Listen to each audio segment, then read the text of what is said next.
It's showtime.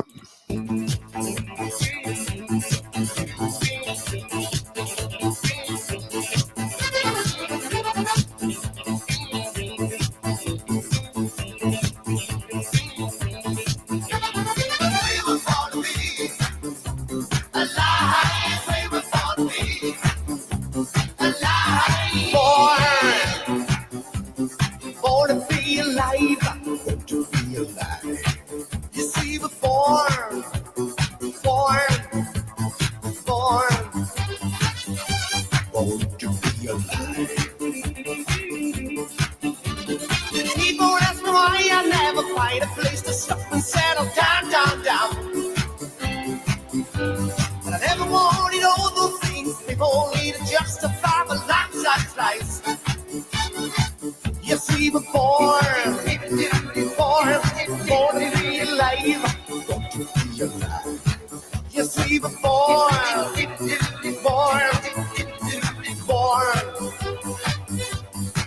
It's good to be alive, to be alive, to be alive. It's good to be alive, to be alive, to be alive. It's good to be alive.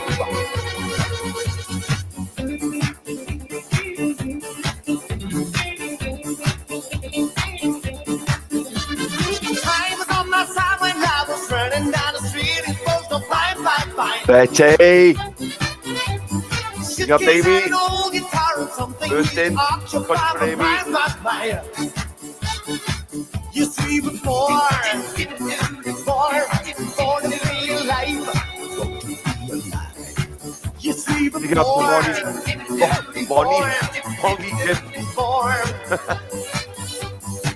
You see, we're born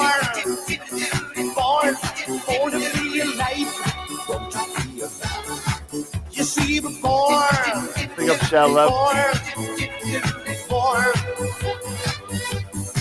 You see, we're born to be alive. Be alive. You see, we're born to be alive. Born to be alive.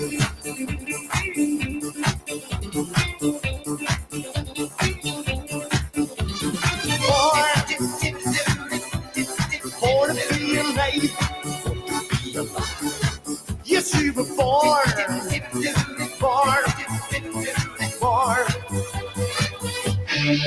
to be alive. Live. You must be the better half of Easy then, Monty. Yeah, you must be the better half. Yeah. Say no more. Okay, guys. So what I'm going to do is sort of break down this alien thing and see if we can bring it down into sort of like understanding layman's terms for you guys. Whatever your sort of belief is, I don't really know. Yeah, this is my belief. I don't believe in Darwinism. I don't believe like we was hanging in trees, chatting away, eating our fucking cheeseburgers. Do you know what I mean? And then one day we decided to go and build fucking hospitals, this, that, the other. All right. So hopefully this might be something in bite size to understand. Hopefully it helps. And if not, then you can go and listen to Easy, innit? And see how the real aliens live. Enjoy it. So, Luke, please take it away. All right. So I'm going to talk about the Anunnaki, ancient gods in modern mythologies. Behind this opening slide, you can see a picture from an amazing film that actually just tells the entire Anunnaki stories. Afterwards, you might want to check it out. You might not. We'll talk about it in a bit. So I'm first going to do several introductory remarks. Then we're going to introduce you into Anunnaki theory, what kind of what is Anunnaki theory. I don't know if everyone is familiar with what it actually entails. And afterwards, we're going to do a summary of the Anunnaki narrative, because there is a core sort of story, and I think it's important that we, as sort of fans of antiquity, scholars of antiquity, sort of familiarize ourselves with this thing. We're going to talk about two of the books from which this stems: the Earth Chronicles and the Lost Book of Enki. That's sort of a separate part of. So these two books, if this tickles your fancy and it gives you that sort of thing, oh, okay, I understand this a little bit more now, and you want to dig in a little bit more, them two books there. One, the Earth Chronicles. There's another one which my beautiful partner Alice have graciously given me, called the Annunaki Chronicles. But the main one, guys, is the Lost Book of Enki, and you can find that as an audio book on YouTube. It's 11 hours. All right, it is quite long, but the Lost Book of Enki which is also on my on this YouTube website. Yeah, it's on my channel. The Lost Book of Enki. If you want to find it and you can't find it, it's there. Let's get into this. Of my story here. And as the very last, we're going to look into sort of how people receive this stuff. Not just what was written originally by Mr. Sitchin, who devised it, but also how people actually use it and believe in it in their own way. There. I've already told you a bit about myself, but I'll do it again. My name is Luc Oudekerken, and I have a BA in Assyriology. Sort of. Cuneiform was very difficult, but it counts, I think. And so I did my MA in religious studies because I'm interested in religion, and I'm mostly focused on the interplay between ancient religions and the modern world. So that manifests in an interest in the Anunnaki and some other things, such as the modern Assyrian community, which is a Christian community, who are very invested in ancient Assyria. I'm not going to talk about them, but I could. It's very interesting. All right, you were promised the answer to who were the Anunnaki, and I'm first going to give a very academic answer.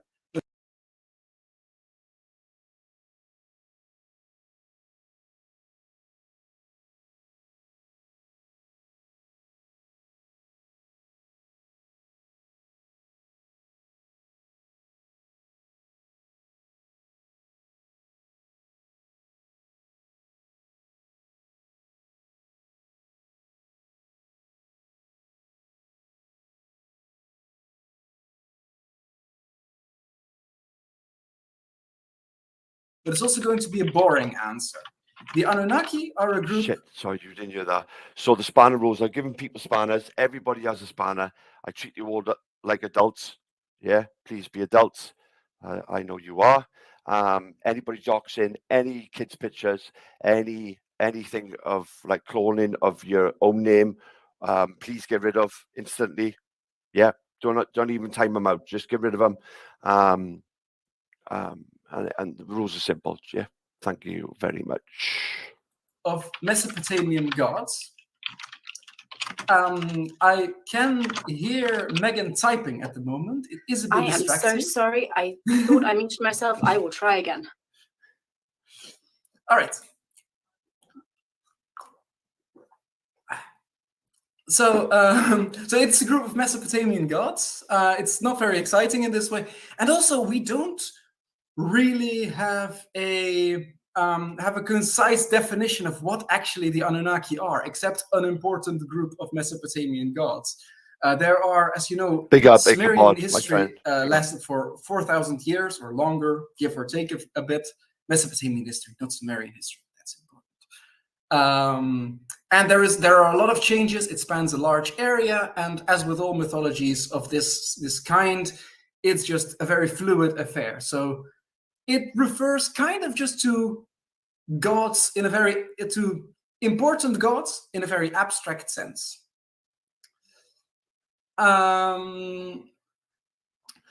But now, here's what we're actually going to talk about. According to non-Assyriologists, the Anunnaki are something entirely different. They are, according to a Mr. Sitchin, aliens pretending to be gods.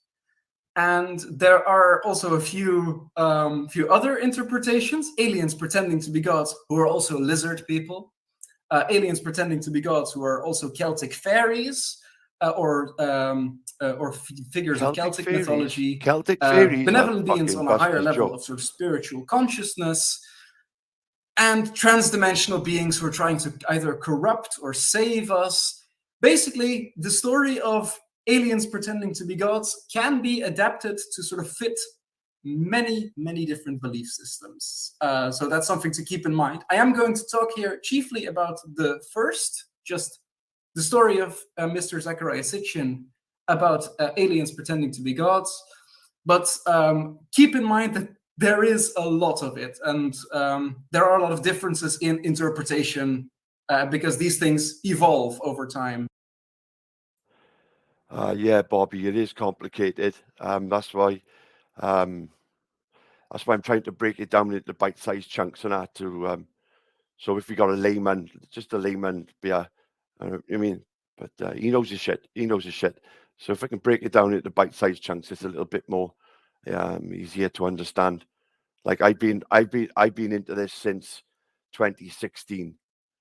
2016, I've been sort of so yeah, there is a lot. There is a lot. Like, but yeah.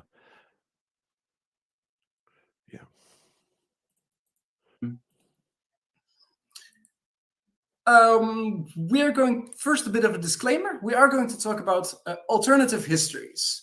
And these are things that people actually believe in a sincere way and in a sort of religious way. And I know that there is with Assyriologists, with ancient historians, we like and to of course sort of debunk these stuff. We like to challenge it and also to mock it a bit. Death if you want to, particularly. I'm going to do so in a I'm going to discuss this in a respectful manner. I don't believe in Anunnaki in this sort of alien story. I think it's wrong and it's a bit harmful, and we will discuss that a bit, but we're not overly focused in debunking them. So please keep that in mind. I'm coming at this with the lens of a sort of religious scholar who is trying to understand what these people believe, what people who believe in this stuff believe, and how why they find this persuasive. First, a brief history of ancient astronaut theories. Ancient astronaut theories are as old, basically, as our modern conception of the cosmos, probably. From sort of heliocentrism onwards, from this, as long as we've imagined space as a thing that exists, people have sort of, mostly in fiction, told stories about beings coming from space, often in a historical setting, and interacting with early humans or humans in a previous stage.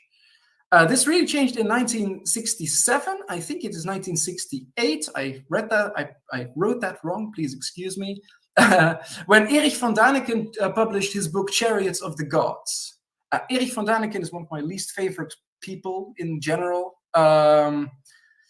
But sort of he really popularized the idea that the pyramids, other pyramids, and all these ancient wonders were actually not built by humans who were capable and just able to do this stuff, but rather by beings from another planet who had to do it for us or had to teach us how to do it. Ancient. So Goof, thank you for that. I've watched about a minute of it, put a nice little comment under the video from, and we'll leave it at that.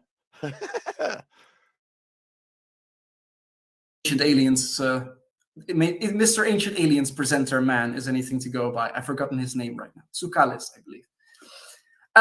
So ancient alien theories in general are very sort of silly things. Most of it, especially things that are in the style of Erich von Däniken, are just large collages of stuff historians cannot explain.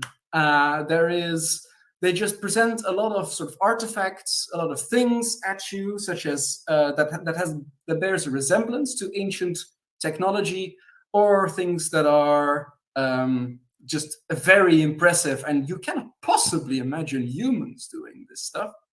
It's very sort of close. It's very simple-minded, and when you read a book by von Däniken, or where you watch Ancient Aliens, you notice that every episode, everything stands on itself, and does not combine in a sort of in a consistent way with the rest of the things that were shown. So who were these aliens? When were they on our planet? What did they look like? What kind of technologies did they have? All of these are just completely, those are questions that are sometimes addressed, but the fact that they don't have a consistent answer means it's all very mysterious. And that sort of adds to the gravitas of this theory. And so you can see here, this is one of Erich von Däniken. Is my mouse on screen? I don't actually know, but on the... No, it's not. All right, never mind. On the right, you can see this Mayan, I believe, thing of a man.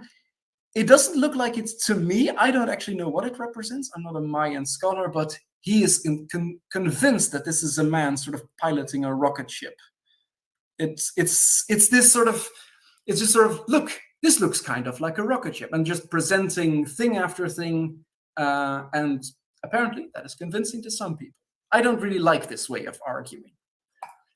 Enter Mr. Zachariah Sitchin, 1920 to 2010. He passed away quite recently, I found out. So he's the author of The 12 Planets, and when that turned out to be a success, an entire book series called The Earth Chronicles, and also The Lost Book of Enki. Those are the things we are going to talk about in this talk. And rather than this sort of hap-snap, this sort of constant examples of stuff that scholars can't explain, he provides us with a consistent theory of an Earth on which ancient astronauts were present. And he bases them all primarily on cuneiform, or on what he suggests are Mesopotamian sources, so cuneiform and a lot of iconography. He suggests for the first time, I think for the first time, that the extraterrestrial should be called the Anunnaki, which in his questionable translation means those who from heaven to earth came. They come from a planet called... And I told you, Dan, to wind you a fucking neck in, yeah, and stay in your lane. Now, either fucking enjoy the show or fuck off. Nibiru, according to his interpretation of this event. No, of this, don't time him out. A few ancient texts. Why is it important to study sort of fringe theories? I think it's extremely important. According to a survey that I haven't sourced here, apparently, I'm very sorry, 41% of Americans, inhabitants of the United States, believe that aliens visited Earth in the ancient past. And there's also, when we're talking about Anunnaki theory, which is focused on Mesopotamia in particular, we find that histories of Mesopotamia that are about the Anunnaki seem to be much more interesting, much more popular, at least on the internet, at least on sort of popular spaces, than sort of historic views of Mesopotamia, which is a bit disheartening if you study this stuff for a living and you put all this scholarly effort into it. I've made a bit of a calculation between what I think are the two most watched YouTube videos on the relative subjects. There is the Crash Course World History Mesopotamia, which has 7.5 million views, which does not succeed at beating the amazingly named The Anunnaki Creation Story, The Biggest Secret in Human History / Nibiru is Coming. These videos are more watched, there are more of them, and there is an entire community of people really check these videos out as well, guys. Absorb check these ones out as well. Stuff about the Anunnaki, more so than there are people interested in archaeological facts, historical facts from a sort of from an academic and non-extraterrestrial perspective. All right, we are going to get into the Anunnaki sort of history. We're going to tell you a story, basically. This is the story that Sitchin tells his audience. Please note, I do not endorse this story. I do not expect you to believe it. I rather you didn't, but you are your own person. Yeah, same here. The story starts an untold number of millions of years ago when Sitchin suggests two proto-planets called Tiamat and Marduk sort of violently crash into each other. He provides an entire sort of a number of graphs of how this cosmic collision goes. From this collision came basically our solar system. There came most importantly, the world Earth, which we inhabit now, unless you're watching from space, in which case, wow. And also Nibiru, which is a world that is in our solar system, but it's very hard to see. So just have to take Sitchin's word for it. Because they crashed into each other at a stage when there was already life on. Okay. Just to that planet now has been discovered. That planet now has been discovered. This elliptical will be true. So this elliptical one here. This is Nibiru on this elliptical orbit, guys. Yeah, 3,600 years. And this planet now has been discovered, but the NASA guys have called it Planet 9. Planet 9. Okay. Either Marduk or Tiamat. On these protoplanets, they have sort of compatible life forms. Dan, I don't want to say what you look like. It's not good personal, because in a lineup, I think I would come out a little bit better than what you look like, to be fair. There is life on both planets, and well, that life is compatible, which is important for later. This planet Nibiru takes on a very erratic 3,600-year orbit. If you look at the picture on the below, you can see that it just sort of comes very close to the sun and then whizzes off into outer space for apparently thousands of years until coming back. This explains why we cannot see it most of the time. Annunaki triggers him. It explains some other things as well, but mostly why we cannot see it. Right, so 450,000 years ago, something terrible happened. Oh no, never mind. Before that, something not as terrible happened is that evolution on the planet Nibiru went its business and created something that looked very human-like. In fact, entirely human-like. Human beings basically lived on Nibiru, and if I was to go by your avatar, you look a lot like a dog, Dan. They were not technically called the Anunnaki, but we are going to call them the Anunnaki because that's the name that Sitchin gives to them.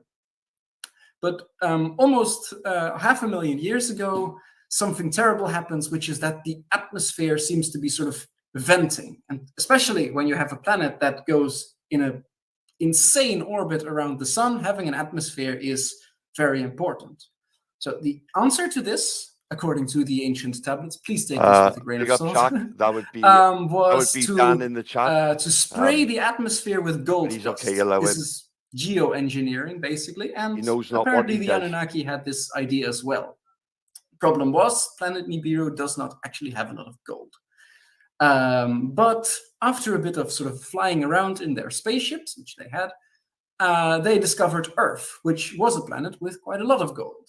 So after a while, two high-ranking Anunnaki brothers, Enki and Enlil, they set up their base on Earth in a place called Eridu, which is actually a Sumerian city, but in this case, it's a few thousand years older than a Assyriologist would tell you. And so begins a very long period in which not a lot happens, and the Anunnaki are simply mining gold in Africa, where apparently most gold is to be found. So the Anunnaki timeline then continues to a long time. In this period, we are just watching a lot of time skips. Basically, there is a lot of time passes where nothing happens. But after thousands of years working down in the mines, the lower class of the Anunnaki, the one actually swinging the pickaxes or doing the mining work in any way, they decided they had enough of that, and they were on the point of a revolt. But the very clever Mr. Enki, one of the leaders of this expedition, he decided before they revolted, he was like, well, we can actually relieve them of their work if we're clever about it. So, and John, before you start, I know you know all this. I know you know all this. This is for the people who don't. Okay. So he concocted a plan where Homo erectus, the native sort of ape-like species on Earth, could be elevated to a position where they were more intelligent, and so they could work in the mine. He did this by sort of combining the DNA of these ape people, which really existed, by the way, obviously, with the exalted DNA of the Anunnaki, and thus began the story of man, which humanity was smarter than apes because they were more like Anunnaki. But according to Sitchin, and to be honest, this is something you'll find a lot, also according to the Sumerian tablets, but you have to sort of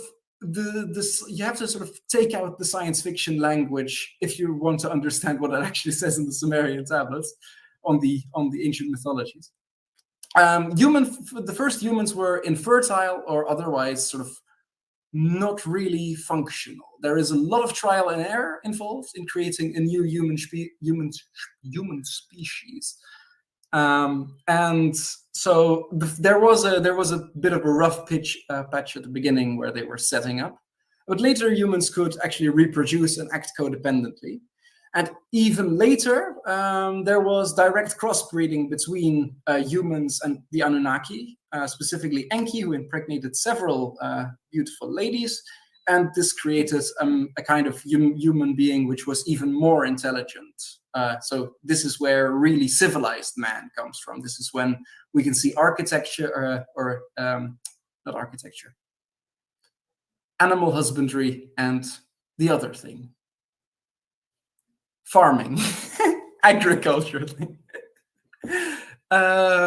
So because of this sort of history of creation of humanity from a very imperfect start to a later beginning, according to this theory, there are quite a lot of sort of different kinds of human with different levels of sort of Anunnaki-ness in them, which can stand for intelligence or something else. I think this is a very disagreeable theory. It suggests that not all humans are equal in some sort of essential level. But we are going to have to live with it, I'm afraid. But some time passes, and so there's something interesting there. I don't know if you've seen the show the other night. I was saying that there was evidence all over the planet for a deluge, for a flood. Many texts talk about it. Many religions, or most of the religions, talk about it. A great flood from a comet hitting the Younger Dryas event, 11,000 BCE, great flood. So there's the reference to that once again.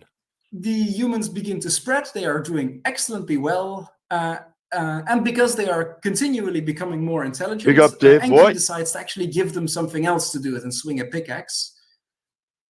But humans just also keep reproducing, which within very short periods just overwhelms the earth, makes a lot of noise, makes a lot of food shortages, and anyone familiar with the biblical story or the Sumerian story will know that after a while, the gods, Enlil in particular, become very angry about this. So, according to Sitchin, in 11 BCE, well, okay, I should sort of take a step back here. In 11 BCE, the Great Flood occurs. This was not apparently something that the Anunnaki planned. The Anunnaki just saw that this sort of massive planet Nibiru. No, but I do like Mars bars, if that's any consolation to you. I think you like Mars bars too much, to be fair. Who would come very close to Earth at a certain time. This would cause flooding because of gravity waves and sort of scientific giblets. So this would basically eliminate all life on Earth. And he decided, and Enlil, who didn't like humanity very much, decided to not warn them about it. He made all the Anunnakis, these aliens swear an oath that do not tell humans about this plan. And so, again, as in Mesopotamian mythology, Enki decides he's quite fond of humans, actually, and so decides to not tell a chosen human, but to whisper or shout, to be honest, loudly to his reed wall behind which a human is sleeping, and to just tell him, like, build an ark, go and build something so that humanity can survive. And lo and behold, he does. It's quite a clever story in its original Sumerian form, at least.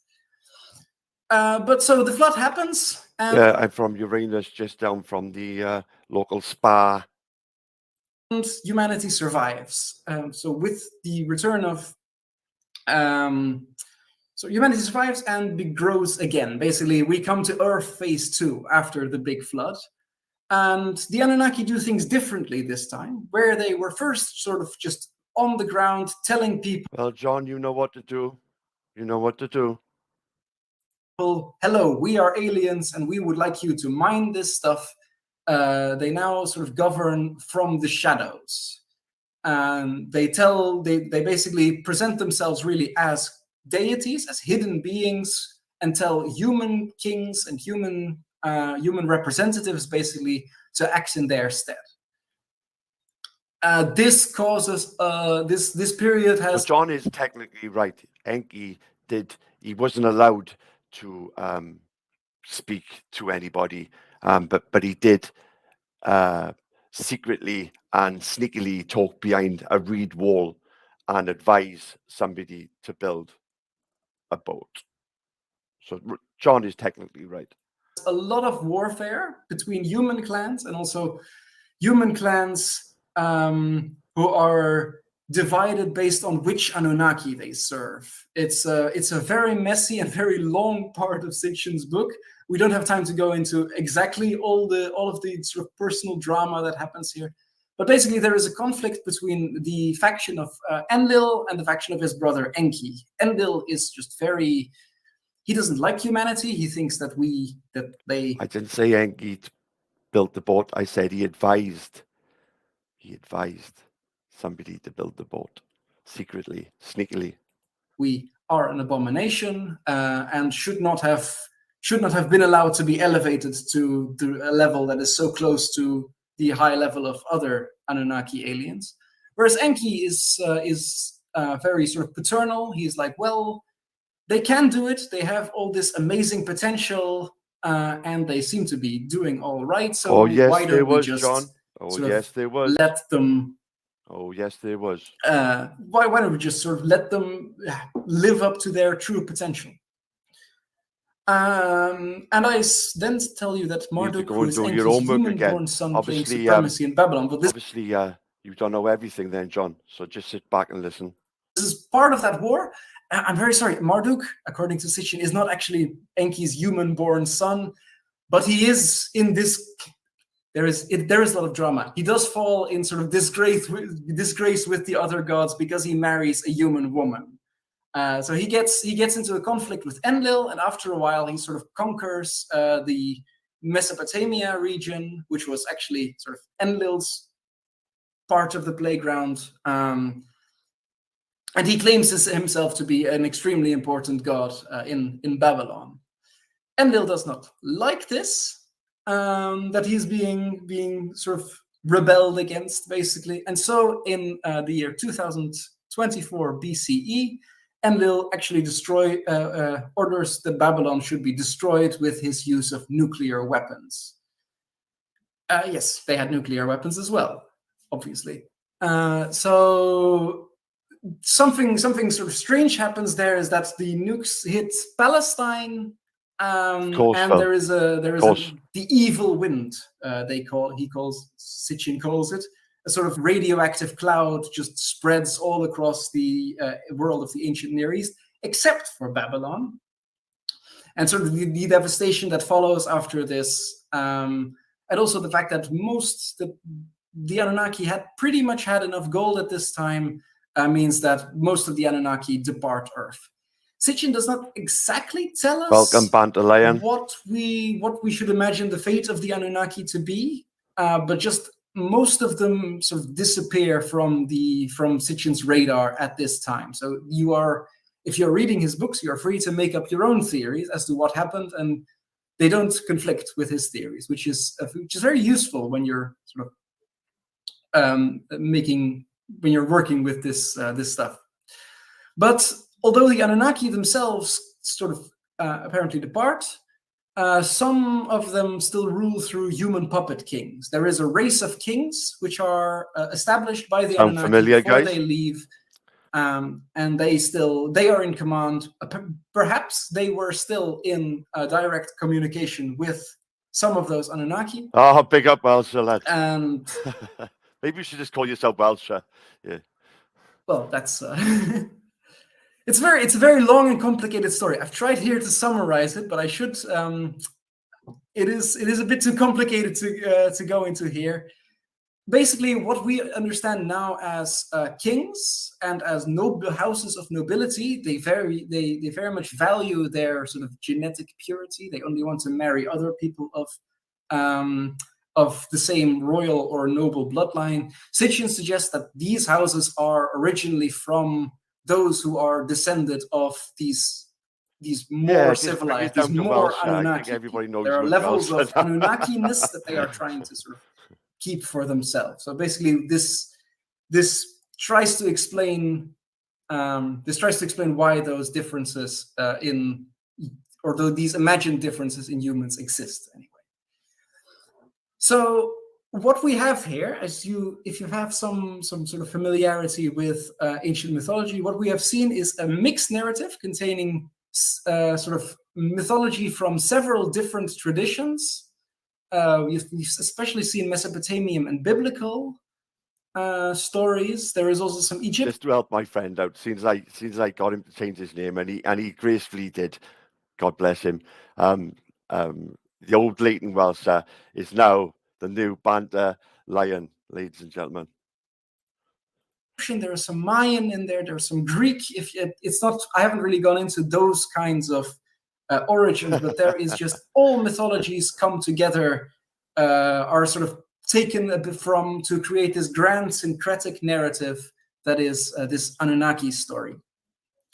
So often these stories are somewhat true to the myths on which Sitchin bases them. They are thematically usually correct. There is this conflict over the role of humanity as there is the role of humanity first and foremost as laborers who are supposed to provide sacrifice to the gods. That is correct. That is sort of the foundation of the concept of sacrifice. And if you sort of want, if you are like Sitchin, you can explain that as sort of, you can dramatize it, you can make it more literal, and when you do that, you very quickly get this humanity were the slaves of a superior or a more powerful group of beings. The fact that this creation was messy is also seen, especially in Mesopotamian creation myths, that it didn't go right at once, but that there was a longer period. The flood is obviously known from different sources, and we have talked about the great destruction, the nuclear apocalypse that took place in 2024 BC. Yeah, that's a great video. That maps very nicely. That's a great video for there. Yeah, Goofy's just put a good video in the side chat for you guys. You can check that out. That's for the flood and explaining the ark by a well-known man called Irving Finkel. Cool name. What a cool name. On both that according to Sitchin maps very nicely on stories, the story of Sodom and Gomorrah from the Bible, as well as there are Sumerian city laments which are stories about the horrible things that happens to a city, including this coming of the evil wind. They are sort of mythological stories that one tells, that are told, and that are presented as a city was sort of renewed to sort of tell people how horrible it was. What's interesting is that what Sitchin has basically done is taken a ton of these older myths and has adapted them to fit with a new audience, an audience of sort of skeptical people, of people who are not, who are sort of searching for meaning in life. And he has done, and also probably fans of science fiction. So he has taken a number of these things, syncretized them, made them into one big narrative, and given each of these things their own meanings, and has given them explanative power of themselves. So Sitchin's theory, for example, explains, as we have discussed, why human houses of nobility crave, why they think their nobility is so important. It also explains why humans value gold so much. It also explains, it also explains tons of other sort of aspects of human psychology, philosophy, and I think that's kind of interesting. It does in a lot of ways function in kind of the exact same way that older mythologies do. Older mythologies also sort of syncretize, take different parts and turn them into a sort of new and fluent whole. All right, now that we have told the story, we're going to tell you about 2 books that both tell the same story. Actually, 8 books. We're first going to talk about the non-narrative sources. This is sort of Sitchin's bread and butter. These are his first book, The 12th Planet, which was a sort of instant smash success in the circles in which these kinds of books are popular. And the Earth Chronicles, which are the 6 books that are that follow it up. We will mostly be talking about the 12th Planet, but I'm calling that section the Earth Chronicles because that's a more sort of holistic way of doing it. And secondly, we're going to talk about something that I think has never been discussed in academic sources or in people who discuss this belief system, but I think is vital for understanding where it's at right now, and that is the Lost Book of Enki. I agree. Which is a narrative source rather than a sort of academic presenting source. So the Earth Chronicles, there are 7 of them. And they are a series of books that are sort of, they're very much presented in order to seem academic and in order to make Sitchin seem like a very genuine researcher. All right, there. I really should have really read this PowerPoint before I before I finished it. So they basically the first book, The 12th Planet, sort of presents the very broad outlines of this story of the Anunnaki, where they came from, they wanted gold, created humanity, and then later editions sort of fill in a lot of the gaps, give some details, talk about how other cultures experienced this historical period. One sort of term I think is... I thought you was only 21, John. I hope you're not lying to me. Important if we want to understand the Earth Chronicles is scientific aesthetics, in that they are excellent. If I trick you to saying you need to go and fucking do your homework. For looking like real scientific research, looking like thorough and reliable scientific research, to people who are not sort of necessarily capable of sort of really, who are not familiar with the material and are not sort of familiar with the scientific method. So one thing that the Earth Chronicles, I think what makes them, what weakens them in some way, is that they are not as focused on telling this narrative. They are mostly focused on Sitchin trying to tell you how he uncovered the real truth behind his narrative. So you'll spend a lot of time when you read these books looking at calculations, at ancient sources, at just sort of all sorts of logical logical tricks and just presentation of material. It is in that way very much like reading an academic paper, although it is less thorough. Get our like into double figures, please, guys. So some ways in which he legitimizes himself as a very legitimate and credible scholar. First of all, he has a very extensive sort of index, a very extensive apparatus. He when you open his book, you'll find constant references to very respected publications. He has an immense bibliography. He has, I think, 5 pages of it in his first book. Yes, 4 pages. As well as an index, as well as a constant footnote, or not footnotes, I think, but he sort of loudly and proudly references genuine Assyriological thinkers and engages with their research. He doesn't represent that correctly or in a way that is sort of,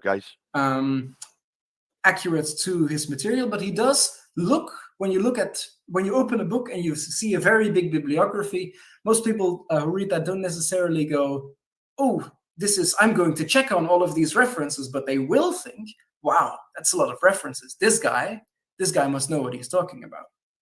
I don't dispute, by the way, that he read all of those references and that he actually did do some research. I do dispute that he took them in good faith and that those references function in order to do what they are supposed to do in a scientific source, which is talk about your sources of information. I think Sitchin really uses his references to show everyone how much reading he does and how credible he is as a scholar. In those references, remarkably, because I think he borrows from them quite a bit, he makes no references to his sort of less reputable sources. I think Sitchin certainly borrows quite a bit from the ideas of Erich von Däniken. There is also Velikovsky, that's another sort of popular pseudoscientific writer who talks about who has his worlds in collision theory, which is very much like what we saw at the very beginning of our narrative with those 2 colliding megaplanets. The ideas of Claude Rael, who is a religious figure, are very clearly present in Sitchin's book, but those aren't referenced because they are not impressive, they are not academic. And furthermore, Sitchin's book just reads in. So 2 more likes, guys. 2 more likes. I'm sure you can find that within your art somewhere. Just 2 more likes to make Taff happy. Beautiful. Thank you. This impersonal academic style. It is impossible to dispute at this moment. Yada yada yada yada. If you ever read von Däniken, he will just loudly criticize scientists, tell them they are closed-minded, tell them they are nuts, that they are not really, they are blind to this truth. Sitchin does his writing in a very sort of professional and basically a convincing impression of a real scientific sort of presentation. And there is also a lot of very complicated work in Sitchin. He just provides exact sciences. He draws on incredible amounts of work, and when you read it without. So just to, I'm sure you know, Apple. I'm sure there's like a couple of bells in it, and if you check, when I subscribe to something, I always check the top one, which says all. But sometimes it doesn't. Sometimes it just doesn't give me the heads up until I actually go onto I see it advertised, and then I click on notify me, and then it'll let me know. Really understanding it, which I think most people who read academic journals, which are not trained for, will just open it and go, yeah, I suppose this person was smart. I suppose this person knows what he's doing. Yeah, I'll be covering. He sounds very credible to me, although I don't actually have the knowledge to really corroborate or. On the arc of the. I think this is Sitchin's primary skill, is just presenting himself as a qualified academic. And especially, as we will see in the way he argues his exact points, is looking like a credible scholar and being very confident in the things you claim makes you believable. This sort of leads to a story which people will engage with, which people will be impressed by. So one of my sort of favorite examples is in the very first book, The 12th Planet. He tells us, he has an entire chapter about rockets and evidence of not UFOs, but specifically sort of rockets in Mesopotamian. Yeah, I think, guys, like say, do you know, like when you go into your Play Store, and you can update. It says update YouTube. I mean, YouTube has updates near enough one a week. So I think doing that affects it. Maybe that's just my thinking. Sources. So he just sort of, he always uses, when he's showing you something, he very often uses these indications of certainty. John, no, Enki didn't need a boat. Yes, he had a skyship, but because he created us, because he was our creator, yeah, he was told that he couldn't, he was forbidden to, that we was going to all be wiped off. The earth was going to be wiped, yeah, but he wanted his creation to last. So he sneakily went around the reed wall, yeah, and told, I think it was his son. Right? Yeah, what's going to come? And obviously his son in as we know from the Bible is Noah. Yeah. But this is on tablets 4,000 years before the Bible. Understand? The same story of Noah. This seal design clearly depicts a rocket ship moving in the skies, propelled by flames coming from its rear. Well, all right, I'm good. Does it clearly depict this? Because I can see what Sitchin is looking at the very middle. I'm going to just check the comments very quickly and see that, does anyone have an explanation for this very middle thing that we are looking at? This rocket-like figure. So same question to you, chat. Anybody got any explanation for the middle above at the top by obviously we know what a fucking horse looks like. We know what a chariot looks like at the top under these three long lines, yeah? Or is it a hand, an arm and a hand? Looks a lot like a rocket to me though. All right, this is going to take a long time with the lag of everything. All right, I'm going to just tell you right now, I don't think this clearly depicts a rocket ship. I think this, I don't know this for certainty, but I think this depicts a flag. It's sort of, there is a pole attached to this chariot, and I don't know what that pole is for if it's not a flag. There is, I think this is I don't know that this is the case. I am not an expert in this. I think it is a Hurrian seal. I am not an expert in this art style, but I do think that there are many more possible interpretations of something like this than a rocket ship. But because Sitchin very confidently comes out and says, yes, as you can see, this is a rocket ship, readers will go, oh yes, that does look like a rocket ship. He probably knows what he's talking about. There is one big important thing is that the rocket would be flying in the background here, which is also they all seem to be this guy on the chariot seems to be looking straight across, but some of them seem to be looking up. Very strange. Ancient people don't really do backgrounds. All right. Oh, some people. I'm now seeing some people having their guesses. No one mentioned a flag, but there are some very interesting. There is Dr. Osiris. You win a cookie next time you visit the Netherlands somehow. Thank you very much. I think you are correct. I cannot. So after this, I'm going to look at the and I'm going to play for you the Enuma Elish, which is the 7 tablets of creation. So if you listen to this, guys, and stick with me, it'll all sound a little bit more familiar to you and won't sound so much gobbledygook and all over the shop and confusing. That's what I'm basically trying to do, make it a little bit easier to understand, because people can get, this is just too much for me, way too much, like, you know what I mean? So yeah, Bandelion, the Hopi Indians, they knew all about it as well. Red Kachina, Blue Kachina. Prove it. Very sorry about that. Let's talk. Let's see. So I think we see here how Sitchin sort of operates with his clarity, and also the fact that he doesn't always know that he's talking about is represented by this bit. I think this is the best evidence to show that that Dr. Sitchin, Mr. Sitchin, he's not a doctor, doesn't really know what he's talking about. But it does sound convincing when we look at it. So he tells us to look at the Sumerian word for God, which is din, gir, a two-syllable word, apparently. Interesting.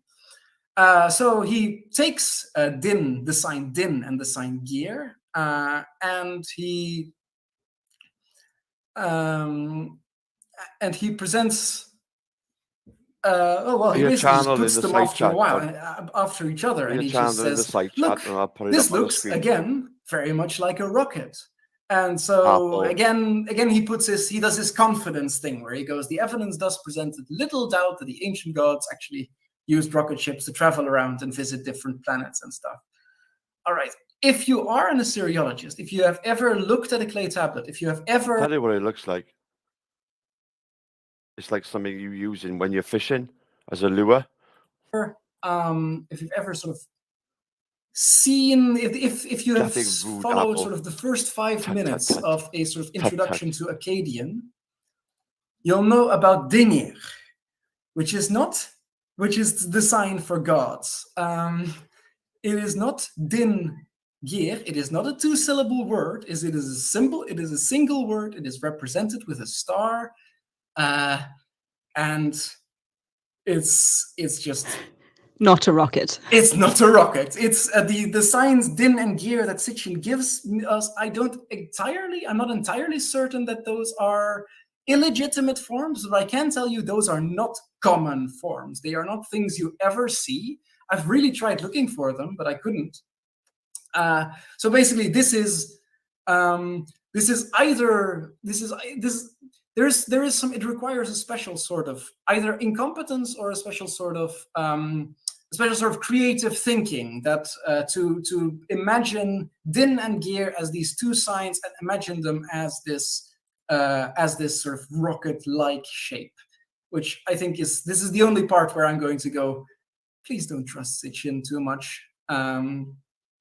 One-Eyed Heathen asks, does Zechariah Sitchin have any degrees in anything? He does have a degree in economics from the school in school in London, basically. London School of Economics, yeah. London School of Economics. Oh, I think it was journalism from the London School of Economics then. But well, he does have a degree, which is why I think he can convince people that he is a scholar. I think he's not a dumb person. I think he's quite interesting. He's quite a good writer in his own way, but he doesn't have a degree in anything related to the stuff that he is talking about. All right, so basically that's my bit about the Earth Chronicles. It's mostly about him appearing scientific and having his expert confidence in order to sort of steamroll people to convince them of the truth of his theory. There is a bit of a downside to this theory, is that he spends a lot of time trying to convince his audience and less time telling telling him his narrative. What I found interesting is that when we look at reviews on sort of Goodreads and Amazon and the like, you can see that this appeals to a specific kind of person, to skeptics, to people who consider themselves, who are interested in learning about, who are mostly interested in sort of this intellectual discussion of ancient sources. All right, I'm going to talk about my second source right now, which is by far more interesting and more sort of wholesome telling of this narrative. I didn't like the 12th planet as a sort of someone who with some experience. I do genuinely like this book, The Lost Book of Enki. It's possibly, I think it's more. Me too. Me too. I agree with this. I agree with this kid. Lost Book of Enki is definitely the one to check out. I'll put a link now in the side chat for you guys if you ever want to check it out.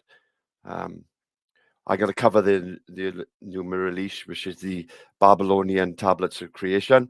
But I'll put a link now in the side chat for you for the Lost Book of. More important if you want to understand this Anunnaki theory than the 12th planet, although most people who do study it, do study these beliefs, just sort of single out at the 12th planet, at those academic sources as the ones to be understood.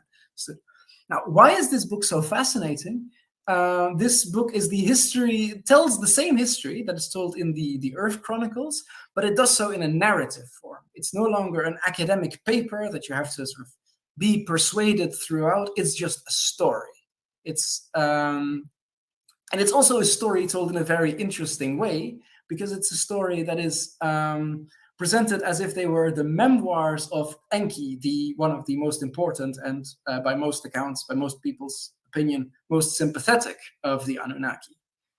So he's basically there is a sort of a framing narrative around this history of Earth, which is that at the time, shortly after the Great Calamity, after the nuclear bombs have fallen,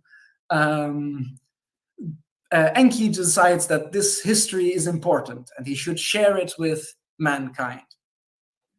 And what I find so interesting is that this text was written by Sitchin, but it is very cleverly written in order to not appear written by Sitchin. It seems to be a real ancient text. So as I told, I think we can easily see that this text is a very creative sort of mishmash of all these ancient literatures. We have, again, there are just a lot of it's basically a science fiction narrative. It's the same narrative that Sitchin has told us before, with just constant references, those constant tiny references to ancient stories, to ancient mythologies. At the very beginning, he orders a chosen scribe to write down this story, and he goes, "Open the tablet box." And everyone who's ever read Gilgamesh goes, "Ah, yes, I know that one." So Bernardo Gomez calls it in-universe fan fiction. I think that's it's a very good way of thinking of it. But to sort of continue, this text does a lot of this. The Lost Book of Enki goes through a lot of effort to present itself as a real, legitimate ancient text. So there it is on the screen, guys. Supposed to be reconstructed from ancient works. The full 11 hours. How this is done is how Sitchin did this. How Sitchin came view. upon this is sort of unclear. There are two kind of conflicting narratives. One is that he knew that there was such a thing as the Lost Book of Enki, that this alien being really did have his memoirs written down, but they were lost. They became Mesopotamian mythology. But with Sitchin's expertise, he was able to sort of take all these ancient texts and glue them back together again. And so the book is returned, which is why there are constant references to the Enuma Elish, to the big creation story, to the Epic of Gilgamesh, and so many other mythological stories. I really genuinely recommend you read it if you have a background in ancient mythologies, because you are just constantly going, "Oh, hey, it's Adapa." What I'm thinking about is, I keep banging on about this Lost Book of Enki, and I agree with this guy. I think the Numa Elish, what I was going to do after this guy finishes his talk is I think I'll start the first 4 tablets of the Lost Book of Enki. I think I'll do that. Etana, it's all these short references that give a text credibility. But so it's really cool, sort of stylistically, how it convinces you that it's actually a direct translation from unearthed tablets. And big up, guys! Thank you for sticking with me. Rather than a story reconstructed by Sitchin, a lot of people believe, incorrectly, but it's quite a popular idea, that this text actually represents real tablets that are in either the British Museum, or that are physically that one can physically read at the moment, and that Sitchin simply either found them, or found and translated them, or simply translated them. There is an attestation, which in the very first chapter, this is a framing narrative of Enki, who orders a scribe to write down the story. And the later chapters are all called Tablet 1, Tablet 2, rather than chapter. There is a picture of tablets in the background with those things, so you really get the impression that they are really, you are interacting with a translation of something that is real, that is very much a physical object that Sitchin once translated. And it is written, this is my favorite thing, it is written to read like a genuine Sumerian translation with as little translation as possible. I'm now going to, oh, that is so poorly readable. Can we zoom into that, Megan? By any chance? I can't do that from here, I don't think. Hang on, let me. Okay. I can read it a little bit. It's a little bit. I'm going to just read it from my book that I have here. But this is, I think this is joyous. It's also a nightmare, but it's also joyous in its own ways.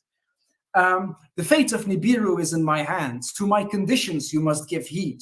Those were the words of Alalu. From dark-hued earth to Nibiru, they were by the speaker beamed. When the words of Alalu to Anu, the king, were conveyed, Anu astounded was. Astounded were the counselors, amazed were the sages.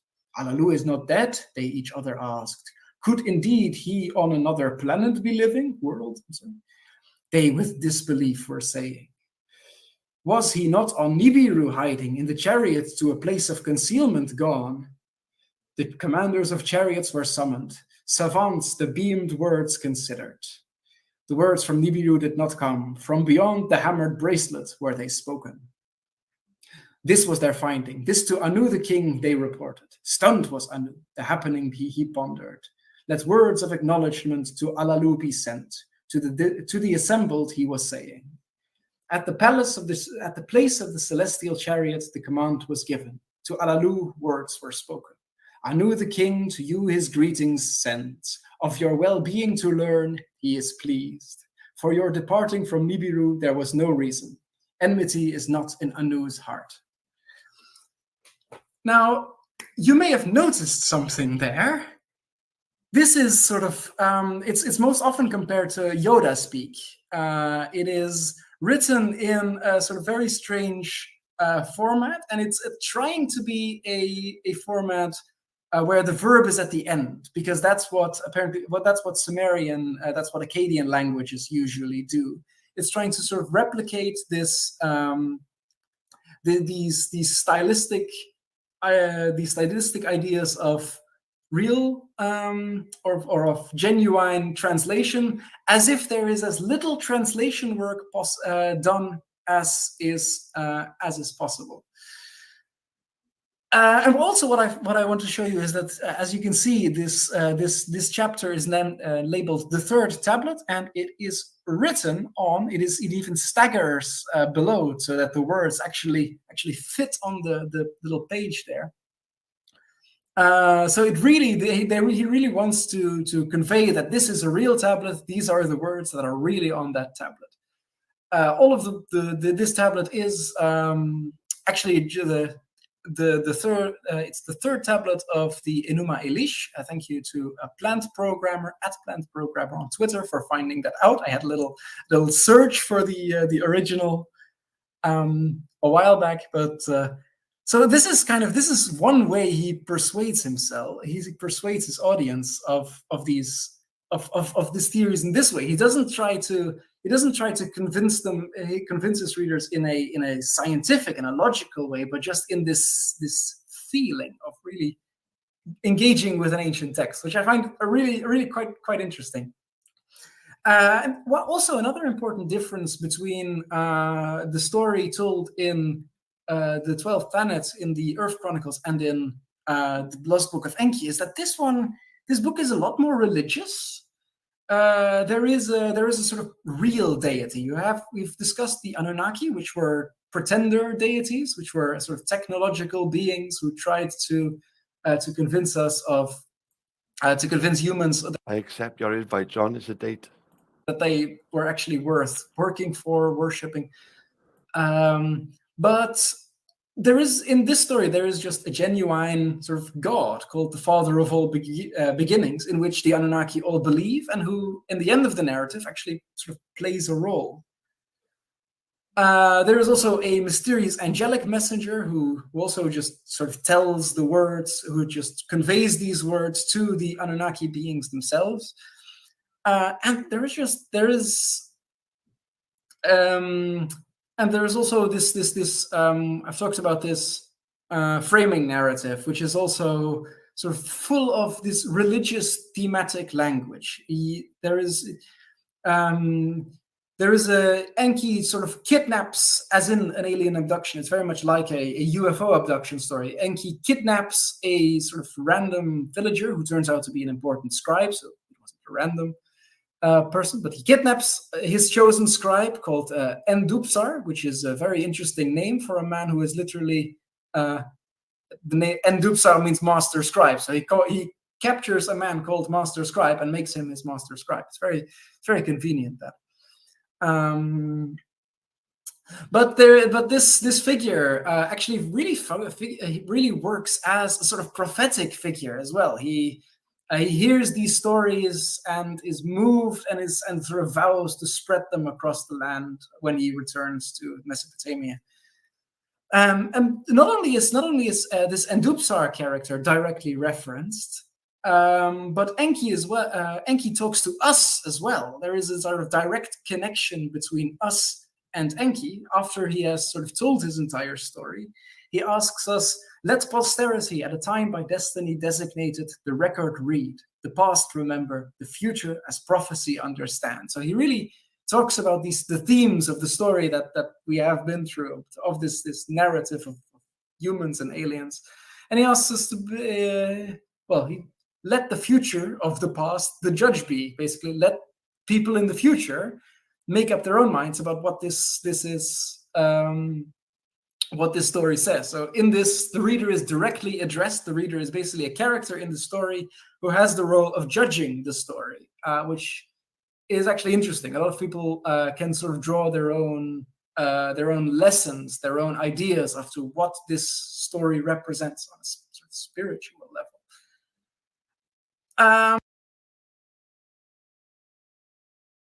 Okay, I'm going to stop there, and I'm going to get now straight into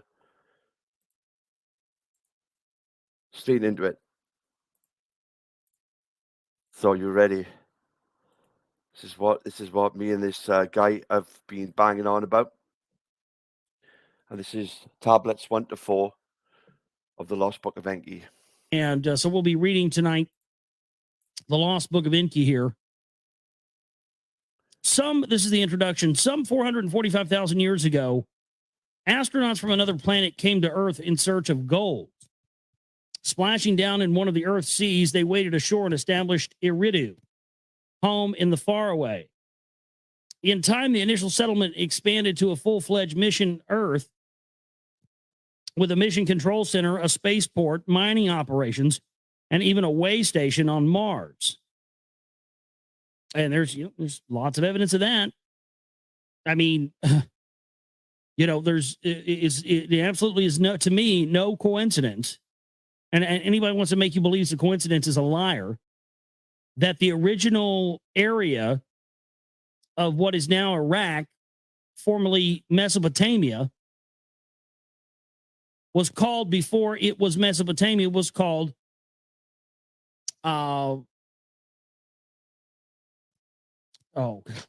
Cydonia. Sorry, I had a brain fart there for a minute. And the area also on Mars where the face was found is also on Cydonia. Coincidentally enough, both places are also located on the 33rd degree parallel. Yes, you heard me right. Ancient Mesopotamia was or is also Iraq, also located on the 33rd degree parallel. It's the audio, formerly known as Cydonia. Cydonia on Mars, where the face is located, is also on the 33rd degree parallel. As we talked about earlier with 33, no coincidence, ladies and gentlemen. So, you know, I got to say the idea of the way station thing, definitely not evidence to support that. Short of manpower, the astronauts employed genetic engineering to fashion primitive workers, Homo sapiens. It says Horno sapiens, so maybe that's a misprint. Homo sapiens, the deluge that catastrophically swept over the Earth required a fresh start. The astronauts became gods, granting mankind civilization, teaching it to worship. Then, about 4,000 years ago, all that had been achieved unraveled in a nuclear calamity brought about by the visitors to Earth in the course of their own rivalries and wars. Exactly what I talked about earlier. So that's coincidental yet again. This is going to be a good read, I think. I can already tell. We're starting to see synchronicities already. Exactly what I described earlier with the Bhagavad Gita, the pre-flood ash. What had taken place on Earth, and especially the events since human history began, has been culled by Zecharia Sitchin in his The Earth Chronicle series from the Bible, clay tablets, ancient myths, and archaeological discoveries. But what had preceded the events on Earth, what had taken place on the astronauts' own planet Nibiru that caused the space journeys, the need for gold, the creation of man, what emotions, rivalries, beliefs, morals, or lack thereof motivated the principal players in the celestial and space sagas? What were the relationships that caused mounting tensions on Nibiru and on Earth? What tensions arose between old and young, between those who had come from Nibiru and those who were born on Earth? And to what extent was what happened determined by destiny, a destiny whose record of past events holds the key to the future? Would it not be auspicious were one of the key players an eyewitness and one who could distinguish between fate and destiny to record for posterity the how and where and when and why of it all, the first things and perhaps the last things? But that is precisely what some of them did do, and foremost among them was the very leader who had commanded the first group of astronauts. Scholars and theologians alike now recognize that the biblical tales of creation, of Adam and Eve, the Garden of Eden, the Deluge, the Tower of Babel, were based on texts written down millennia earlier in Mesopotamia. Okay, so this is basically what that guy was talking about, what I've been saying. I don't think John would argue with me much. Okay, so this is basically now the memoirs taken down, wrote onto clay tablets, 13, 14 tablets or something like that, I believe. Yeah, so this is going to be the first 4 tablets of the memoirs of Enki, and he is, as I believe, our creator. Enki is the one who created us to mine gold originally, because the what were they called? What were they called on Mars? There was another race of aliens on Mars, and they were the ones who were mining the gold in Africa, whatnot, all over the earth, and they knew that Enki could create us, 10% brain, enough just to mine the gold. So these are basically his memoirs written down onto 14 clay tablets.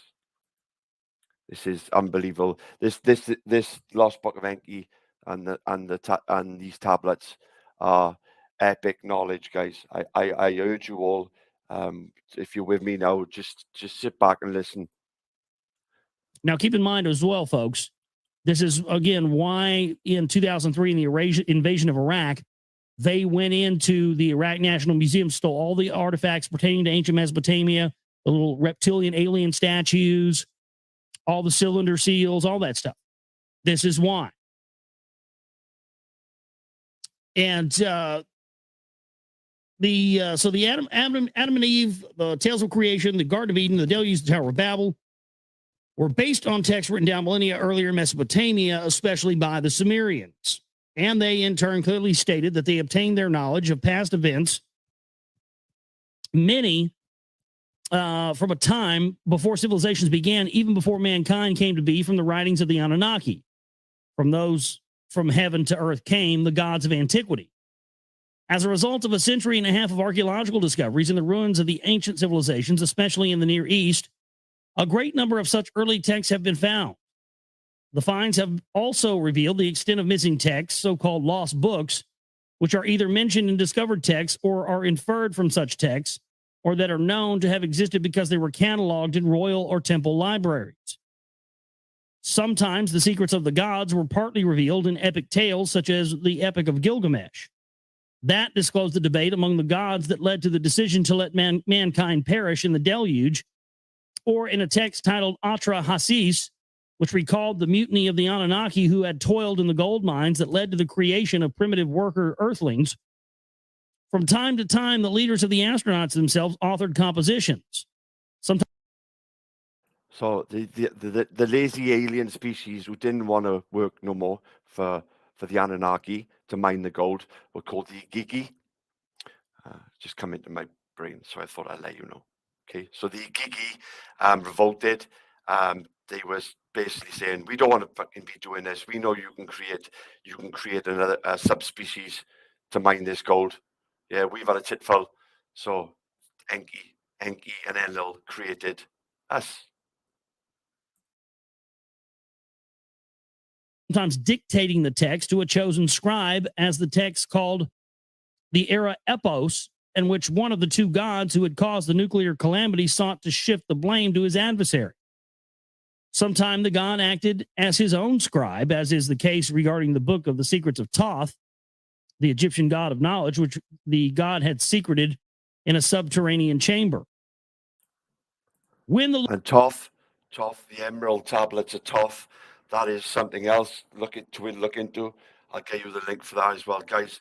The emerald tablets of Thoth, the Egyptian god. That is some good knowledge too. I'll put that in the side chat for you now. Lord God Yahweh, according to the Bible, granted the commandments to his chosen people. He first inscribed in his own hand 2 stone tablets that he gave to Moses on Mount Sinai. When Moses threw down and broke that first set of tablets in response to the golden calf incident, the replacement set was written by Moses on the tablets on both their sides when he stayed on the mount 40 days and 40 nights, recording the dictated words of the Lord. Were it not for a tale recorded on papyrus from the time of the Egyptian king Khufu concerning the book of the secrets of Thoth, the existence of that book would have not become known. Were it not for the biblical narratives in Exodus and Deuteronomy, we would have never known about the divine tablets and their contents. All would have become part of the enigmatic body of lost books whose very existence would have never come to light. No less painful is the fact that in some instances, we do know that certain texts had existed, but are in the dark regarding their contents. Such is the case regarding the book of the Wars of Yahweh and the book of Dasher, or also known as the book of Righteousness, which are specifically mentioned in the Bible. In at least 2 instances, the existence of olden books, earlier texts known to the biblical narrator, can be inferred. Chapter 5 of Genesis, with the statement, "This is the book of the Toldoth of Adam." The term Toldoth being usually translated as generations, but more accurately meaning historic or genealogical record. Yeah, the book of the Adamic, the record of Adam, or the genealogy of Isis. That's what it really means. That's what the book of Genesis means. So that's interesting that chapter 5 of Genesis begins with the statement, "This is the book of Toldoth of Adam," of the Toldoth of Adam, meaning the genealogical record of Adam. Well, Adam supposedly is is what we know in Egyptian mythology as you have Isis, Osiris, and Horus. And that's the Trinity. That's where what we know as the Holy Trinity comes from. It's just amazing stuff. Wow. So that's exactly what the book of Genesis means. Yeah. So this is the book of Toldoth of Adam. The term Toldoth being usually translated as generations or meaning historic or genealogical record. The other instances in chapter 6 of Genesis where the events concerning Noah and the deluge. Okay, so John has just put this in the side chat. The monatomic gold is what Nibiru needs to revitalize the atmosphere for the Anunnaki on Nibiru. This is what they need from Earth. They need our gold on Earth to put it in a monatomic form so it can be put into the air for the Anunnaki to revitalize them. Okay, so that's why they come to Earth, for the gold. This is why they come to Earth. Deluge begin with the words, "These are the Toldoth of Noah." Indeed, partial versions of a book that became known as the Book of Adam and Eve have survived over the millennia in Armenian, Slovak, Syriac, and Ethiopic languages. And the Book of Enoch, one of the so-called apocryphal books that were not included in the canonized Bible. They contain segments that are considered by scholars to be fragments of a much earlier Book of Noah. An oft-quoted example of the extent of lost books is that of the famed Library of Alexandria in Egypt. Established by the general Ptolemy after Alexander's death in 323 BC, it was said to have contained more than 500,000 volumes of books inscribed on a variety of materials, clay, stone, papyrus, parchment, etc. That great library, where scholars gathered to study the accumulated knowledge, was burnt down and destroyed in the wars that extended from 48 BC to the Arab conquest in AD 642. What has remained of its treasures is a translation of the first 5 books of the Hebrew Bible into Greek and fragments retained in the writings of some of the library's resident scholars. It is only thus that we know that the second King Ptolemy commissioned, circa 270 BC, an Egyptian priest whom the Greeks called Mantho, to compile the history and prehistory of Egypt. At first, Mantho wrote, only the gods reigned there, then demigods, and finally, circa 3100 BC, pharaonic dynasties began. The divine reigns, he wrote, began 10,000 years before the flood and continued for thousands of years thereafter, the latter period having witnessed battles and wars among the gods. In the Asiatic domains of Alexander, where reign fell into the hands of the general, Seleucus and his successors, a similar effort to provide the Greek servants with a record. So that's a good point, Debs. That gold isn't like Welsh gold is the what the royals use for their crowns and their rings and their necklaces, and so gold does come in many different forms. But these guys, the Anunnaki, they're so advanced. They're much more advanced than us. Do you know what I mean? Obviously, they can get it down to the purest form, to what they need. I would imagine they just need it in some form or another, and then they can do the rest. But it's funny, they should be searching the universe or the solar system, and they find our planet. They find our planet, and as I say, that their own sub workers, the Gigi, they didn't want to do it no more. So, and they knew Enki could create a subspecies to mine the gold. Do you know what I mean? Sort it out. We don't want to be doing this no more. I mean, it's create what you can to do it, because we're on strike. Sound familiar? Of past events took place. A priest of the Babylonian god Marduk, Berosus, with access to libraries of clay tablets, whose core was the temple library of Haran, now in southeastern Turkey, wrote down in 3 volumes a history of gods and men that began 432,000 years before the deluge, when the gods came to earth from the heavens, listing by name and reign durations the first 10 commanders. Berosus reported that the first leader, dressed as a fish, waded ashore from the sea. He was the one who gave mankind civilization, and his name, rendered in Greek, was Cams. Dovetailing in many details, both priests thus rendered accounts of gods of heaven who had come to earth of a time when gods alone reigned on earth, and of the catastrophic deluge.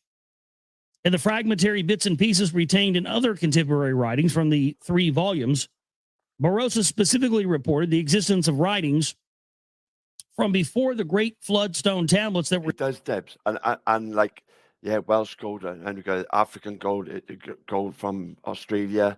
This guy's looking for it everywhere, America, in the Klondike, Alaska, whatnot. Like the gold rush, whatnot. Remember that was what the Americans were. The Americans were sold the gold rush within America once upon a time, wouldn't they? Yeah, come to the land of the free for the gold rush. Yeah. Were hidden for safekeeping in an ancient city called Sippar, one of the original cities established by the ancient gods.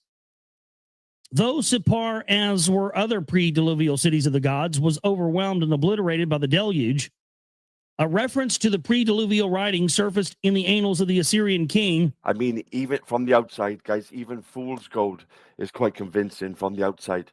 Fool's gold is quite convincing. It weighs the same, it looks the same. Do you know what I mean? Yeah. I have got a lump of fool's gold here somewhere, too. Ashurbanipal, when archaeologists in the 19th century found the ancient Assyrian capital, Nineveh, until then known only from the Old Testament, they discovered in the ruins of a palace with the remains of some 25,000 inscribed clay tablets. An assiduous collector of olden texts,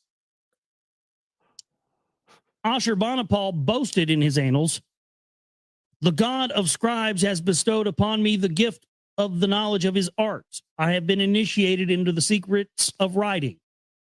I can even read the intricate tablets in Sumerian. I understand the enigmatic words in the stone carvings from the days before the flood."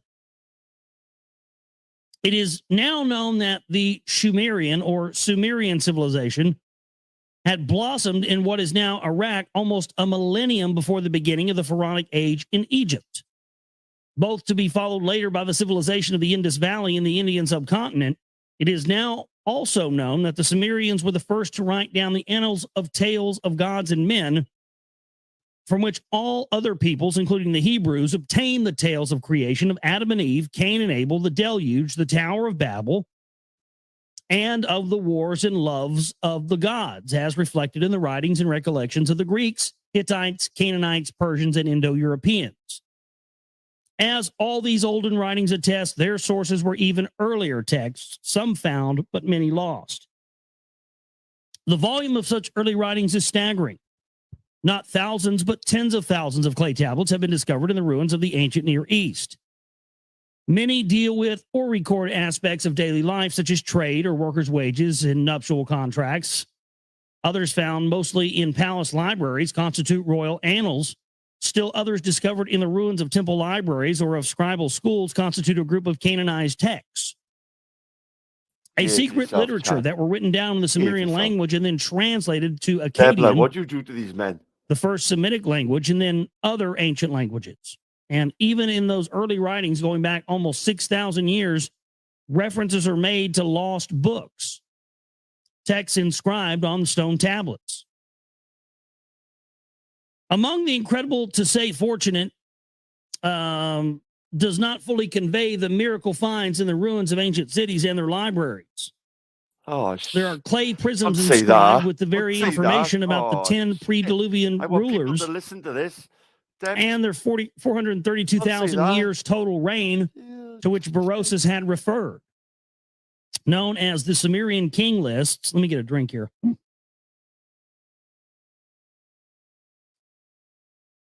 Known as the Sumerian king lists and on display in the Ashmolean Museum in Oxford, England. Their several versions leave no doubt that their Sumerian compilers had access to some earlier common or canonized textual material. Coupled with other equally early texts discovered in various states of preservation, they strongly suggest that the original recorder of the arrival, as well as of the preceding events and certainly of the following events, had to be one of those leaders, a key participant and an eyewitness, one who had been an eyewitness. God bless you, Debla. At least you'll keep these men here for me. yeah. As long as Deborah's here, you men will stay here. To all those events, indeed, a key participant in them was the leader who had splashed down with the first group of astronauts. At that time, his epitaph name was Ea, E-A, he whose home is water. He experienced the disappointment of having command of Earth mission given to his half-brother and rival Enlil, Lord of the Command. A humiliation little mitigated by granting him the title Enki, Lord of Earth. Relegated away from the cities of the gods and their spaceport in the Eden. Some say also, guys, just a little fucking thing in that. Just some also say Enki never left Earth. He stayed here. He stayed on Earth. And apparently he's still here somewhere. Maybe he's down the road in a council house. Who knows? Eden, E-D-I-N, which of course Eden, to supervise the mining of gold in the Abzu, which was in southeastern Africa. It was Ea Enki, a great scientist who came across the hominids who inhabited those parts. And so when the Anunnaki toiling in the gold mines mutinied and said, no more, it was he who realized that the needed manpower could be obtained by jumping the gun on evolution through genetic engineering. And thus did the atom, literally, he of the earthling, came into being. Here we go. As a hybrid, the atom could not procreate. The events echoed in the biblical tale of Adam and Eve in the Garden of Eden record the second genetic manipulation by Enki that added the extra chromosomal genes needed for sexual procreation. And when mankind proliferating did not turn out the way it had been envisaged, it was he, Enki, who defied his brother Enlil's plans to let mankind perish in the deluge. The events whose hero has been called Noah in the Bible and Zusudra in the earlier original Sumerian text. The firstborn son of Anu, Nibiru's ruler Ea Enki, was well versed in his Put that fucking guitar into your chicken wing, you'll see, lad. Put that guitar into your chicken wing and just strum away and listen. Planets and its inhabitants past. And this is where I started to already have problems with this. I'm not convinced that they were. I don't believe 100% what they tell us. You know, Anunnaki came from Nibiru and all that. I don't believe that. I still think that's a red herring. But that's what you always see Sitchin referring to, and I still just don't. So that's where me and this guy disagree. I do believe the Anunnaki were from Nibiru. Okay. The archaeological stuff doesn't point in that direction. It points more in the direction of Sirius or Cygnus or Polaris. I mean, it just doesn't point in the direction of some planet that we have. We may or may not have ever even really identified. We have hard evidence that points archaeological things like the pyramids and Göbekli Tepe, and I mean, you've got all these ancient megalithic sites all around the world lined up to stars, to certain systems. And then you see things like the Freemasons being obsessed with Sirius and the whole star system's there, and then the Dogon. And I mean, I just have a hard time believing that the Anunnaki came. They just don't seem to have come from within our own solar system. I have a hard time believing that. An accomplished scientist, he bequeathed his most important aspects of advanced knowledge of the Anunnaki, especially to his two sons, Marduk and Ningishzida, who as Egyptian gods were known there as Ra and Thoth, respectively. But he also was instrumental in sharing with mankind certain aspects of such advanced knowledge by teaching to selected individuals the secrets of the gods. In at least 2 instances, such initiates wrote down, as they were instructed to do, those divine teachings as mankind's heritage. Right, that's what I was referencing earlier in the show, our birthright. That's what they were instructing him to write down. One called Adapa, and probably a son of Enki by a human female, is known to have written a book titled Writings Regarding Time, one of the earliest lost books. The other, called the Edmund Durang, let me get this right, the Enmed Uranki, E-N-M-E-D-U-R-A-N-K-I, the Enmed Uranki, another one of the books that was supposed to be our birthright, was in all probability the prototype of the biblical Enoch, the one who was taken up into heaven after he had entrusted his sons the book of divine secrets, and of which a version has possibly survived in the extra-biblical book of Enoch. Though the firstborn of Anu, he was not destined to be his father's successor on the throne of Nibiru. Complex rules of succession, which reflected the convoluted history of their planet, gave the privilege to Enki's half-brother Enlil. And Enlil is also what that's where the whole thing of, Jesus and the devil comes from, that whole, that whole dynamic. That's in Enlil and Enki. That's what the two twin towers represented, Enlil and Enki. That's it's a pretty good signal of bringing those things down, bringing down Enlil. Well, that's interesting. That's interesting.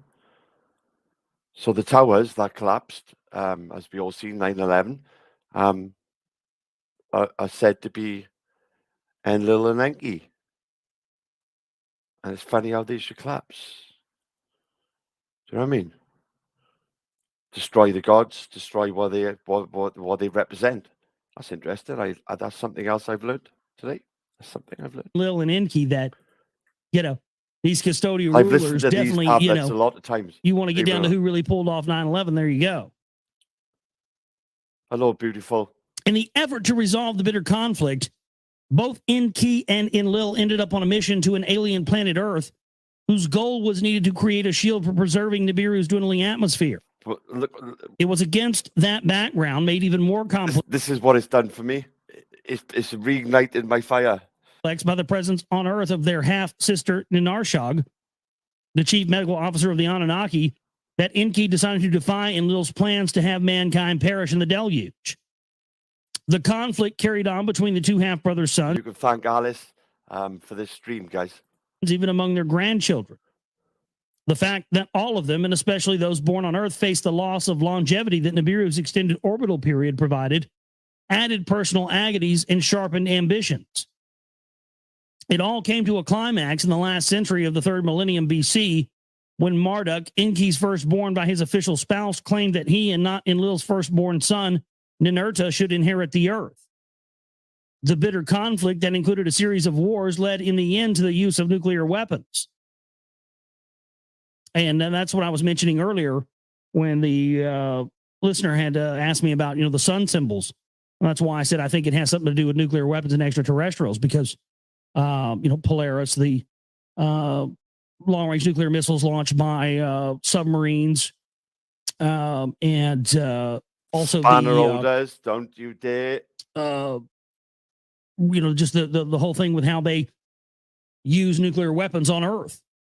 And that being the North Star and all those, sun symbols. Again, when you see those depictions of the sun in Egyptian things or anything else, it's not, that doesn't always mean our sun or our star. It could mean someone else's a star somewhere else. That's what people never think. They never teach you that in school. People need to know that information. It's very key. It changes everything once you know that.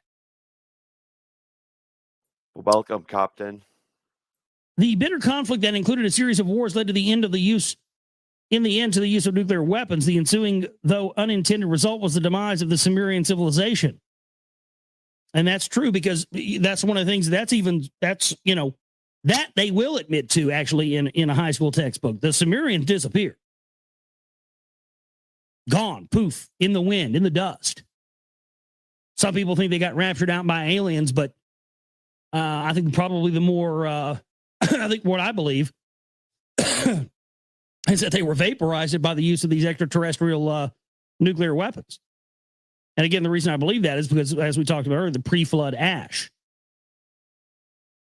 The initiation of chosen individuals into the secrets of the gods had marked the beginning of priesthood, the lineages of mediators between the gods and the people, the transmitters of the divine words to the mortal earthlings. Oracles' interpretations of divine utterances were commingled with the observation of the heavens for omens. And as mankind was increasingly drawn to take sides in the godly conflicts, prophecy began to play a role. Indeed, the term to denote such spokesmen of the gods who proclaimed what was to come, Nabi, was the epitaph for Marduk's firstborn son, Nabu, who had tried on behalf of his exiled father to convince mankind that the heavenly signs bespoke the coming supremacy of Marduk. These developments sharpen the realization that one must distinguish between fate and destiny.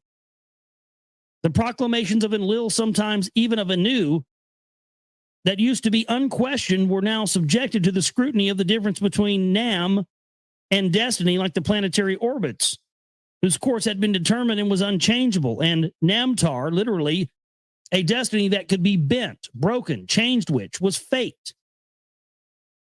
Reviewing and recalling the sequence of events and the apparent parallelism between what had happened on Nibiru and what took place on Earth, Enki and Enlil began to ponder philosophically what indeed was destined and could not have been avoided, and what was just fated as a consequence of right or wrong decisions and free choice. The latter could not be predicted. The former could be foreseen, especially if all, as the planetary orbits, was cyclical. If what was shall be again, if the first things shall also be the last things. The climactic event of the nuclear desolation sharpened soul-searching among the leaders of the Anunnaki and raised the need to explain to the devastated human masses why it came to pass this way. Was it destined, or was it just the result of an Anunnaki-made fate? Was anyone responsible? Is there someone accountable? In the councils of the Anunnaki on the eve of the calamity, it was Enki who stood alone in opposition to the use of the forbidden weapon. It was thus important for Enki to explain to the suffering remnants that the turning point in the saga of extraterrestrials, who had meant well but ended as destroyers, had come to pass, and who but Ea Enki, who was the first to come and be an eyewitness to it all, was the most qualified to tell the people so that the future could be divined, and what was the best way to tell that it was all a first-person report by Enki himself. This is kind of in broken English. I apologize. I know how to read, but and the best way to tell it was all as a first-person report by Enki himself. It's just, I don't think Zachariah Sitchin spoke good English. I'm reading it exactly as it is on the page. And some of this stuff I'm having to like improvise because it's just bad English. I hate that. It's like every time I find a book I want to read, it's written by a fucking first grader. Sucks. That he had recorded his autobiography is certain, for a long text stretching over at least 12 tablets was discovered in a library. Nippur quotes Urki as saying, "When I approached the earth, there was much flooding. When I neared its green meadows, heaps and mounds were piled up at my command. In a pure place, I built my house. An appropriate name I gave it." The long text continues to describe how Ea, or Enki, then assigned tasks to his lieutenants, putting their mission to Earth in motion. Numerous other texts that relate. Can I just say, Jupiter, you were doing exactly the same thing as why you disliked my show. Now you were just doing exactly the same thing. Ironic. It's ironic. Varied aspects of Enki's role, and the ensuing developments serve to complete Enki's tale.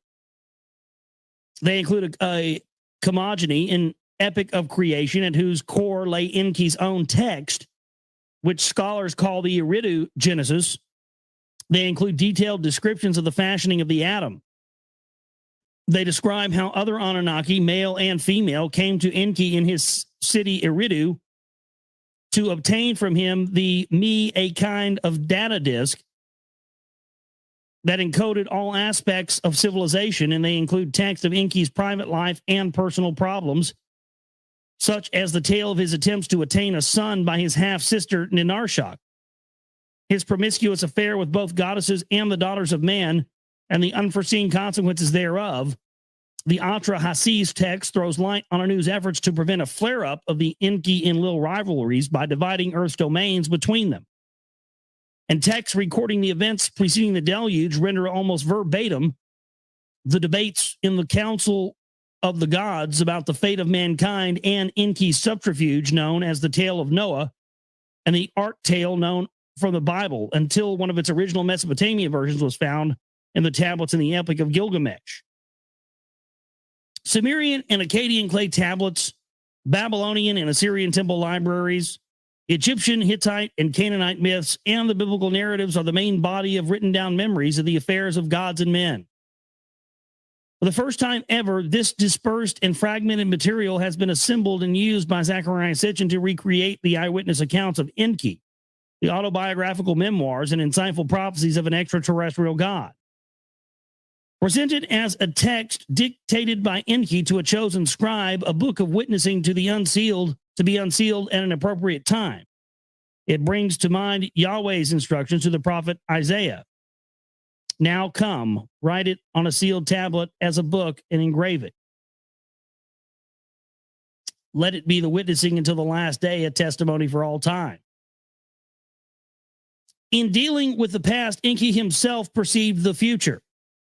The notion that the Anunnaki, exercising free will, were masters of their own fates, as well as the fate of mankind, gave way in the end to a realization that it was destiny, that when all was said and done, determined the course of events, and therefore, as the Hebrew prophets had recognized, the first things shall be the last things.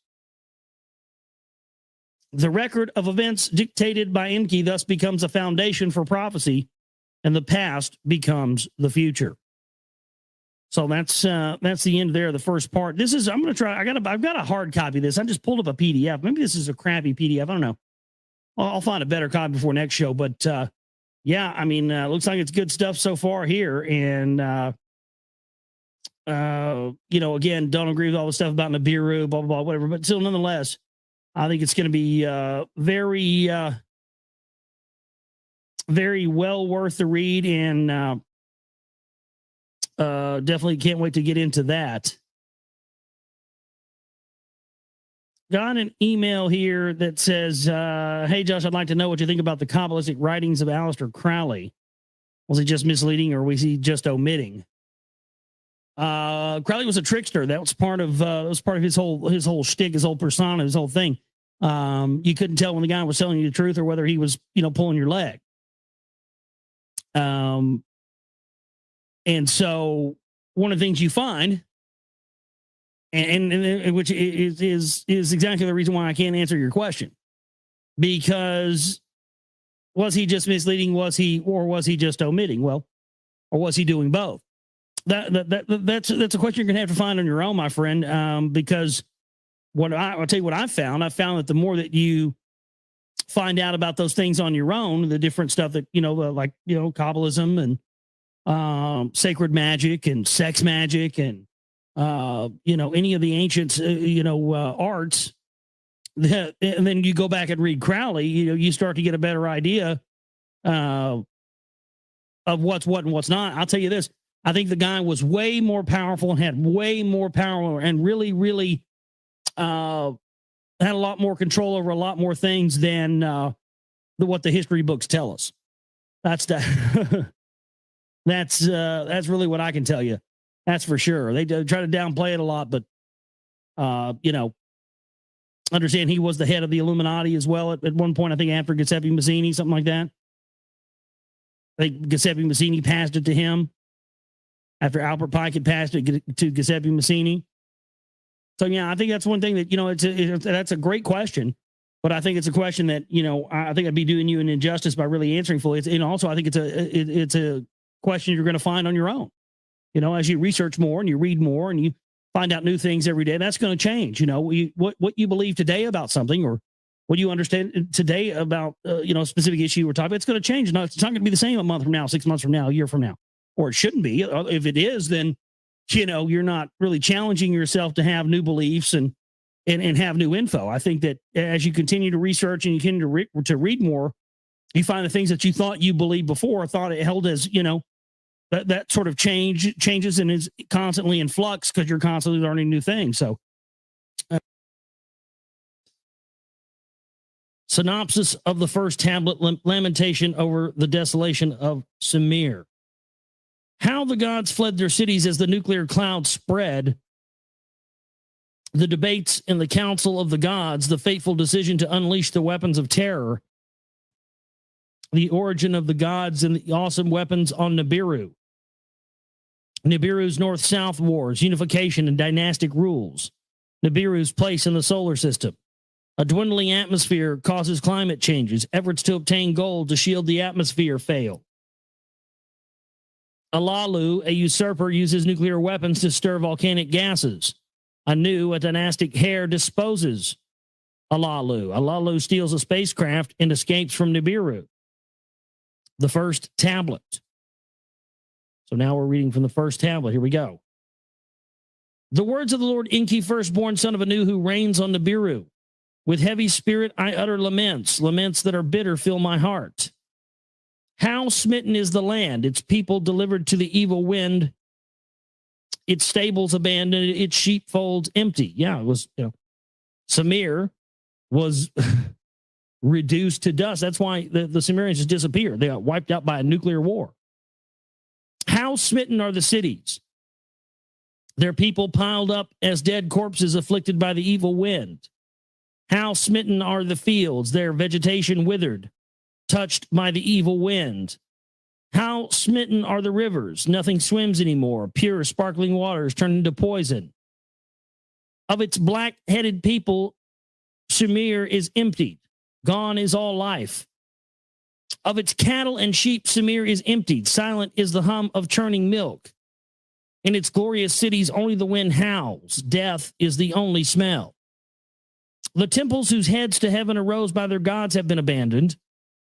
Of lordship and kingship command there is none, scepter and tiara are now gone. On the banks of the two great rivers, once lush and life-giving, only weeds grow. No one treads the highways, no one seeks out the roads. Flourishing Sumir is like an abandoned desert. How smitten is the land, home of gods and men. On that land a calamity fell, one unknown to man. A calamity that mankind had never before seen, one that could not be withstood. On all the lands from west to east, a disruptive hand of terror was placed. The gods in their cities were helpless as man. An evil wind, a storm born in a distant plain, a great calamity wrought in its path. A death-dealing wind born in the west, its way to the east is made, its course set by fate. A storm devouring as the deluge by wind and not by water, a destroyer by poisoned air, not tidal waves overwhelming. By fate, not destiny, was it engendered. The great gods and their council, the great calamity had caused. By Enlil and Nirhashag, it was permitted. I alone for a halt was beseeching. Day and night to accept what the heavens decree, I argue, to no avail. So he's basically saying he tried to stop it. They wouldn't listen to him. Ninurta, Enlil's warrior son, and Nergal, my very own son, poisoned weapons in the great plain, then unleashed them. That an evil wind shall follow the brilliance we knew not. Thy now cry in agony. They act like they didn't know what these weapons were going to do. They'd never used them before. You almost see them as almost in the same place that we are now with our technology. It's almost as if that's where they were at, a little bit more advanced than us. They could travel places, but but before anybody ever dropped a nuclear weapon, nobody knew what it was going to do, even though they had that technology, and knew about it, but just didn't, they didn't know. Seems like this was kind of the same way. In their holy cities, the gods stood disbelieving as the evil wind toward Sumer made its way. One after another, the gods fled their cities, their temples abandoned to the wind. In my city, Eridu, as the poison cloud approached, I could do nothing to stop it. Escape to the open steppe, to the people I gave instructions. With Ninki, my spouse, the city I abandoned. In his city, Nippur, place of the bond heaven earth, Enlil could do nothing to stop it. The evil wind against Nippur was onrushing in his celestial boat, UFO. Pretty clear, celestial boat. Give me a break. Enlil and his spouse hurriedly took off. Yeah. Sure. Yeah, the tough gods, these all almighty, all powerful, all loving gods, puke, drop nuclear weapons on us, then get in their fucking spaceships and haul ass out of here. Sounds familiar, doesn't it? As above, so below, right? Sounds like what they want to do to us. The past is prologue. Like what it said at the beginning of this, some of that the effect. What's happened in the past determines the future. So the gods, the extraterrestrials, they dropped nuclear weapons on us and they hauled ass in their spaceships and got the fuck out of here and then, left us all down here to die. That very well could be what's going to happen again. A lot of evidence pointing that direction in there.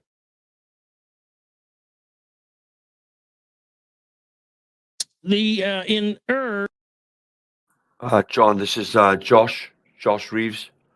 He's got a YouTube site. I like him. He's done most of the books, done most of them. He's done the tablets of Toph as well. Yeah, he's the best, one of the best. What's the word? Commentators of this Lost Book of Enki I've heard. So he breaks it down, gives his own opinion about it. I don't agree with him on everything, but yeah, it's good. Sumer city of kingship, Nanar to his father Enlil for help cried. In the place of the temple that to the heaven in 7 steps rises, Nanar, the hand of fate, refused to heed. My father who begot me, great God who to had granted kingship, turn the evil wind away, Nanar pleaded. Great God who decrees the fates, let and its people be spared, your praises to continue. Nanar appealed. Enlil answered his son, Nanar, noble son, your wondrous city kingship was granted. Eternal reign, it was not granted. Take hold of your spouse, Ningal, flee the city. Even I who decree fates, its destiny, I cannot bend. Thus did Enlil, my brother, speak. Alas, alas, not a destiny it was. A calamity none greater since the deluge, gods and earthlings has befallen. Alas, not a destiny it was. The great deluge was destined to happen. The great calamity of the death-dealing storm was not. So they're saying that, again, really reinforcing that idea that the great deluge, the great flood, was destined to happen, but the death-dealing storm was not. Well, what makes that interesting is that historically people are often confused.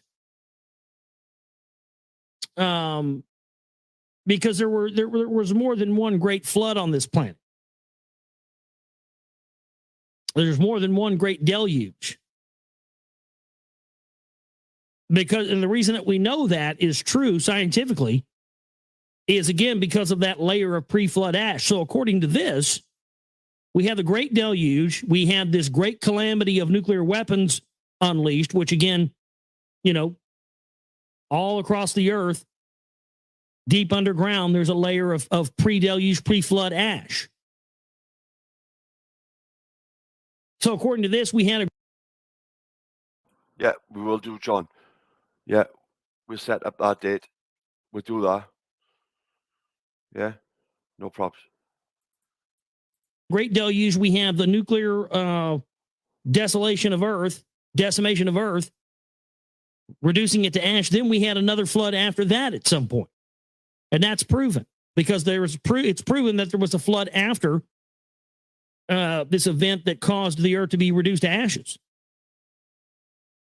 That's very interesting. And you see that reference that there was more than one flood. You hear that talked about.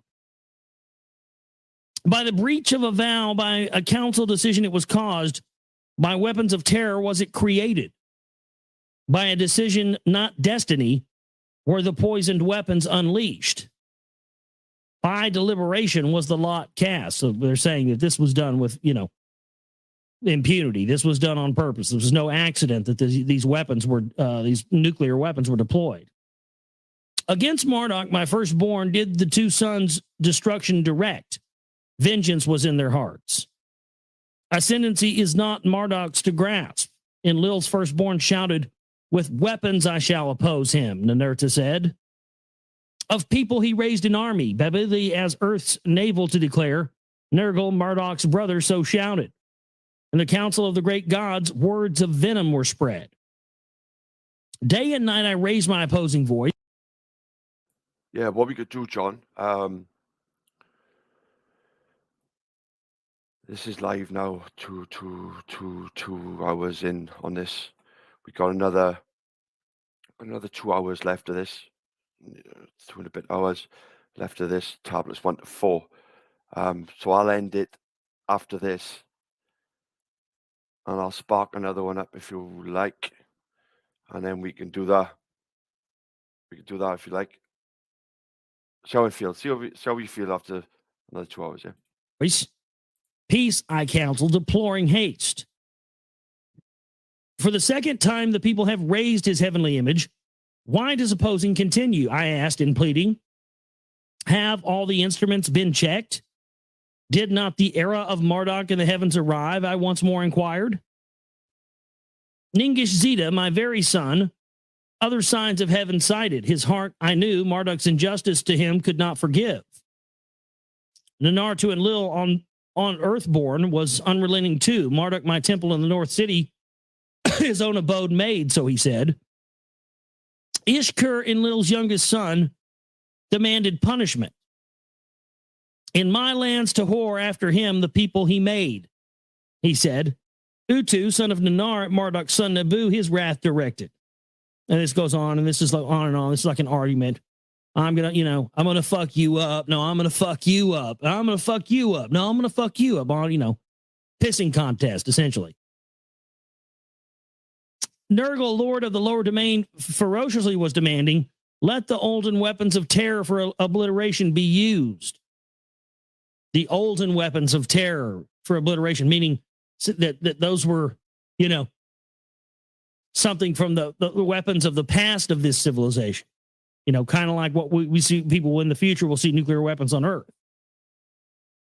Let the olden weapons of terror for obliteration be used. At my own son, I gazed in disbelief. For brother against brother, the terror weapons have been forsworn. Sounds familiar. I mean, why do we think we're in a constant state of war? I mean, that was Bramley's sort of whole premise for the gods of Eden. Well, there you go. That's all we know. That's what the people who created us, or who we call gods, who we are the victims of a gigantic science experiment of. We are. No wonder nobody's ever tried to. No wonder other extraterrestrial races haven't tried to get a hold of us, man. No, we're the bastard sons of the universe. We are. We're the redheaded stepchildren of the galaxy. And we wonder why we arm against each other, why we have weapons, and we're all people, man. Why do we want to kill each other? Because the people of the bloodlines who are in positions of power around the globe, from presidents to congressmen to senators to royalty to the crown to all across the board, banking houses, religious institutions, all of these bloodline people are trying to become gods themselves.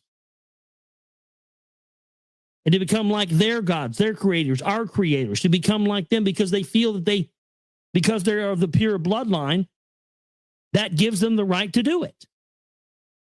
It gives them the right to do everything that their creators did. And if that means endless war and everybody killing each other, then so be it, because that's what they did. For brother against brother, the terror weapons have been forsworn. Instead of consent, there was silence. In the silence, Enlil opened his mouth. Punishment there must be. Like birds without wings, the evildoers shall be. Marduk and Nabu of our heritage are depriving us of our heritage. Let them deprive the place of the celestial chariots. I'm sort of reading this slow and kind of, it's just, all the words are kind of reversed into what we would say it. So I'm trying to reverse them a little bit and say them, so they're easier to understand for you. Let this place be scorched to oblivion, Ninurta shouted. Let the one who scorches be me. I mean, let me do it. Let me fucking set this place on fire. Let's scorch this motherfucker to oblivion. Let's drop, but let me pull the trigger. That's what Ninurta is saying. Excited, Nergal stood up and shouted, "Let the evildoers' cities also be upheavaled. The sinning cities let me obliterate. Let the annihilator my name be thereafter. The earthlings by us created, the earthlings that were created by us must not be harmed. The righteous with the sinners must not be perished," I forcefully said. Nanarshog, my creating helpmate, was consenting. The matter is between the gods alone to settle. The people must not be harmed. I knew from the celestial abode to the discussions was giving much heed.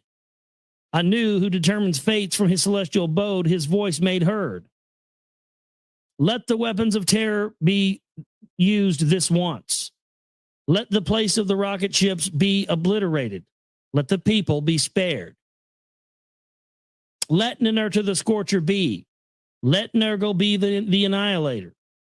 So did Enlil announce the decision. To them a secret of the gods I shall reveal. The hiding place of the terror weapons to them I shall disclose. The two sons, one mine, one his, to his inner chamber Enlil summoned. Nergal, as he went by me, averted his gaze to me. Alas, I cried out without words, brother has turned against brother. Are the prior times fated to repeat? A secret from the olden times to them Enlil was revealing. They had entrusted in their hands the weapons of terror. Clad with terror, with a brilliance they are unleashed, and they touch to dust and heat dust, turning everything into dust, essentially is what they're saying. For brother against brother on earth they were forsworn, and neither region to effect. Now the oath was undone like a broken jar in useless pieces. The two sons, full of glee, with quickened step from Enlil's chambers emerged for the and the weapons departing. I mean, they launched the weapons. The other gods turned their back to the cities. None of his own calamity had a foreboding. Which means, they got the fuck out of there. Now this is the account of the prior times and of the weapons of terror. Before the prior times was the beginning. After the prior times was the olden times. In the olden times, the gods came to earth and created the earthlings. In the prior time, none of the gods were on earth, and the earthlings were not yet fashioned. They were not yet made. In the prior times, the abode of the gods was on their own planet. Nibiru is its name. A great planet, reddish in radiance, around the sun, an elongated circuit Nibiru makes. It has a long orbit, allegedly. For a time in the cold is Nibiru engulfed, for part of its circuit by the sun strongly is it heated. So every time it starts to it does a rotation, it gets so close to the earth that it heats up. But because it's got such a slow orbit, life was able to flourish there, essentially is what they're saying. A thick atmosphere envelops Nibiru by volcanic eruptions. All manner of life this atmosphere sustains, but without the atmosphere, there will only be dying, perishing. In the cold period, the inner heat of Nibiru keeps the planet warm, like a warm coat. In the hot period, it shields Nibiru from the sun's scorching rays. In the midst, I guess, in the springtime, it rains and it holds and releases to lakes and streams, giving rise. Lush vegetation, our atmosphere feeds and protects. All manner of life in the waters and on land has been caused to sprout. After eons of time, our own species sprouted, and by our own essence, an eternal seed was used to procreate. Which basically says, an eternal seed was used. I mean, something came along and created them. They may be the gods that created mankind, but somebody created them too. Who was it? See, I mean, we're not even ready to ask that question as a people on this planet, are we? That if there is a God or gods, most likely that God or gods has a God too, someone who created them. Well, who is that? This is this is going to start to open up more questions than it is answers. As our numbers grew to many regions of Nibiru, our ancestors spread. Some tilled the land. Some four-legged creatures shepherded. Like, well, they had dogs, is what it means. I knew dogs were from another planet. Fucking cats, too. Bastards. I love dogs and cats, though. They're great.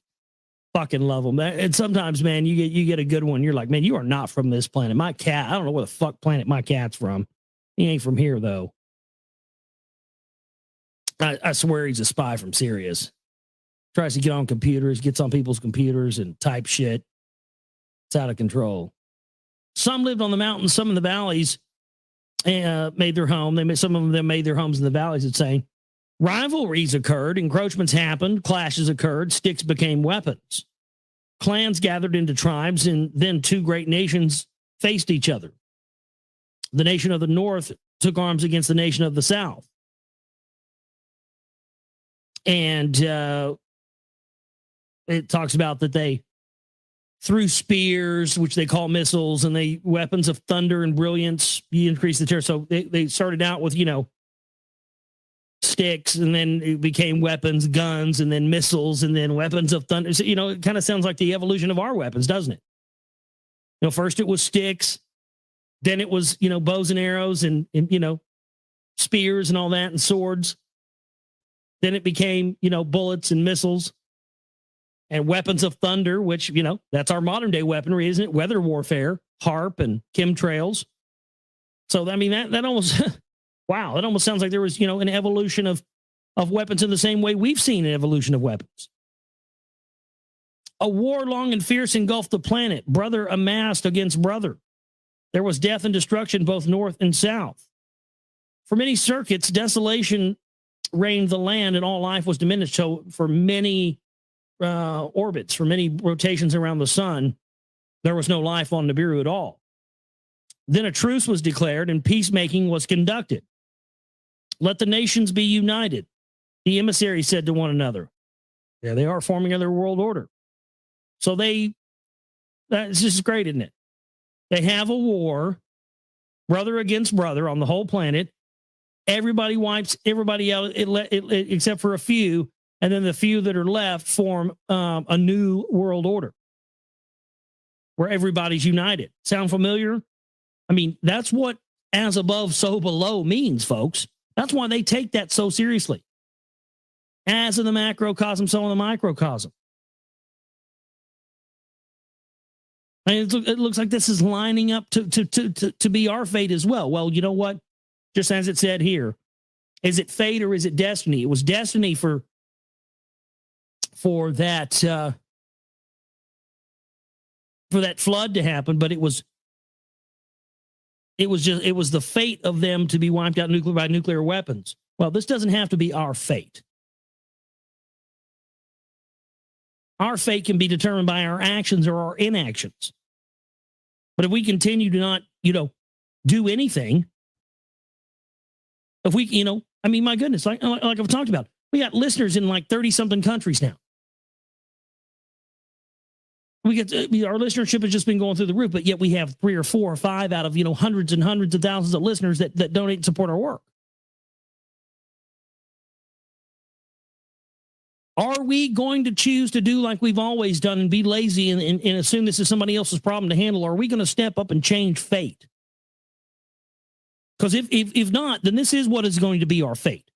If we don't get involved and do something, this is going to be our fate. We are going to suffer the same fate that the people of old did. And something tells me the elite want it that way. That's exactly what they're planning.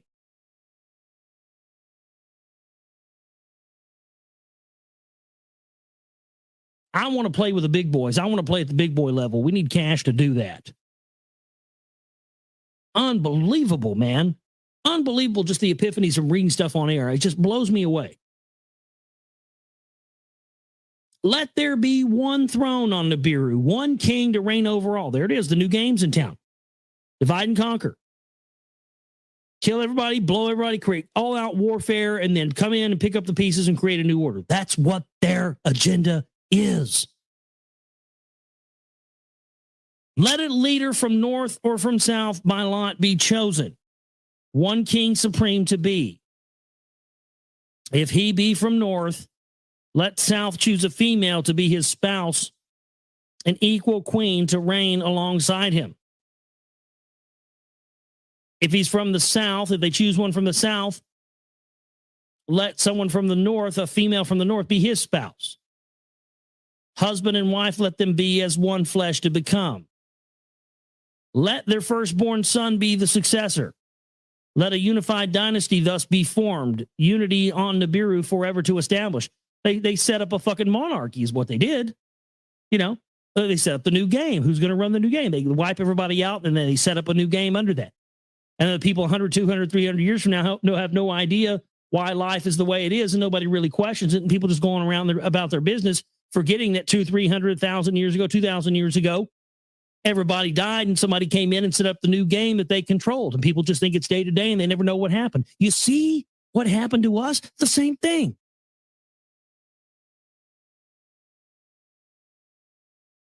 They did it here. They did it on their planet, and then they seeded us with the ability to do it again ourselves. We've gone down the same road they are. You know, you see these, we call them vicious cycles. You know, a father is an alcoholic and a wife beater, and so, you know, and then the son grows up and becomes an alcoholic and a wife beater, and then his son grows up and becomes, and you know, it's a vicious cycle. But all it takes to break that vicious cycle is one person standing up and saying, no more, not me. I'm not going to be the one that continues that vicious cycle. It ends here. And that's what we have to do as a people, folks.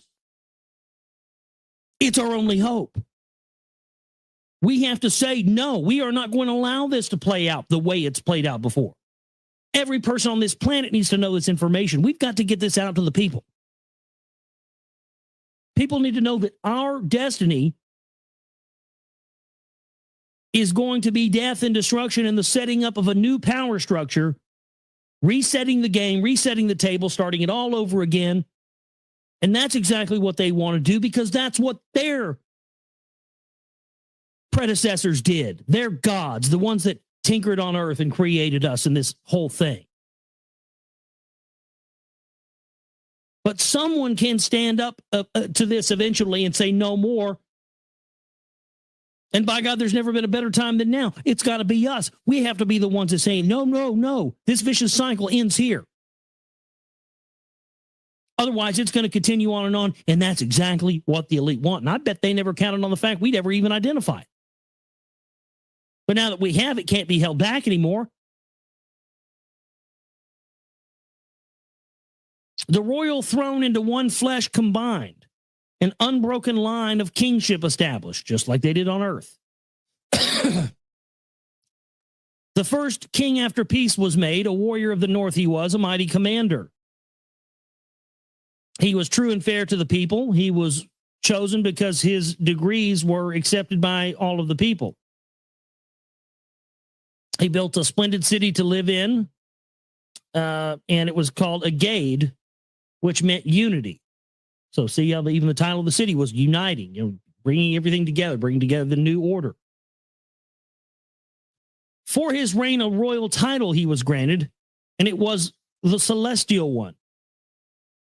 His name was On. And his name On means the Celestial One.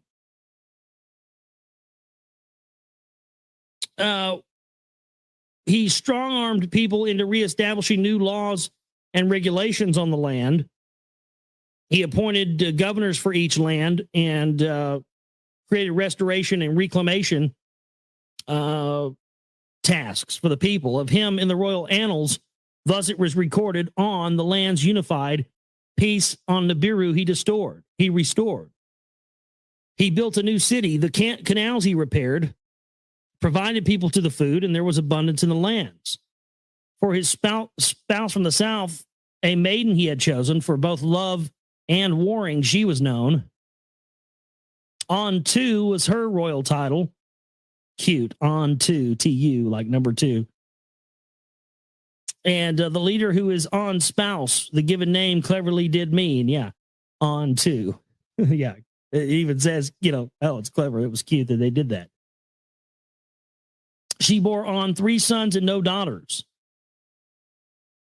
the firstborn by her named Annunaki. Annunaki. You see, like Annunaki. Now it's just Annunaki. Now you're starting to see the lineage. See this? That's what this is. That's why he said, you know, this is the preface. This is of the times that came before. Well, that's what we're reading here. This is unbelievable. This is an account. I didn't know this. I wasn't aware of this. Wow. It's mind blowing now that I'm reading this. Now that I figured out what this is. Wow, man. This is killer. This is a genealogical record of the generations of people that came before what we know as the Anunnaki. This is the record of their lineage and of their lives and of what they did. And the reason this is important to us, this is amazing. You know, I mean, people, you know, say a lot of crap about these, you know, translations and stuff, blah, blah, blah, you know. I think a lot of that's disinfo. I think a lot of people are like, oh, no, those aren't real. Those aren't true, you know, blah, blah. I think people are real scared of this. Because what this is doing is, and that's why it said, you know, what has happened in the past is important to the future, because they're showing what the bloodline lineage, the relatives, ancestors of the Anunnaki who came to Earth and seeded life, they're showing what they did in their lives and how they set things up. And by having that access to that knowledge, that's why this was one of the things that Enki wanted mankind to have, this book. He wanted mankind to know this, because something in this information was going to be a gift to us to save us from some fate that may be forced upon us by these custodians in the future. So this is unbelievable, man. I mean, this, it really, it's an account of the bloodlines, of the lineage, you know, and it talks about what they did in their times. And this is something we can learn from, especially when we see how, you know, this man against man, brother against brother fighting. And then the new order comes in. This information and stuff we are supposed to know to learn something from it, to keep ourselves from going down the same route that people before us did. That's why this has been hidden from us. That's why they've, you know, gone into Iraq, gone into all of the museums and taken all these things. They don't want us to get our hands on this, because if we get our hands on this stuff and understand that what happened in the past also may happen in the future, if we don't learn what happened in the past and learn from that, you know, it's, again, just a paradigm shift. It all makes sense to me. Now that's what all this shit's about, man. It was just kind of strange just reading this. And as I was reading this, I realized this is this is a genealogical account. So that somebody, somewhere, someday, you and I now, here in 2011, could gain some perspective or some knowledge from this. This is what secret societies, the original purpose of secret societies was. And what they did was they took that, corrupted it, and turned it, instead of being secret societies to teach us this, they turned it in secret societies are there to keep us from learning this. And only their people who are going to play the game their way and not tell people this are going to be initiated. This is the secret of the secret societies, ladies and gentlemen. Right here, you heard it right here on the show. I'm here to tell you right now today. This is it. This is what they've been hiding. This is what they didn't want us to know. These genealogical records of the ancestors of the people who came to Earth, the gods who came to Earth. This is what there's something in here, and we're going to find out, because we're going to read all this on air. There is something we're supposed to learn here, whatever it is and what it all may be. Yet I just don't know, but it's something. Alone on the throne he was seated. He was supposed to choose a spouse twice, but it got postponed. Some of this stuff I'm not going to read verbatim. I'm just going to kind of give you the, you know, kind of just put it into modern day terms. In his reign, concubines are brought into the palace. A son to him was not born. So they brought in bitches for him to bang. Essentially, they'll dumb it down for you. The dynasty thus began with the death of Enki, and there was no offspring. The middle son, though not firstborn, was pronounced the legal heir. So fascinating stuff here. And the idea of this, this being the genealogical record of the people that came before the ones that seeded the bloodlines on Earth, it's fascinating stuff. Because you see, now we know the answers to why mankind has lived in constant warfare. It's in our blood. And just like I talked about last night on the show, if you didn't listen to last night's show, go back and listen to it. All the shows this week, I suggest you listen to. 5 shows we got this week. I think all of them been killer. And I'm on fire right now. Even more now, But, I was just talking about last night about really, realizing that I thought for the longest time that I wasn't working hard enough, or I wasn't. And it's not just that. The only thing that's holding back me getting my work out on to a larger scale is, cash backing. Everything is, you're going to have money to get anything out there now. It's not about talent or anything else. It's about how much money you have to put behind something. But once I realized that, I realized that, I don't have to kill myself to do it. Trying to kill myself to do this is not the solution. It was not a hindrance. It was not a weapon against me anymore. And that's what we have to see this as. Once we're aware of this, yes, we do have it in our blood to be in constant warfare and the rest, but we can change it. Once we're aware of it and we realize that's not the way to go, and that's a mistake, and that people who existed on other planets even prior to Earth went through this, and that people thousands of years ago were trying to get a message to us saying, hey, don't go the way we did. You got it in your blood too, because you're of us and you're like us.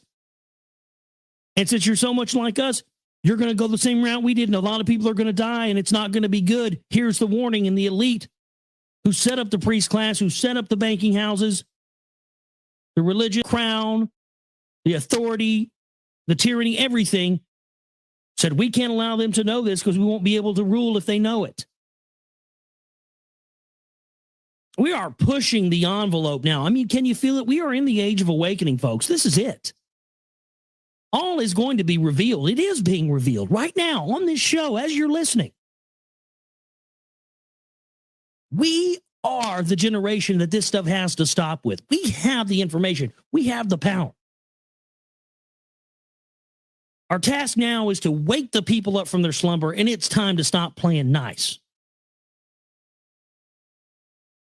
I hope you'll send this broadcast to somebody. I hope you'll get it out there when it appears on YouTube, when it appears on my archives. Get it out there. Let people hear it, man. Let's do this. All right, let's get into Lost Book of Enki for you here tonight.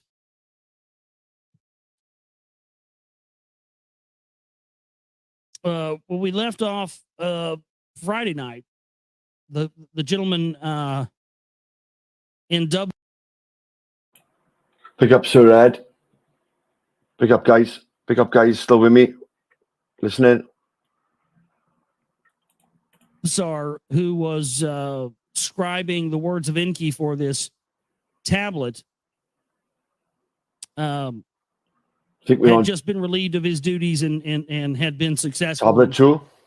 Scribing this book for Enki on this, esoteric tablet that sounded like some kind of computer system. Well, it talked about how, the pen was made of a crystal, it like etched it into the tablet. So we're picking up where after he comes to his senses after being the scribe for Enki here.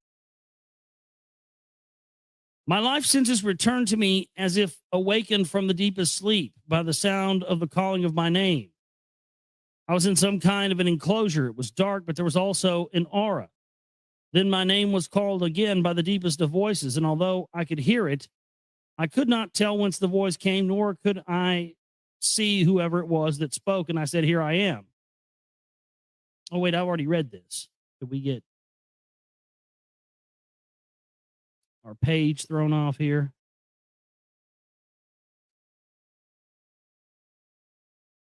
Yeah, I did. Wow. I don't remember what page we left off on. Well, it stinks.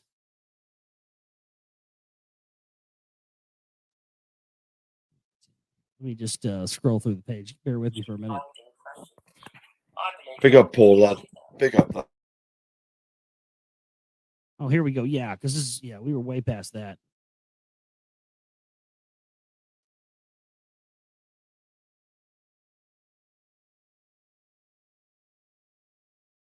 yeah, this is basically continuing on the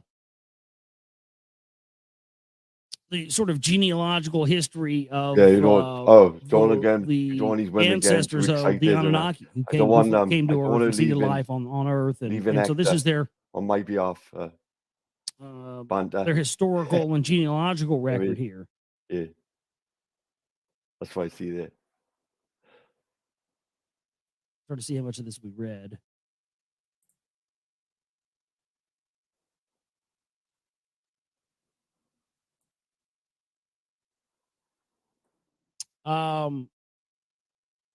It's talking essentially about how it's okay, guys. You could tell your women there was great cataclysms, there was nuclear weapons unleashed. Yeah. And then somehow, it was just interesting because after, they said brother was pitted against brother, and then all of their people on their planet were wiped out. And then out of those ashes, like the phoenix out of the ashes, which is interesting because that's one of the symbols of the brotherhood, the double-headed phoenix.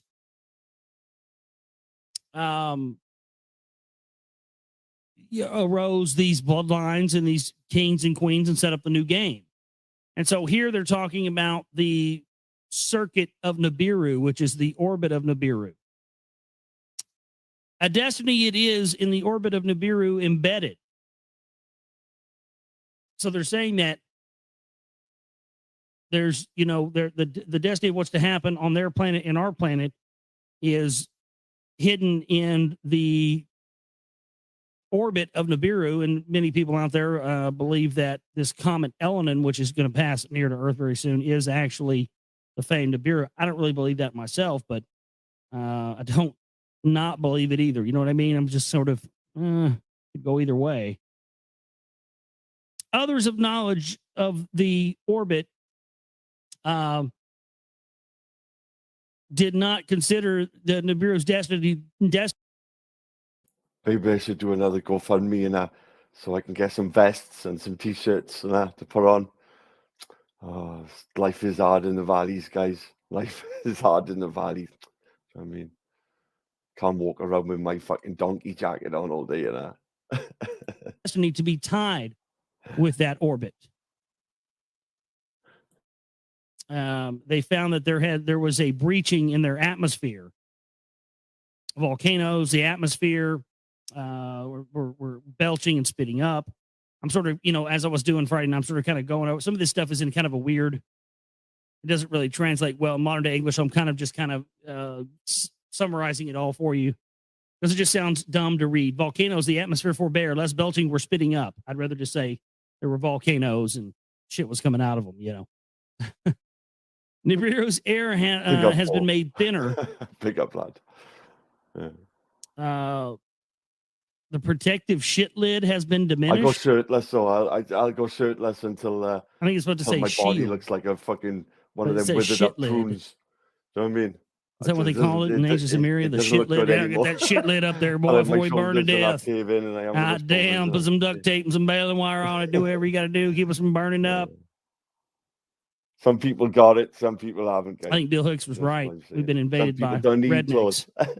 Adam and Eve it. Yeah. Another world. Adam and Eve it. In the reign of Anshar and Kishar, pestilences appeared, and they could not overcome them. Their son Anshar ascended to the throne, and he was of the 6th dynasty of rule on Nibiru. His name became Master of the Shar. With great Discord, no, I've had like 5 minutes of Discord, you'll see, lad, and I haven't seen good come out of it. Only for the fact that I can talk personally with Alice, but I can do that on WhatsApp. So Discord, no. Yeah. Not really, sorry, lad.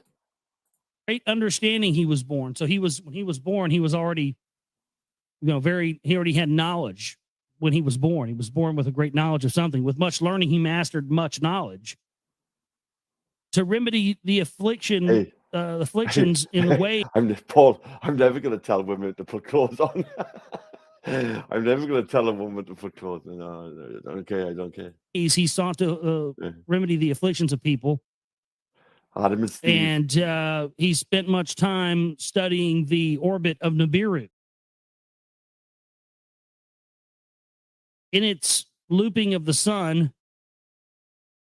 5 family members embraced the planets of dazzling beauty for cures to the afflictions of their atmosphere. He examined the atmosphere. So they were finding out that people were dying on their planet, and the reason that was because of their atmosphere. Okay. So this is okay. So this is the. I know. I'm only playing myself, bro. I'm only playing myself. Yeah. So this is getting into now why they needed the gold from Earth, guys, on Nibiru.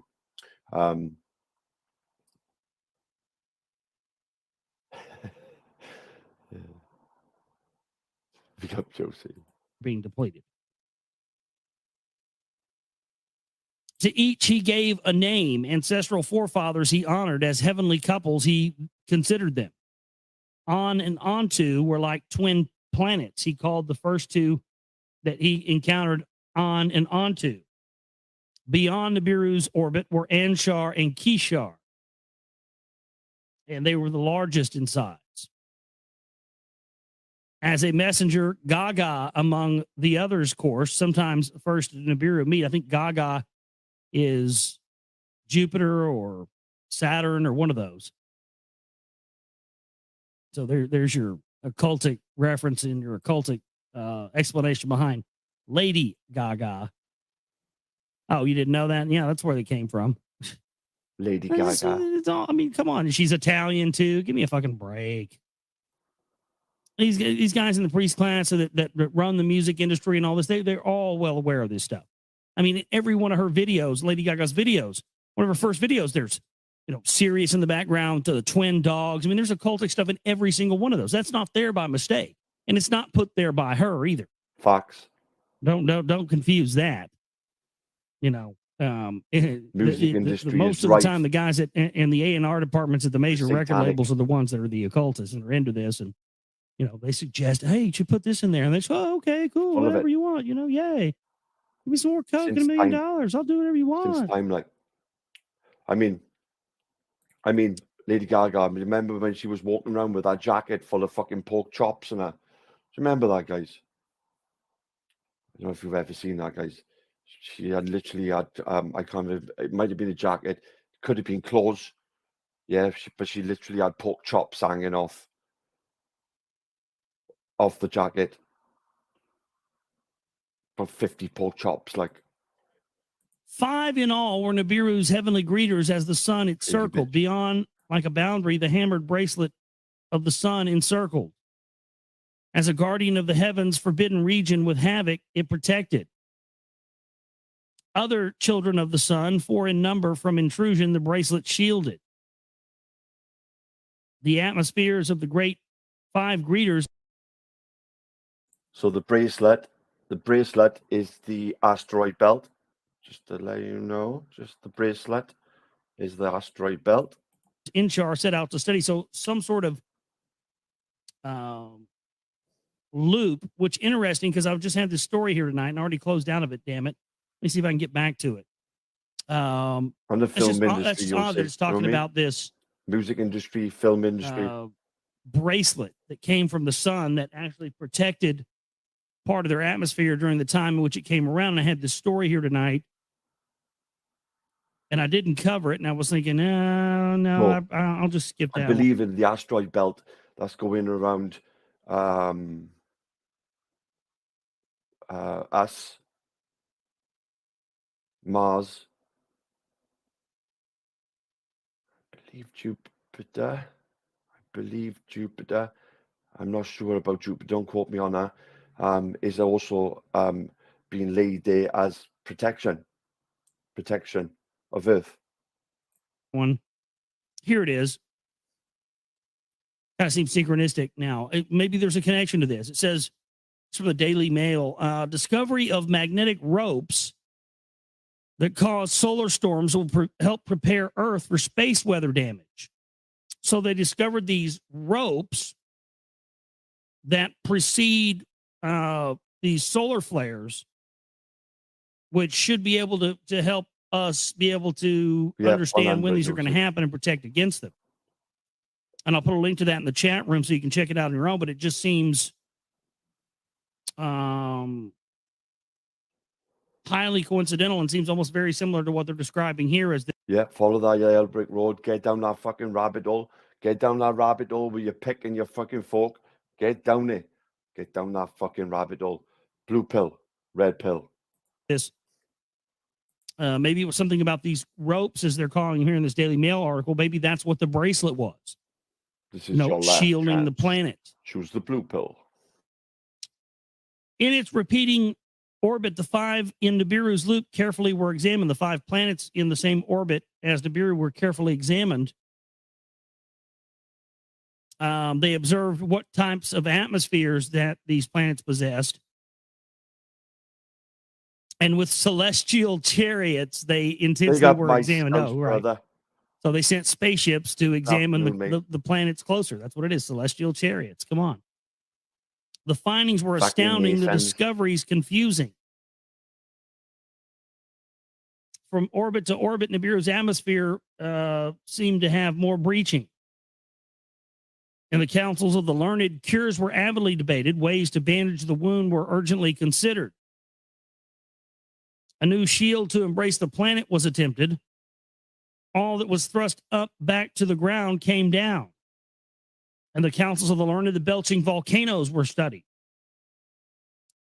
The atmosphere by belching volcanoes that were created by the volcanoes. God, I'm just trying to figure out a way to say this.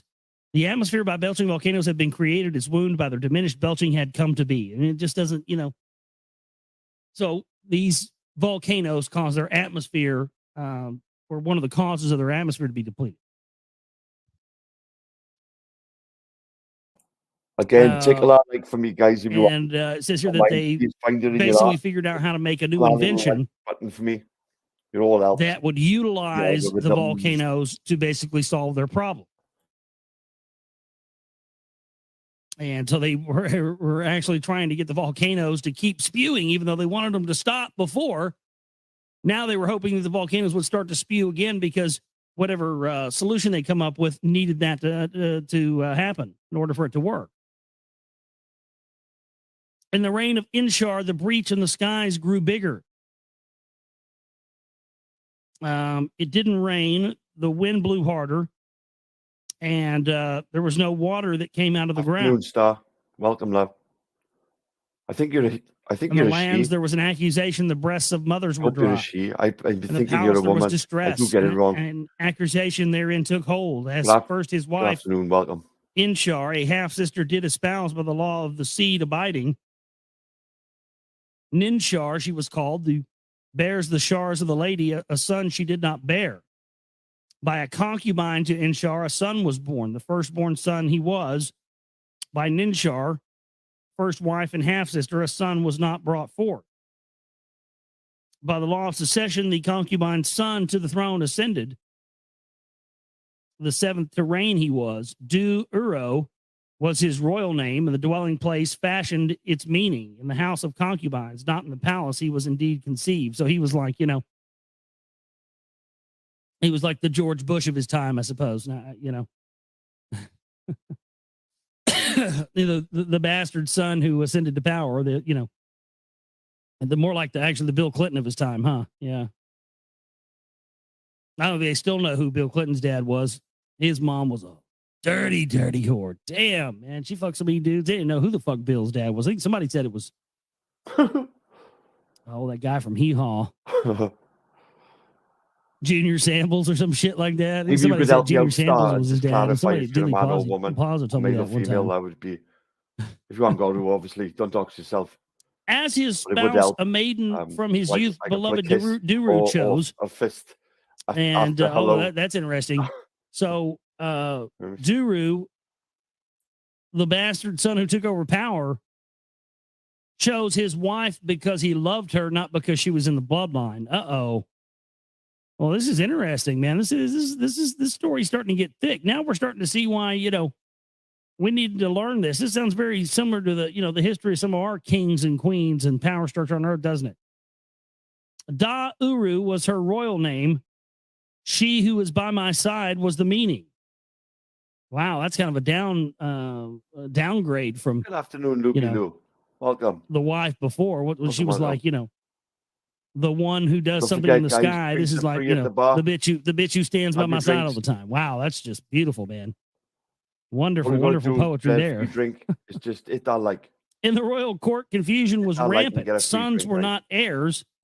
Wives were not half sisters.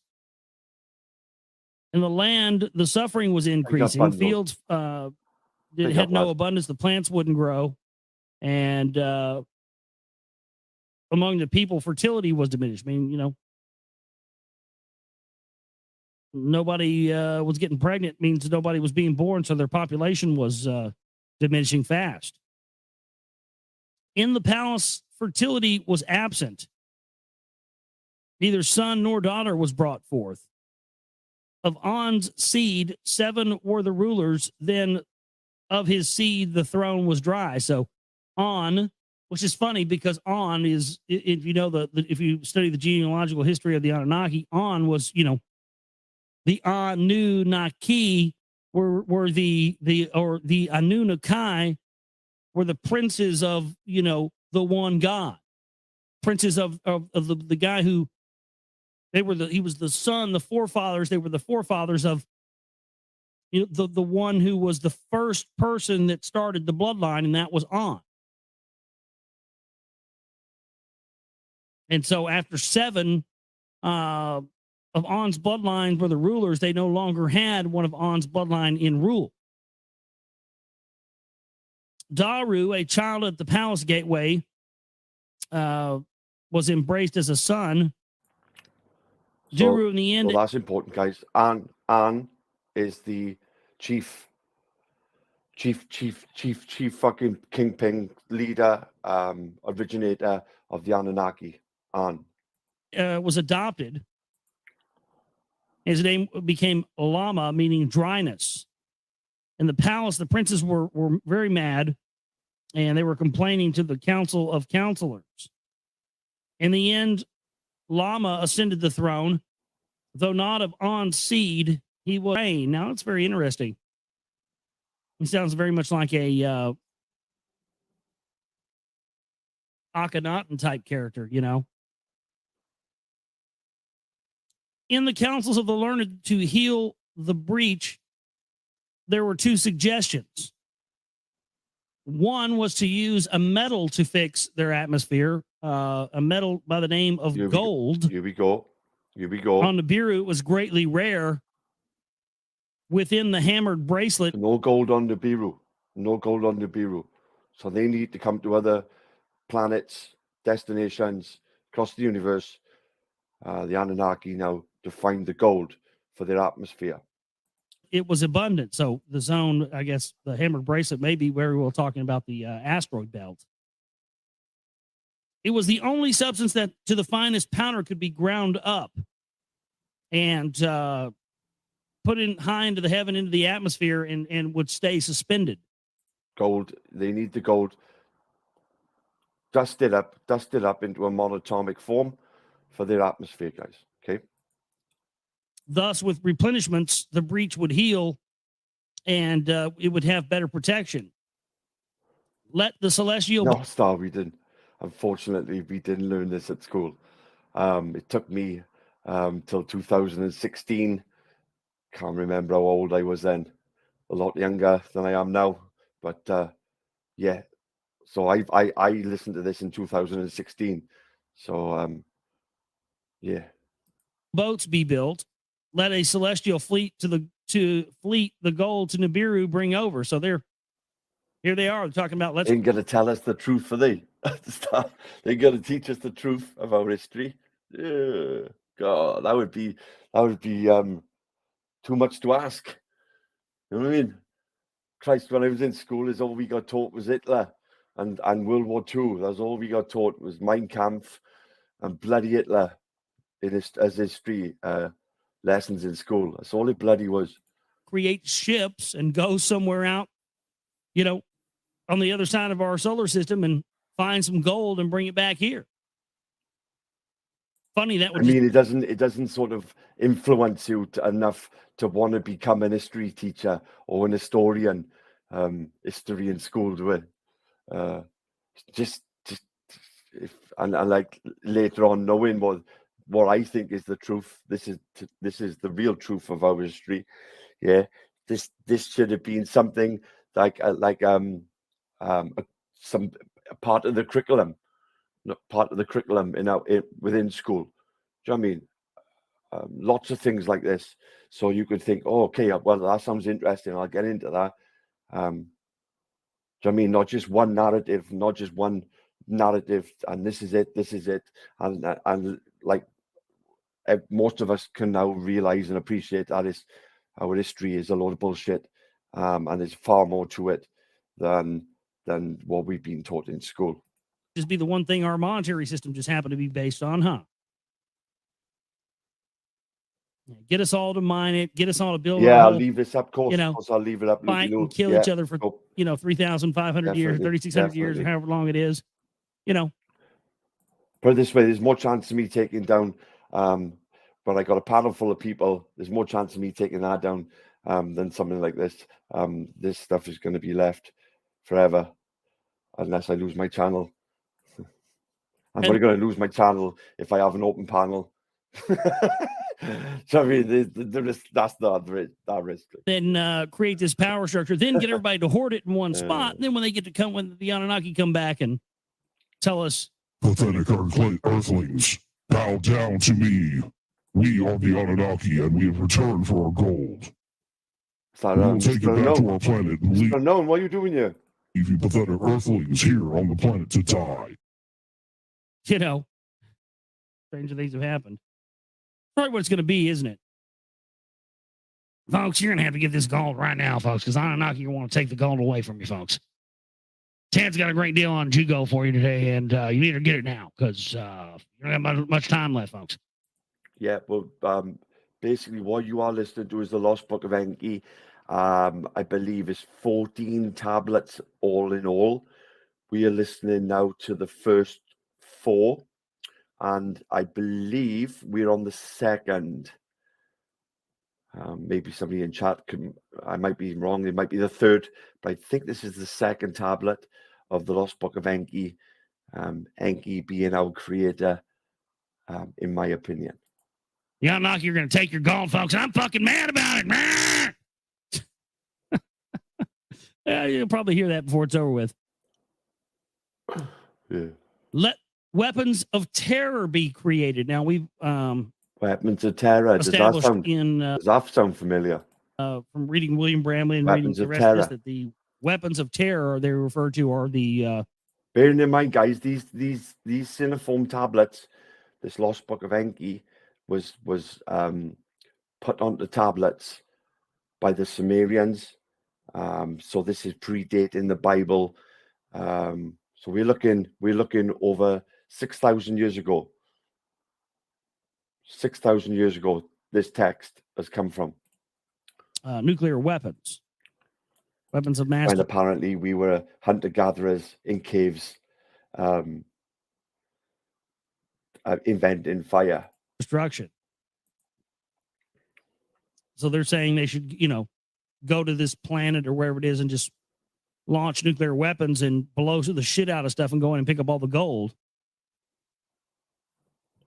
For a decision, Lama was too feeble. What did he know about making that kind of a choice?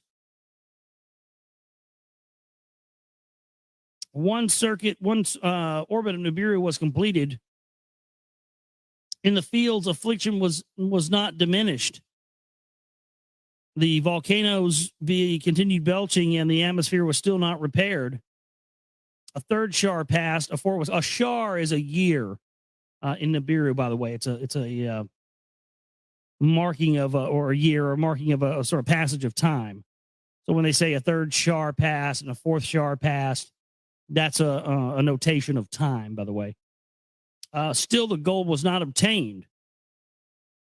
In the land, there was still strife. Strife was abundant. There was no food, no water. Everybody in the lands were disjointed. Everybody was accusing each other. Everybody's running around basically like a chicken with their head cut off, not knowing who to blame, playing the blame game. And there's basically saying, well, then if this is our destiny to die like this, then doing. So you'll say what banter is Admiral Byrd. Brilliant documentary. I just put in the chat for you for Admiral Byrd if you ever wanted to watch that, if you wanted to find out who Admiral Byrd is.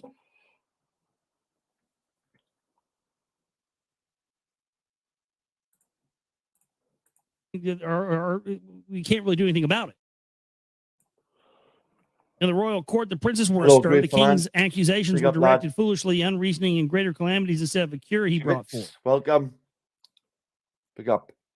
From the olden storehouses, weapons were retrieved. A rebellion, there was much speaking.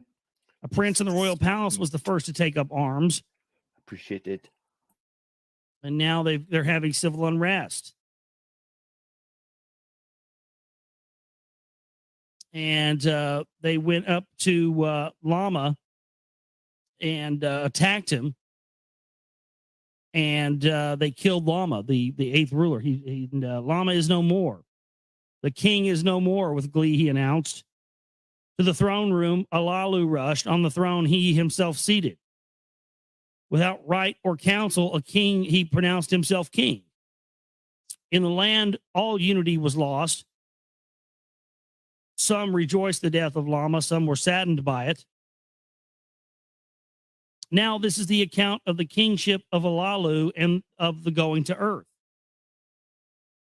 So when this guy, so what's essentially what they're telling us is that this guy Lama died, and this guy Alalu, who just, wasn't anybody, basically came in and said,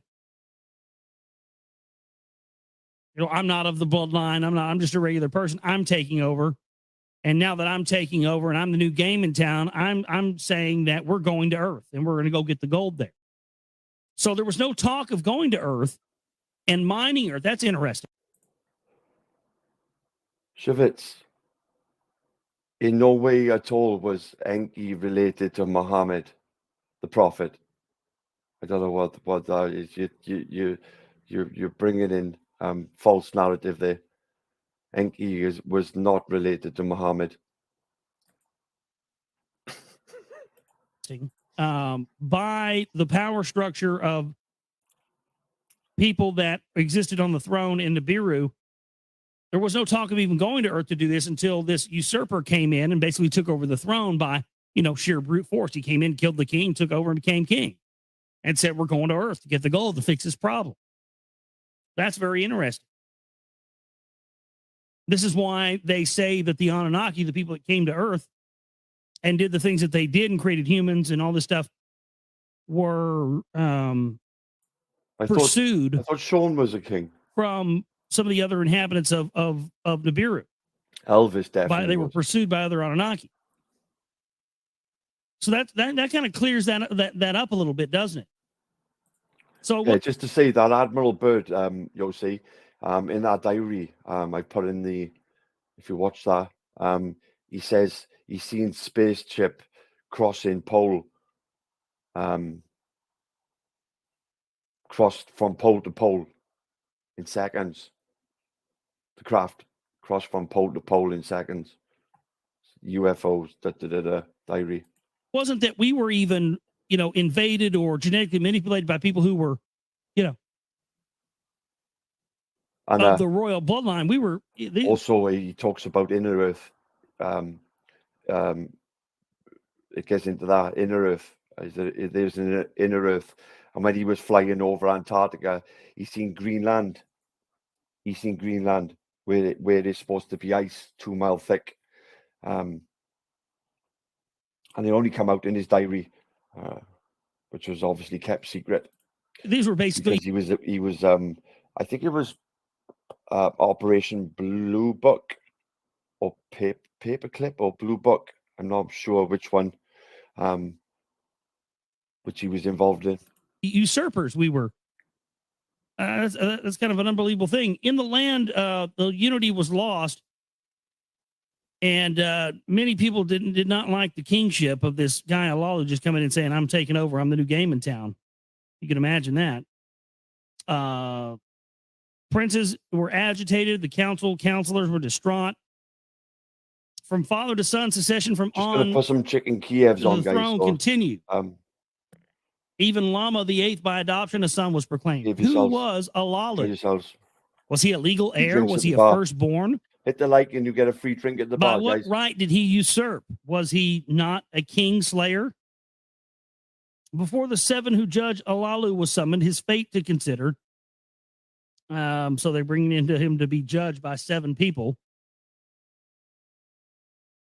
Though through neither legal heir nor son of a firstborn royal seed, he was he. Of Angshargal I am descended before the judges, he claimed, by a concubine. My ancestor was born to him. Alam was his name.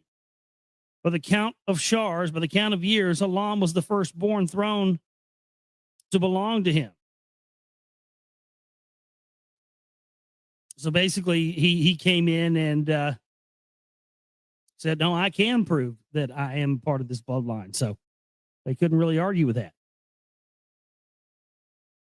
The royal annals from the House of Records were brought forth. With much care they were read. On and onto the first royal couple, there were 3 sons and no daughters born to them. The firstborn was Anki. He died on the throne and had no offspring. The middle son in his stead was Anib, and Shargal was his firstborn, and to the throne he ascended after him. On the throne of kingship by the firstborn did not continue. So it didn't continue on that far. And this goes on and on and on. They're talking about blah, blah. Is he, they're trying to figure out, does he have the right to be king? Is he a usurper? This, that, and the other. Secession must be reconsidered to the assembly, he said, through neither firstborn nor by the queen of a son of pure seed am I descended. The essence of An in me is preserved, by no concubine diluted. So he's saying, basically, yes, she had, An had, my father had sex with, a person who wasn't of the bloodline, but it didn't dilute it. I'm still part of he's trying to just convince these people that he is one of them through the bloodline so that he can, maintain power. They asked for his name. It is Anu.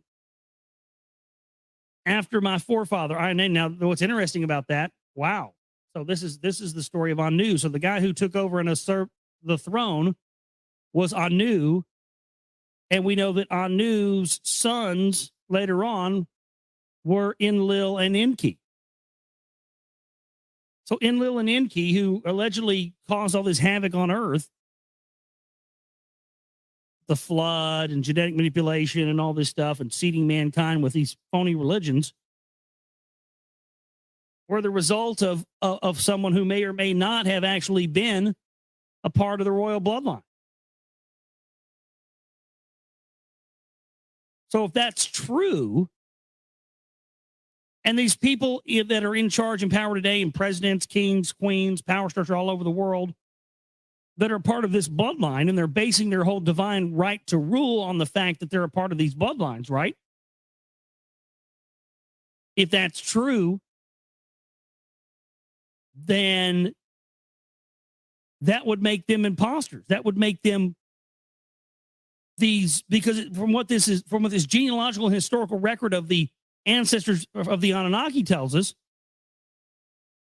is that it wasn't the people who had been in the bloodlines and in the power structure and everything up to that point who made the decision to Earth. They seemed to act like that was taboo.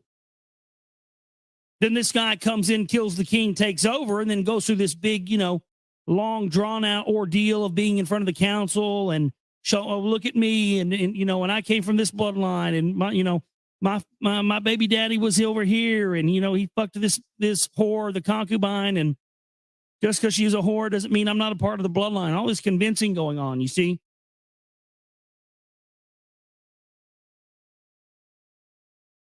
So again, that would make this very, very interesting. That would prove beyond a shadow of a doubt that these people that, oh, maybe that's what's going to happen. Maybe that's why they've been creating space-based weapons. Maybe, they're scared, because if there's something to this, if this is real, then that would mean that at some point, the real bloodlines of power, if any of these people still exist anywhere, could actually feasibly come back and call out the power structure here on Earth as being the usurpers and the descendants of the usurper who took over the throne on Nibiru. They could very well come here and say, we need help fixing our atmosphere, but, they came down here and set this up and basically did it against our wishes. Boy, that could be, no wonder they don't want us knowing what this information is. My goodness, see, it just becomes more clear every time we read it. They asked him what his name was, and he said, my name is Anu, after my forefather I am named. They inquired about his generations. Of On's 3 sons, he reminded them. Anki was the firstborn. Without a son or daughter, he died. And Neb was the middle son. Instead of Anki, to the throne he descended. And Neb, the daughter of his younger brother, took to be wife. From them onward to the succession in the annals was recorded. Who was that younger brother? A son of On and Antu, that was of purest seed. The counselors looked with wonderment at each other. Inuru was his name. Anu to them. Careful saying that, Shivitz. Careful saying that. You'll be called some names. Welcome to the Flat Earth theory. Welcome. I hope you're saying that and you actually mean it now. And make me look a cunt. It's only spinning when we're fucking drunk as fuck, starting it. Yeah, you close your eyes. That's the only time I've had that spinning feeling when I'm drunk. So maybe alcohol is the breaker of reality, and we might be on a spinning ball when we're pissed. Announced that he was my great ancestor. His spouse, Ninuru, was a half-sister. Her son was firstborn. Inama was his name. And big up, Loopy. Yeah. From the throneship, we were removed. From On's pure seed, we were not removed. So they basically, at some point, took out someone who had the right to be in power. That's enough to go. And tried to say that they weren't a part of the bloodline when they were. Okay. Though by different offsprings of one ancestor, we were both descended. Let us live in peace together and return abundance to Nibiru. Yeah. I tell you Let me keep even the my throne. Good friends, Let you keep the succession. I end up being called the Antichrist, or Luke have called me the Antichrist. The only time me and Luke have ever fallen out is having a flat Earth ball debate. He called me the Antichrist. Meaning, all right, well, let's do it like this. You let me stay in charge and have power and get some stuff done. And when I'm done and I'm old and I die, I'll pass it on to you. And then your bloodline can keep it going after that. Nice little compromise to keep everybody happy, huh? To the council words he directed, let Anu, the crown prince, be. Let him be my successor. Let his son, my daughter, espouse. Let succession be united. Anu bowed before the council, and to the assembly he declared, Alalu's cupbearer I shall be. His successor in waiting, a son of mine, a daughter of his as bride, I shall choose. Just to let you all know, guys, that was the to let you all know, Brian's gone live and everybody's in this stroking his fucking old fossilized ego. And just to let you all know. But appreciate what you're saying, yeah.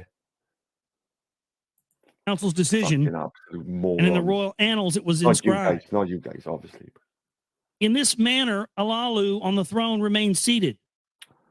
He summoned the sages, the savants, and the commanders doing myself out of views for him to consult and deciding that, and from that he gained much knowledge. Let Celestial. But if you do like that shit, and if you do like fucking people stroking other people's egos and old men fucking going around other people's doors and knocking 3 times and then running off as quickly as he can before somebody answered, yeah, Brian's live. Boats be constructed to seek the gold and the hammered bracelet, he decided. So again, he usurps the crown, takes over, convinces them, hey, Banter. You let me get in here and get some stuff done, and then I'll make sure when I'm done that, we'll still continue the bloodline thing and pass down the power. Not on banter. And so what is the first thing he decides to do? Let's build the celestial boats. Let's build the crafts. Let's go to the hammered bracelet, the area around the earth, and let's get the gold and bring it back here and fix our atmosphere. And their first try was essentially no good. By the hammered bracelets, the boats were crushed. None of them returned. Let the weapons of terror enter the bowels of Nibiru. Let Nibiru be cut open. Let the volcanoes again erupt, he then commanded. So this asks... So yeah, he's going to get into it now. So like the asteroid field is like protection for us in a way. Protection from the rocks, asteroids coming from the outer planets, and protection from some spaceships coming and being interested. You know what I mean? They got to make their way through that asteroid field to get to Earth. So yeah, they call it the hammered bracelet. This whole tries to build these ships to go and get the gold. It fails. They are destroyed, and then he gets pissed off and unleashes, weather weapons and says, let the volcanoes erupt, unleashes nuclear weapons. With weapons of terror, skyborne chariots were armed with terror missiles from the skies where the volcano struck. Oh, so he sent up the ships and launched nuclear weapons inside of the volcanoes of Nibiru. The mountains swayed, the valley shuddered as great brilliances with thunder exploded. In the land, there was much rejoicing. I can't believe after I just said that, some people have left me. I didn't mean it. Thinking there was going to be an abundance of food and things were going to get better. Oh, shit. And it just continued to get worse. The volcanoes did not increase. The atmosphere did not heal. And it kept going around its orbit, and it kept getting colder and colder on Nibiru. Wow, so it's getting very interesting. So we're going to leave it there, and we'll pick up tomorrow and read more of this. It is kind of a tough read. Somebody pointed that out, one of our listeners, but I've done that before. I've started books, and I've said, this is a tough read. I'm going to stop. I'm not going to do that with this. I'm going to see this one through. And the reason is because I think there's enough here to gain from reading this, and I don't mind going through and kind of giving you the, rough translation of what this stuff is saying, but man, it's just ultimately fascinating. Again, the past is prologue. He who ignores the past, and you were spot on, Jack. Is someone who is not going to know what's going to happen in the future. And this was recorded. I've had this audience. So I've had this audience. This audience has been with me for a long time. Unfortunately, I see it. I trying know. to figure out how to repair your atmosphere and stuff like that. Sounds like we're pretty much already there, doesn't it? But we'll continue more with this next. People think I don't see it. Well, at chapter 43, or page 43. But, I do. Where we left off last night in the Lost Book of Enki. Of rocks and boulders was it together hammered. Like orphans with no mother, they banded together, surging back and forth a bygone destiny they followed. Their doings were loathsome, troubling their ways. Nibiru's probing chariots like preying lions they devoured. So something basically, devoured these spaceships. The precious gold needed for surviving, they refused to dislodge. The chariot of Alalu toward the hammered bracelet was headlong moving. The ferocious builders in close combat to boldly face. I'm just saying, this is not obviously an open panel, isn't it? So it's like it's not. I'm not expecting hundreds of fucking people in here, right? But what I'm saying, this is going to be for information for somebody to click onto and listen back to. Do you know what I mean? When you've got time you want to kill in the car, listen. This is good knowledge to listen to while you're driving in the car. Without the music, I should put a couple of tunes in between it to break it up. But I want to get, maybe I'll do it after the first 4 tablets. Put a tune in to break it up. I don't know. Yeah, we'll see what happens now. So there's definitely a fight going on here. Alalu, the Firestones, and his chariot more strongly stirred up. That which shows the way, with steady hands he directed. The ominous boulders against the chariot charged forward like an enemy in battle attacking. Toward them, Alalu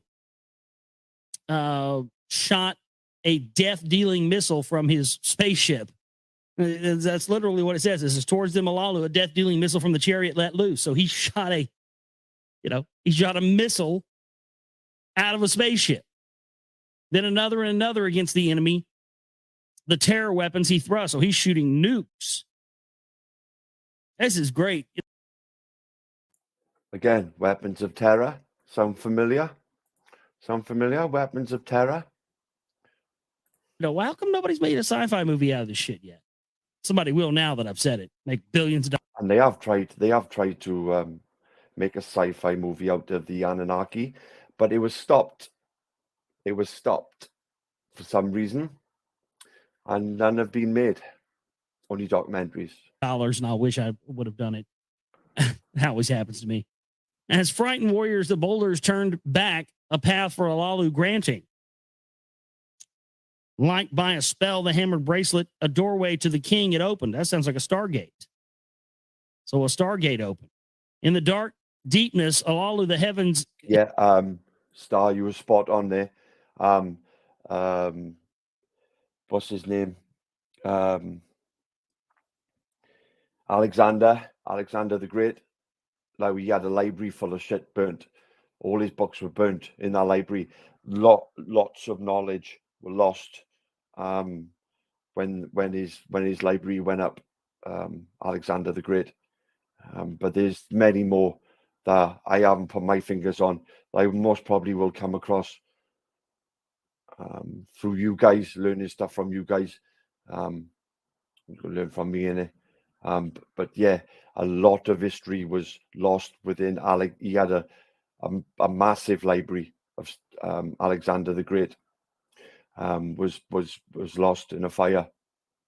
But the beauty of this is these were clay tablets, sunburnt, sun-dried, sunburnt. So it's not like paper. Do you know what I mean? Paper can get damaged. It loses its color. You lose the print. Ink and yeah. But these tablets, the cinefoam tablets, they're scattered all around the planet. They are scattered all around the planet, but they last forever. Fire isn't gonna harm them. Just like the tablets of Thoth, the emerald tablets of Thoth. Apparently, they're indestructible, these tablets. The emerald tablets of Thoth. People have tried to destroy them, and they just can't be destroyed. Yeah. If you're going to put something down and you want it to last forever, either hide it, if it's on paper, hide it in a fucking very good place. In a very good place. Yeah. Or put it onto clay tablets and let it dry in a kiln or in the sun. He could clearly see. By the bracelet's ferocity, he was not defeated. His mission was not ended. In the distance, the sun's fiery ball was sending forth its brilliance. I hear that, Shavitz. Never thought of that, to be fair. I heard they were destroyed in a fire, all Alexander's books, but that could be a possibility. Definitely, yeah. Yeah, because I know they're holding a lot of Earth's history down there and secrets and stuff that we should know. Definitely the Vatican is sneaky little fucking rats. Definitely, I agree with it. I would, yeah. That's a good point. Welcoming rays towards Alalu, it was emitting. Before it was a red-brown planet on its orbit, the sixth in count of celestial gods it was. Alalu could but glimpse it. On its destined course from Alalu's path, it was quickly moving. Then snow-hued... Well, I do know if it is hidden, it's the truth. That's the truth. If it's hidden from us, it's the truth. Earth appeared. We can rely on that. The seventh in the celestial count. So he's getting, he blows up and blows this stuff out of the way, the people that are chasing him. And then, so they're chasing him from Nibiru. He shoots these nuclear weapons, blows them up, and starts making his way towards Earth. And even our new king, I went, well, not my king, England's king, was my prince, but now he's their king. Apparently he's got Islam and he's all about Islam. You know what I mean? Presumably to come down and seat us with makes sense. Culture and information and religion, and to call himself a god and everything else. Toward the planet, Alalu set his course to a destination most inviting. Smaller than Nibiru was its alluring ball. Weaker than Nibiru was its attracting net, its gravity. Its atmosphere was thinner than Nibiru's. So there's an old saying, isn't it? There's an old saying, out of sight, out of mind. Out of sight, out of mind. And what you don't know, one hurt you. But isn't it better to know the truth rather than hear it down the line? Do you know what I mean? Just hear the truth for what it is. That's what we got to become good at as human beings, guys, is knowing when somebody's lying to you and knowing when somebody's fucking telling you the truth. And once you know what it is, you can pick it out every time. If you're a truthful person yourself, I find it kind of a lot easier to figure out the lies from the bullshit, And its clouds were within it swirling. Below, the earth to three regions was divided: snow white at the top and on the bottom, blue and brown in between. As above, deftly, Alalu spread the chariot's arresting wings around the earth's ball to circle. Again, a tree is only as big as... Let's keep in mind this stuff came out of Sumerian clay tablets. Do you think these people could have just made up perfect descriptions of the earth? Maybe. It just boggles my mind to people that say that this is hogwash or whatever. I mean, that's 5,000-year-old text. How can you explain that? In the middle region, dry lands and watery oceans he could discern. The beam that penetrates downward he directed Earth's innards to detect. I have attained it, he ecstatically shouted. So right there he tells you he had a beam that he could shoot down to Earth and determine how much gold was there. That's high technology. That's fucking good, isn't it? Huh? A little bit like what they use on the ocean to tell you if there's fish down there, to tell you if there's a shipwreck down on the bottom of the ocean. A beam they can fire from space to see what planet's got gold on it. Oh, come on. Huh? I have attained it, ecstatically, he shouted. Gold, much gold. The beam has indicated it was beneath the dark-hued region. In the waters it was, too. With pounding heart, Alalu's a decision was contemplating. Shall he, on the dry land, his chariot bring down, penchance to crash and die? Perchance to crash and die. So, will he land on land, or shall he land on the water and risk sinking? Which way shall he survive? Will he the treasured gold discover? In the eagle seat, Olalu was not stirring. To fate's hands, the chariot he entrusted. Fully caught in Earth's attracting net, the chariot was moving faster. Do you hear that? In the eagle seat, Houston, the eagle has landed.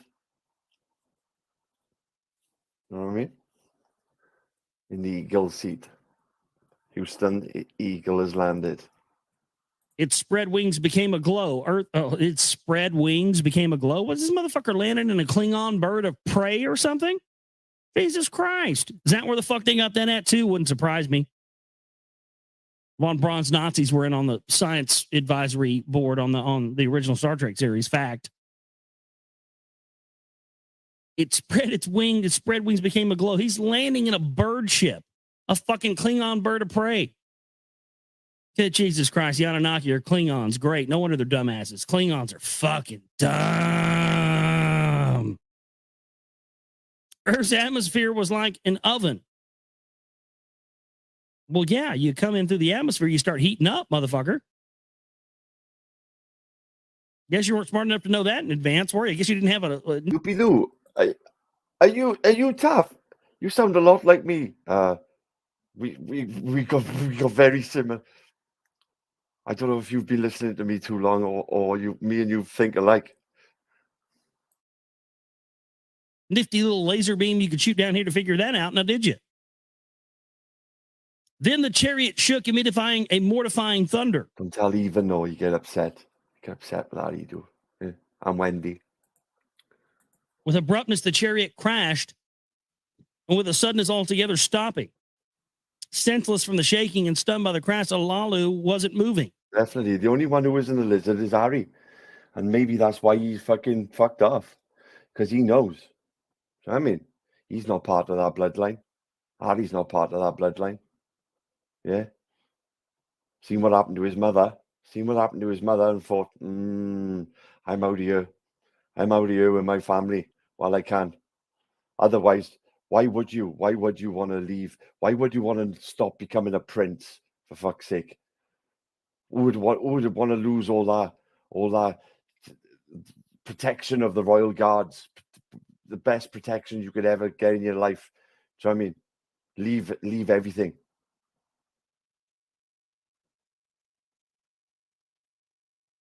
It's a mad thing. It's a mad thing here. Then he opened his eyes and knew he was among the living. At the planet of gold, he victoriously arrived. Now, this is the account of the earth and its gold. It is an account of the beginning and how the celestial gods were created. In the beginning, when in the above, the gods in the heavens had not been called into being. And in the below, Ki, the firm ground, had not yet been named. Alone in the void, there existed Apsu, the primordial begetter. Ki. Earth in the beginning was known as Ki. Enki. In the heights of the above, the celestial gods had not yet been created. So, see, they had he is the obviously our creator, Enki. So, makes sense. Exactly. Click, click. Celestial gods, the ones that were the click, click. Hierarchy that was the bloodlines on Nibiru that we talked about earlier. They had the genealogical record. Yeah. Those are the ones that became the gods. Above and below, the gods had not yet been formed. Destinies were not yet decreed. No reed had yet been formed. No marshland had appeared. As above, so alone below. did Apsu reign in the void. Understand, people? That's famous sentence. That's keep that in mind always. As above, so below. The tree is only as big as its roots. As above, so below. Then by his winds, the primordial waters were mingled. A divine and artful spell Apsu upon the waters cast. On the void's deep, he poured a sound sleep. Tiamat, the mother of all, as a spouse for himself, he fashioned. A celestial mother, a watery beauty he was indeed. A watery beauty she was indeed. Now, Tiamat is said to be the mother of all, which is supposed to be this other planet that was once in our solar system that was a water planet that looked like a second sun from Earth because of the way the sun reflected off the water on the planet. Check out my lives. Second son. Beside him, Apsu, little Mumu, then brought forth, as his messenger he him appointed, a gift for Tiamat to present. A gift resplendent to his spouse Apsu granted, a shining metal, the everlasting gold for her alone to possess. Then it was that the two, their waters mingled, their waters mingled. Love Art Bell, bruv. You know what it says when their waters mingled, right? Big up Art Bell. And like Jesus turned the water into wine. And how Jesus turned the water into wine. He shot a fat load right in some girl's mouth. Divine children, yeah, really.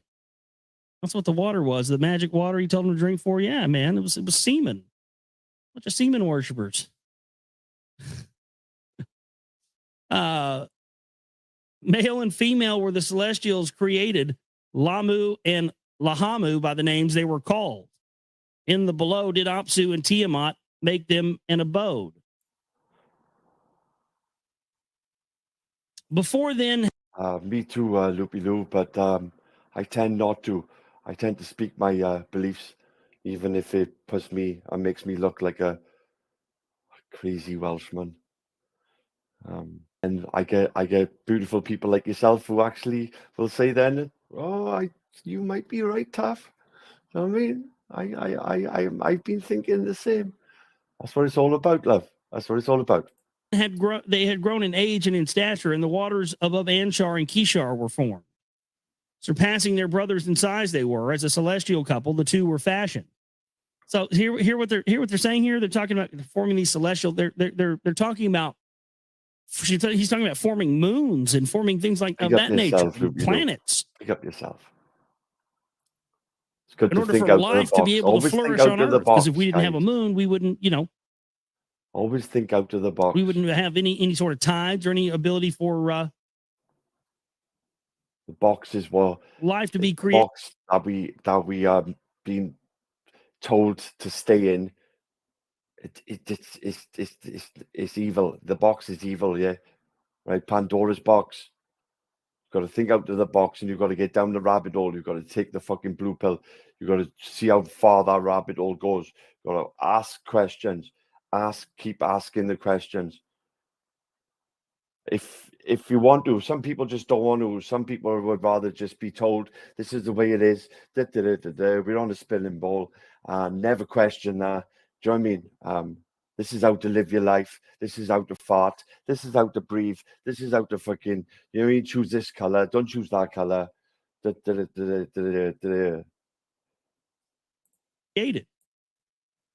the narrative. A son On in the distant heavens was their heir. Then Onto to be his spouse, and as On's equal was brought forth, as a boundary of the upper waters, their abode was made. Thus were three heavenly couples, below and above, in the depths created by names that were called Teresa, the family of Apsu with Mumu and Tiamat they formed. At that time, Nibiru had not yet been seen. The earth was not yet called into being. Everything is out there. Everything is on the shelf. Mingled were the heavenly waters by a hammered bracelet. They were not yet separated. At that time, circuits were not yet fully fashioned. Oh, so that even, okay. Well, that's interesting. That tells you right there. They're talking about forming planetary systems. That's all it is. That's all that what I'm doing here now is. There's a truth out there. I can't honestly say this is what, but this is the 100% stamped down fucking truth. But this is what I believe is the truth. From looking at it, but yeah, as human beings, the truth is the way, as Jesus said, I am the way, I am the truth, and the truth always will out.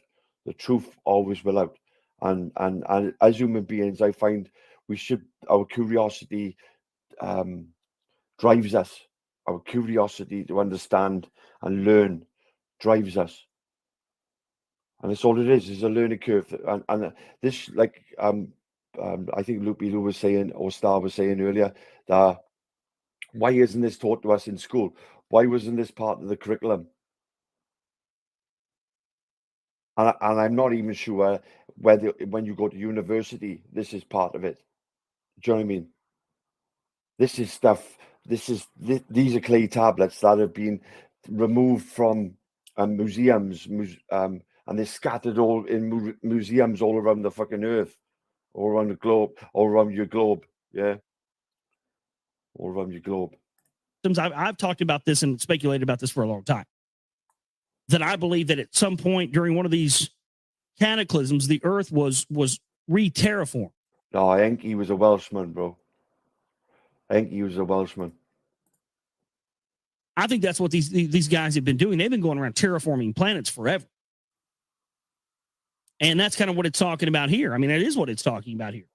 I mean, it says at that time the circuits were Make sure if you do go down the rabbit hole, you got a big enough ladder to get back out, because it might not be it might not be the right hole. If that's the right way of saying it, I suppose. Not yet fully fashioned. Well, the circuits we know they're referring to orbits. So that's an admission that they had the technology to be able to create orbits for particular planets. I mean, that's insane.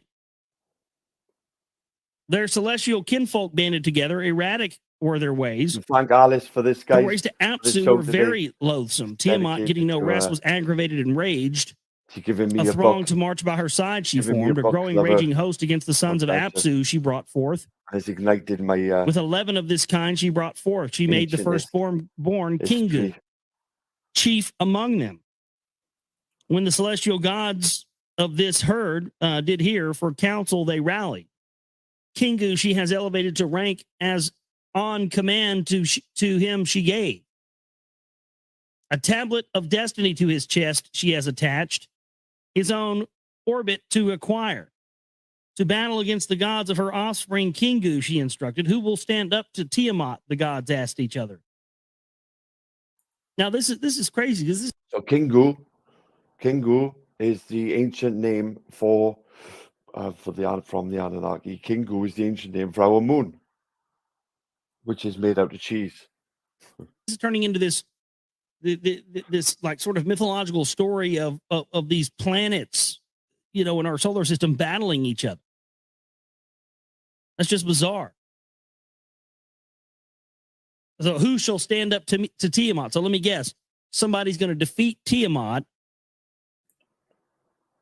And then when they defeat Tiamat, that's what's going to cause the asteroid belt to form. It's going to cause all the water to rush to Earth.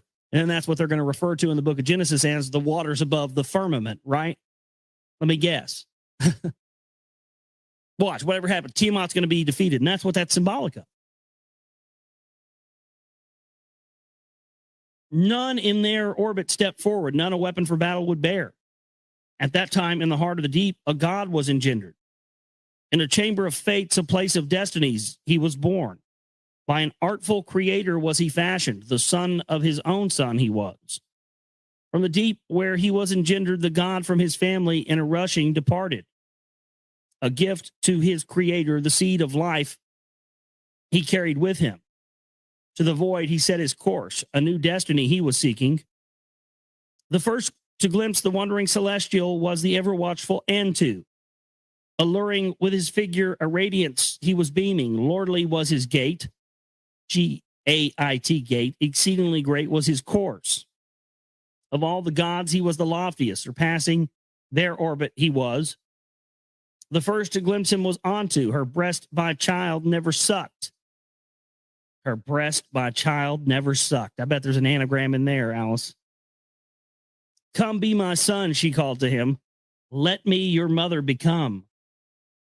She cast her net and made him welcome and made his course for the purpose suited. Oh, whoa, nice orbit, pulling in something in the orbit there.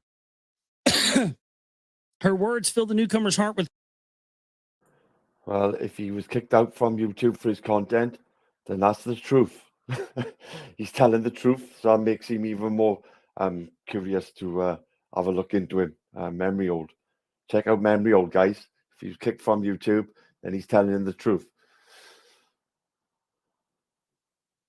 Yeah. Just to let you know, for the poll I put, I hope you've had a look and had a go, guys. Do you think we were visited and continue to be visited by an alien species? It's pretty close. It's pretty close. So I'm not sure how many people have had a go. So saying that, 98 votes, 98 people. We nearly had 100 people have a go at this. And it's pretty close, guys. We got yes, 57, no, 43. So if 4 people have answered genuinely, that's pretty close, in all fairness. I thought it would be a lot more on the yes side, maybe like up in the 70%. But that's pretty close. That's interesting.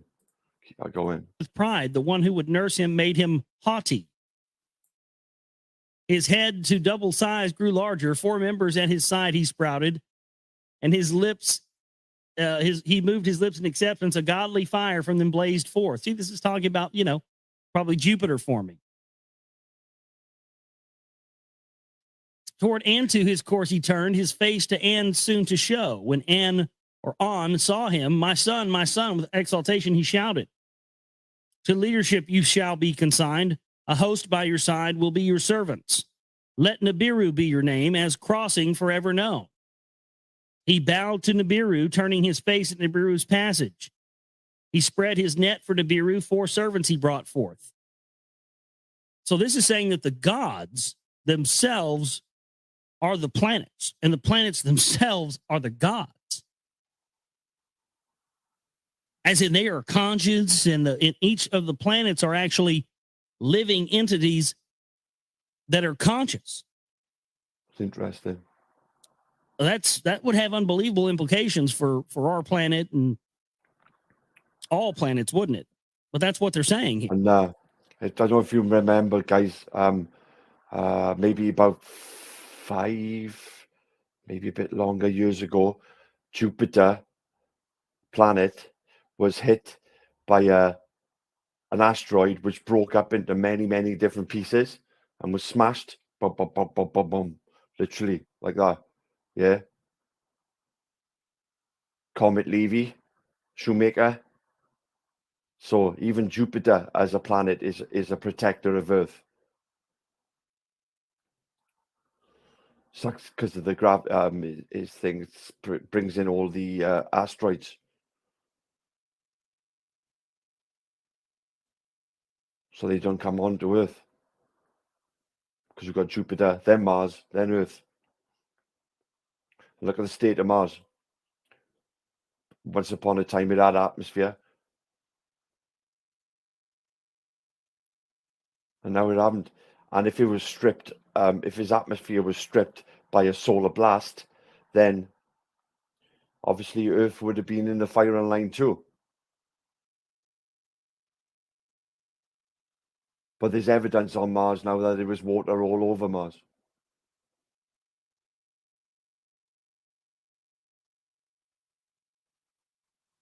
And people were on Mars. What's bollocks? What's bollocks?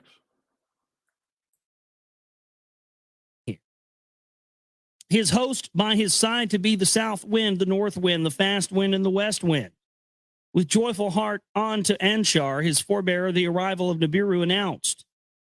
Anshar, upon hearing this, Gaga, who was by his side as an emissary, sent forth words of wisdom to On to deliver to task Nibiru to assign. He charged Gaga, which I believe is Venus, to give voice to what was in his heart. To On thus say, Tiamat, she who bore us now detests us. She has set up a warring host. She is furious with rage. Against the gods, her children, 11 warriors, march by her side. Kingu, among them, she elevated. A destiny to his chest she attached without right. No god among us against her venom can stand up. Her host in all of us has established fear. Let Nibiru become our avenger. Let him vanquish Tiamat. Let him save our lives. For him to decree a fate, let him go forth and face our mighty foe. To On, Gaga departed. He bowed before him. The words of Anshar, he repeated. On to Nibiru's forebearers, words repeated. Gaga's message to him he revealed. To the words, Nibiru with wonder listened, of the mother who would her children devour. I agree, Shivitz. But they can, if you were an advanced civilization, then you can leave the realm and go anywhere you want. Go anywhere you want. If you can, if you know all about wormholes,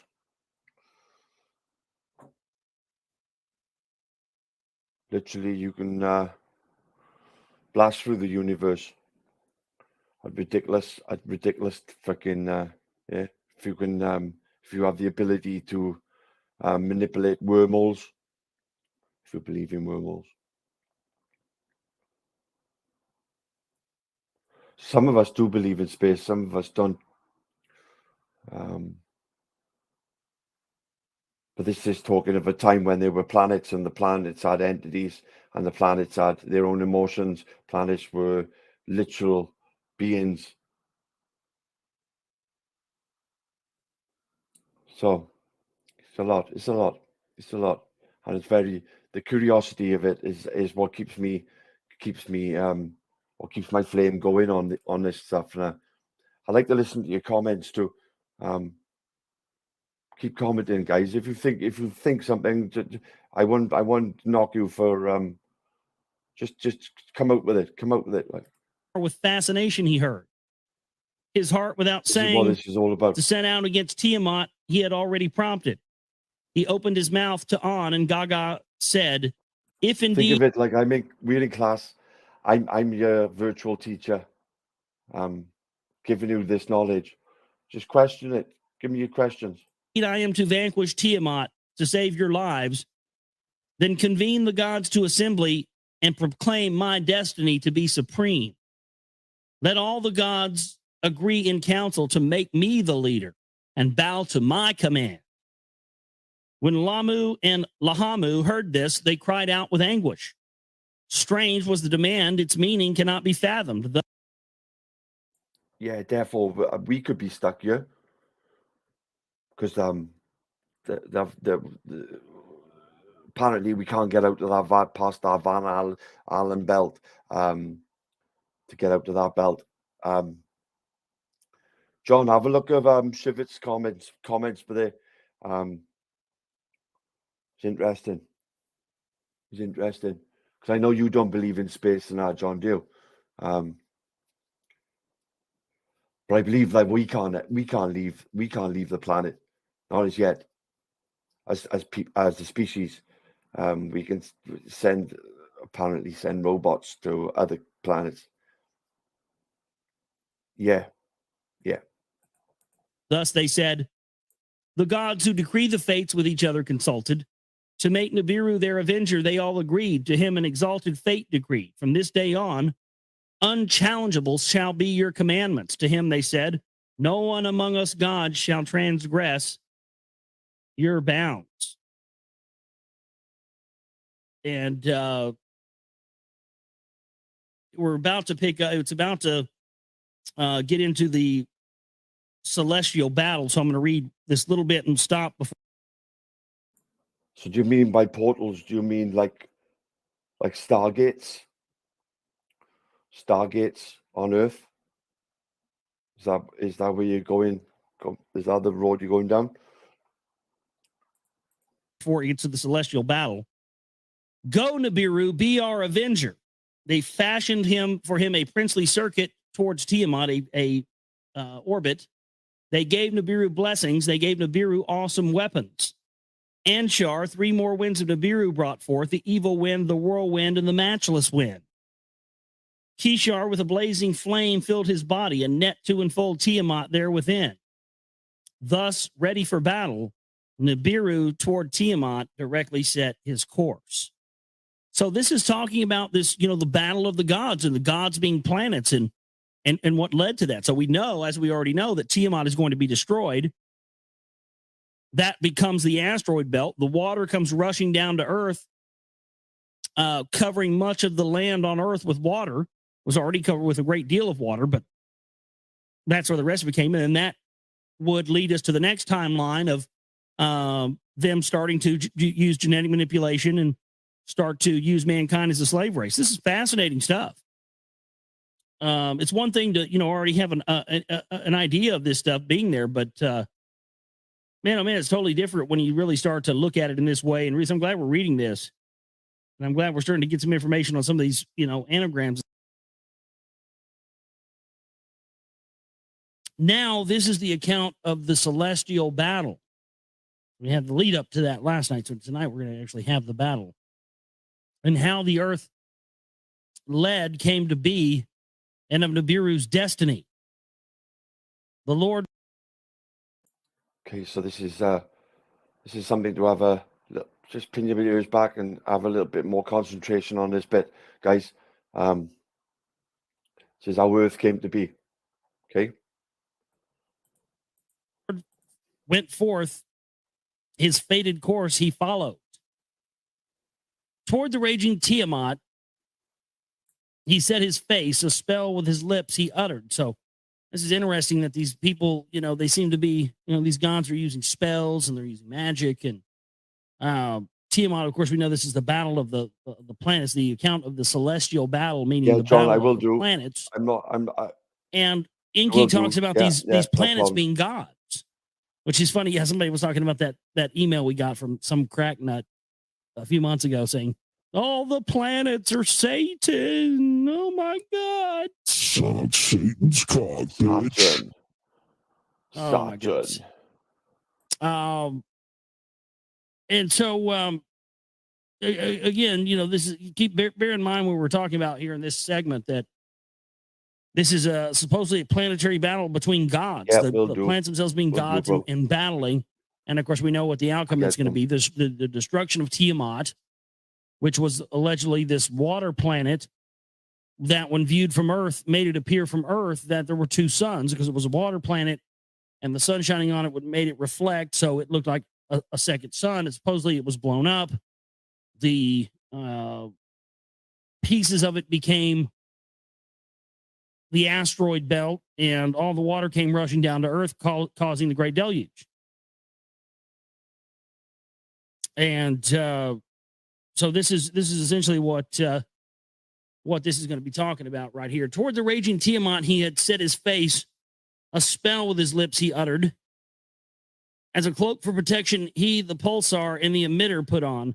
Pulsar and emitter, so that's like, this sounds like high technology, doesn't it? I mean, again, you have to understand that this is talking about very, very advanced technology, advanced beyond what we even have right now in 2011, way, way beyond that. With a fearsome radiance, his head was crowned. On his right, he posted the smiter. On his left, the repeller he placed. These, some sort of laser weapons, it sounds like. This is just insane. The seven winds, his host of helpers, like a storm he sent forth. Toward the raging Tiamat he was rushing, clamoring for battle.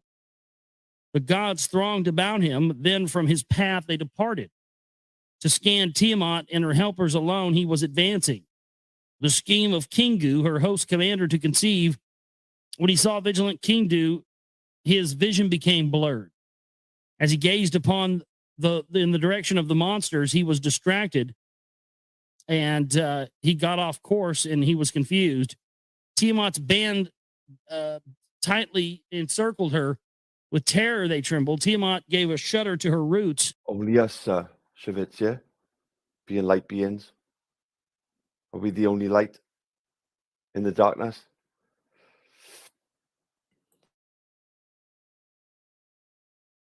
In a mighty roar she emitted. On Nibiru, she cast a spell and engulfed him with her charms. The issue between them was joined. The battle was unavoided. Face to face they came, Tiamat and Nibiru against each other. They were advancing. They approached for battle, and they pressed on for single combat, meaning one-on-one, man-on-man. The Lord spread his net to encompass her. He cast it. With fury, Tiamat cried out like one possessed. She lost her senses. Behave yourselves. The evil wind which had been behind him, Nibiru drove forward. In her face, he let it loose.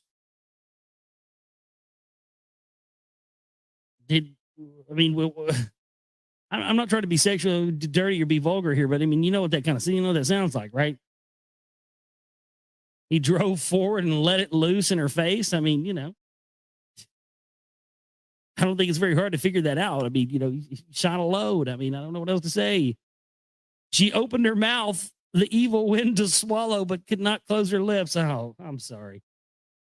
The evil wind charged her belly into her innards. It made its way. Yeah. I mean, this is totally what this is meaning. Okay. Wow. So this is the ejaculation of the gods into the mouths of the god. This is dirty, man. This is triple X. The FCC would have a major problem with this if this was on terrestrial radio. Nibiru drew forward. Nibiru drove forward. In her face, he let it loose. She opened her mouth, the evil wind to swallow, but could not close her lips. The evil wind charged her belly. Into her innards it made its way. Her innards were howling. Her body was distended. Her mouth was wide open. Through the opening, Nibiru shot a brilliant arrow, a lightning most divine. It pierced her innards. Her belly it tore apart. It tore into her womb and it split apart her heart. Oh, this is good stuff. Mm-hmm. Satan likes to come in every now and again. Having thus subdued her, her life breath he extinguished. The lifeless body surveyed, like a slaughtered carcass Tiamat now was. Beside their lifeless mistress, her 11 helpers trembled with terror. In Nibiru's net they were captured, unable to flee. Kingu, who by Tiamat was made the host chief, was among them. The Lord put him into fetters. To his lifeless mistress he bound him. He wrestled from Kingu the tablets of destinies unright. Well, that would mean that he made Tiamat be in orbit. It didn't get destroyed. Huh, that's odd. That's kind of odd. Stamped it with his own seal and fastened the destiny to his own chest. The others of Tiamat's band, as captives he bound in his orbit, he ensnared them. So he's making them his planets by ensnaring them in his orbit. He trampled them underfoot and cut them up into pieces. He bound them all to his orbit. To turn around them, he made and to rotate backwards in course. So he made them have a reverse orbit. From the battle of Nibiru, then departed. To the gods who had appointed the victory to announce, he made a orbit around Apsu. To Kishar and Anshar, he journeyed ahead. Gaga came out to greet him as a herald to the others he journeyed. Beyond An and Antu, Nibiru, to the abode in the deep he proceeded. The fate of lifeless Tiamat and of Kingu he then considered. To Tiamat, whom he had subdued, the Lord Nibiru then returned. He made his way to her, paused to view her lifeless body, and to artfully divide the monster in his heart that was planning something.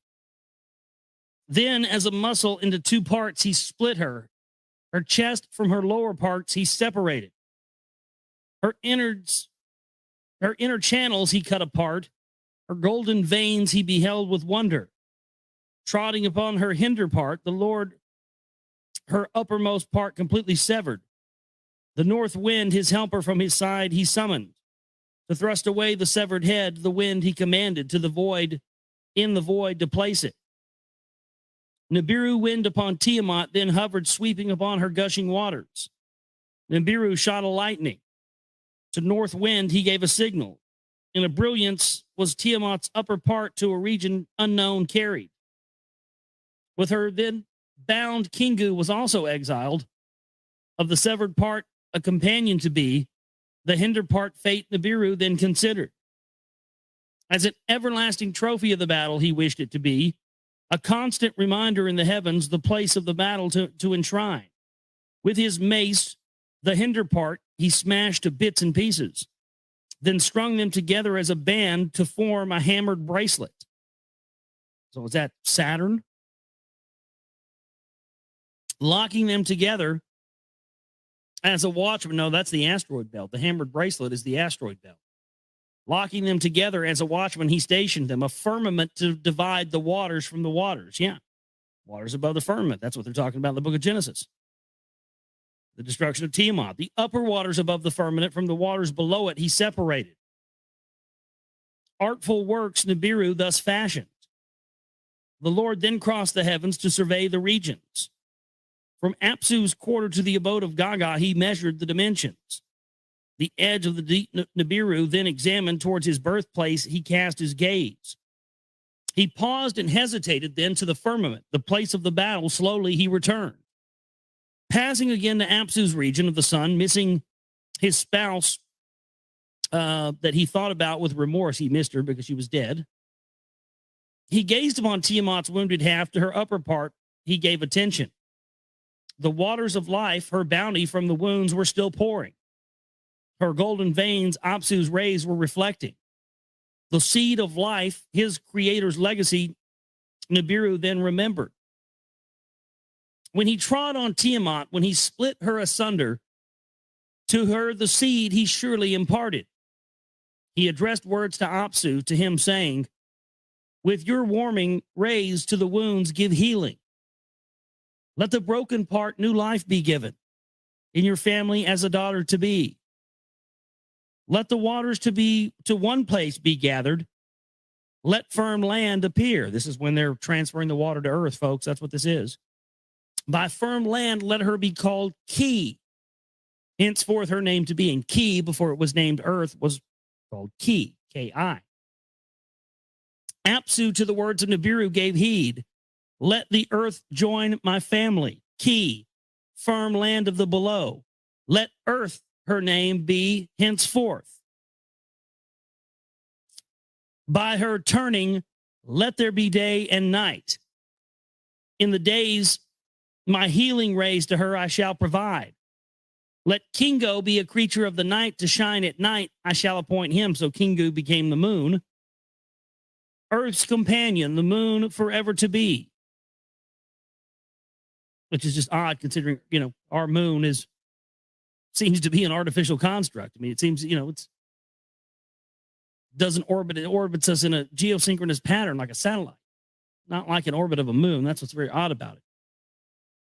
Nibiru, the words of Apsu with satisfaction heard. He crossed the heavens and surveyed the regions. To the gods whom had elevated him, he granted permanent stations.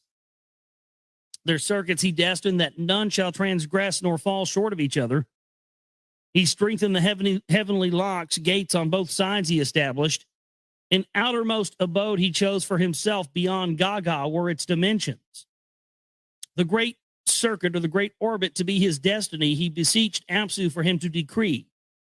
All of the gods spoke up from their stations. Let Nibiru's sovereignty be surpassing. Most radiant of the gods he is. Let him truly the son of the sun be. From his quarter, Apsu gave his blessing. Nibiru shall hold the crossing of heaven and earth. Crossing shall be his name. The gods shall cross over neither above nor below. He shall hold the central position. The shepherd of the gods he shall be. A shar, or a type of a way of measuring time. A shar shall be his orbit, that his destiny will forever be. Now, this is the account of how the olden times began, and of the era that in the annals of the golden era by the name it was known, and how from Nibiru to earth the missions went the missions to earth to obtain gold happened. The escape from Alalu from Nibiru was its beginning. With great understanding was Alalu endowed. Much knowledge he had learned. He learned much knowledge by his forefather Enshargal of the heavens and the orbits. Much knowledge was amassed. By Enshar was acknowledged, greatly augmented. Of that, Alalu made much learning with the sages he discoursed, savants, and commanders he consulted. Thus was the knowledge of the beginning ascertained that Alalu had learned.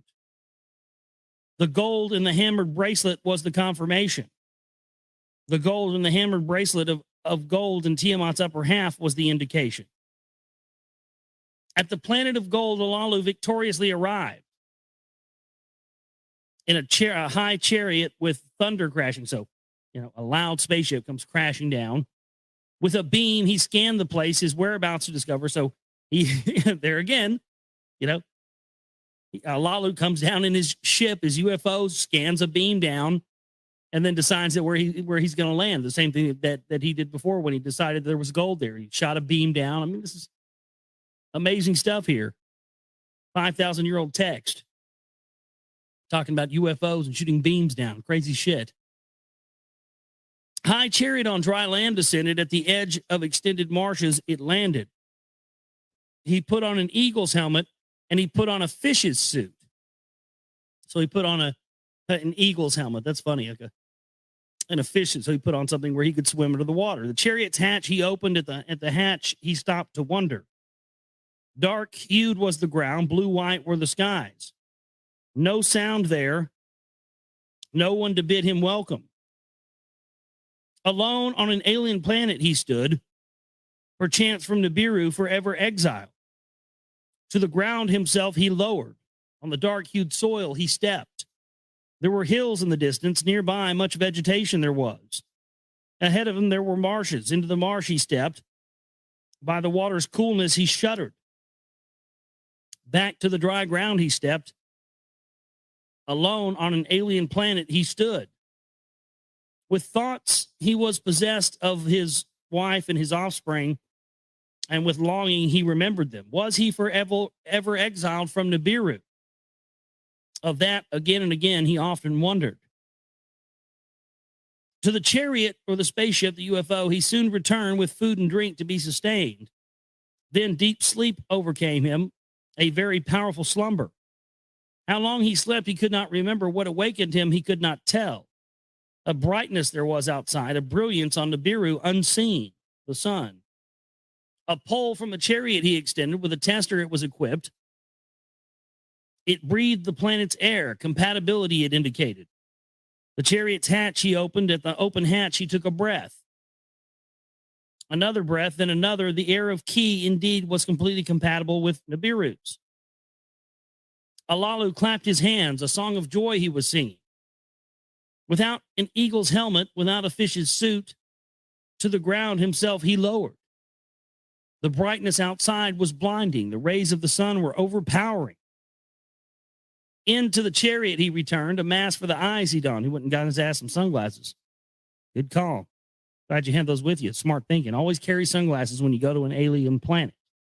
Okay? Put that on the fucking board. Always carry fucking sunglasses when you go to an alien planet. Smart move. I'm glad we had some sensible people in our ancestry here.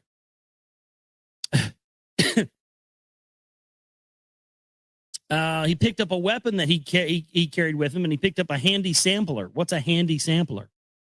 Got a little bit of everything in there. Oh, I got a gun. I got me a laser beam. I got me a tractor beam. I got all kinds of stuff in here, man. To the ground he himself lowered. On the dark-hued soil he stepped. He made his way towards the marshes. Dark green were the waters. By the marsh's edge there were pebbles. Olalu picked up a pebble and thrust it into the marsh. In the marsh, a moving his eyes glimpsed. The waters were filled with fishes. Into the marsh, the sampler he lowered and looked at the murky waters. For drinking the water, it was not fit. Olalu was greatly... Well, I'm a learner, John, isn't it? I'm learning. Yeah. Start off amateur, semi-pro content provider. Yeah. Tough.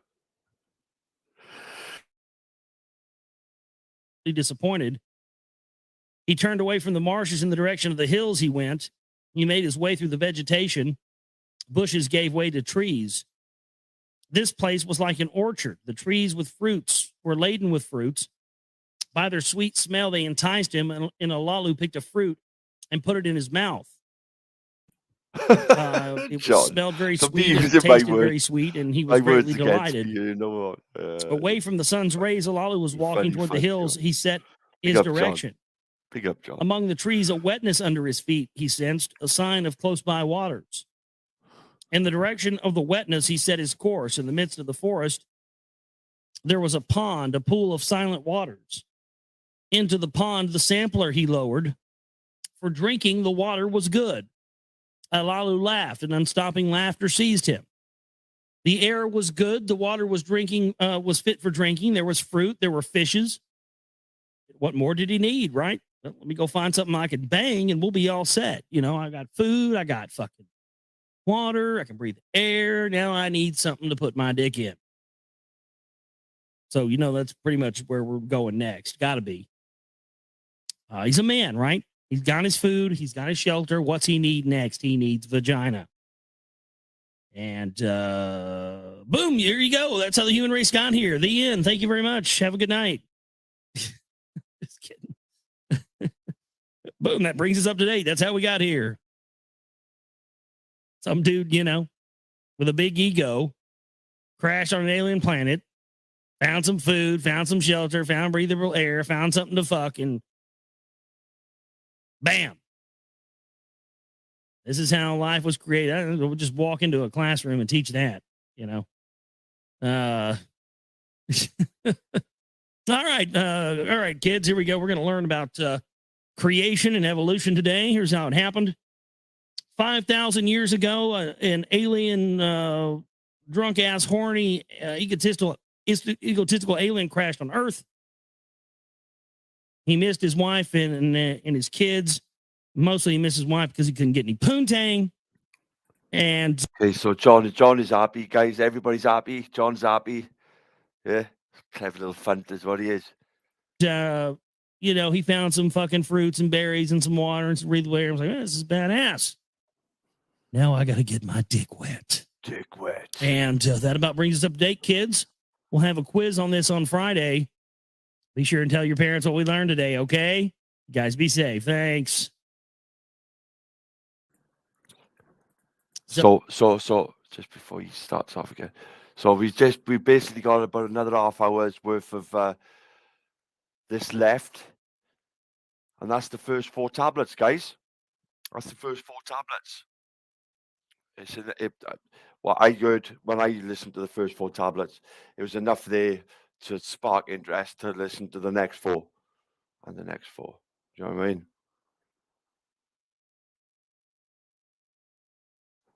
John, you're allowed to do whatever you do. John, you, of course, to be silly. So, I think I'll do the next 4 tablets tomorrow. Just don't want to give your brains too much. Yeah, he is good, Loopy Lou. He is good. Because he explains it, he breaks it down.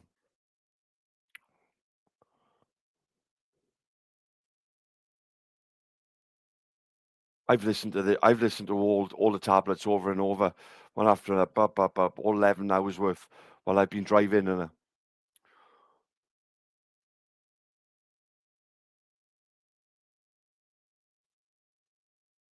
it's a good way to kill the. It's about 11 hours worth. It's about 11 hours worth of ancient knowledge. This Lost Book of Enki.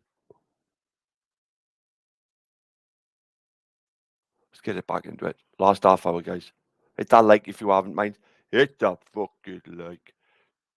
So yeah, this guy's like, you know, living it up. Now I gotta go. I just need to find something to have sex with. The daughters of man. That's what he's gonna have sex with. Yes. With eagerness, Alalu bent down. Together, he cupped his hands and put the water in his mouth. It had a different taste from the water of Nibiru. Once more, he drank, and then with fright, he jumped. A hissing sound he could hear.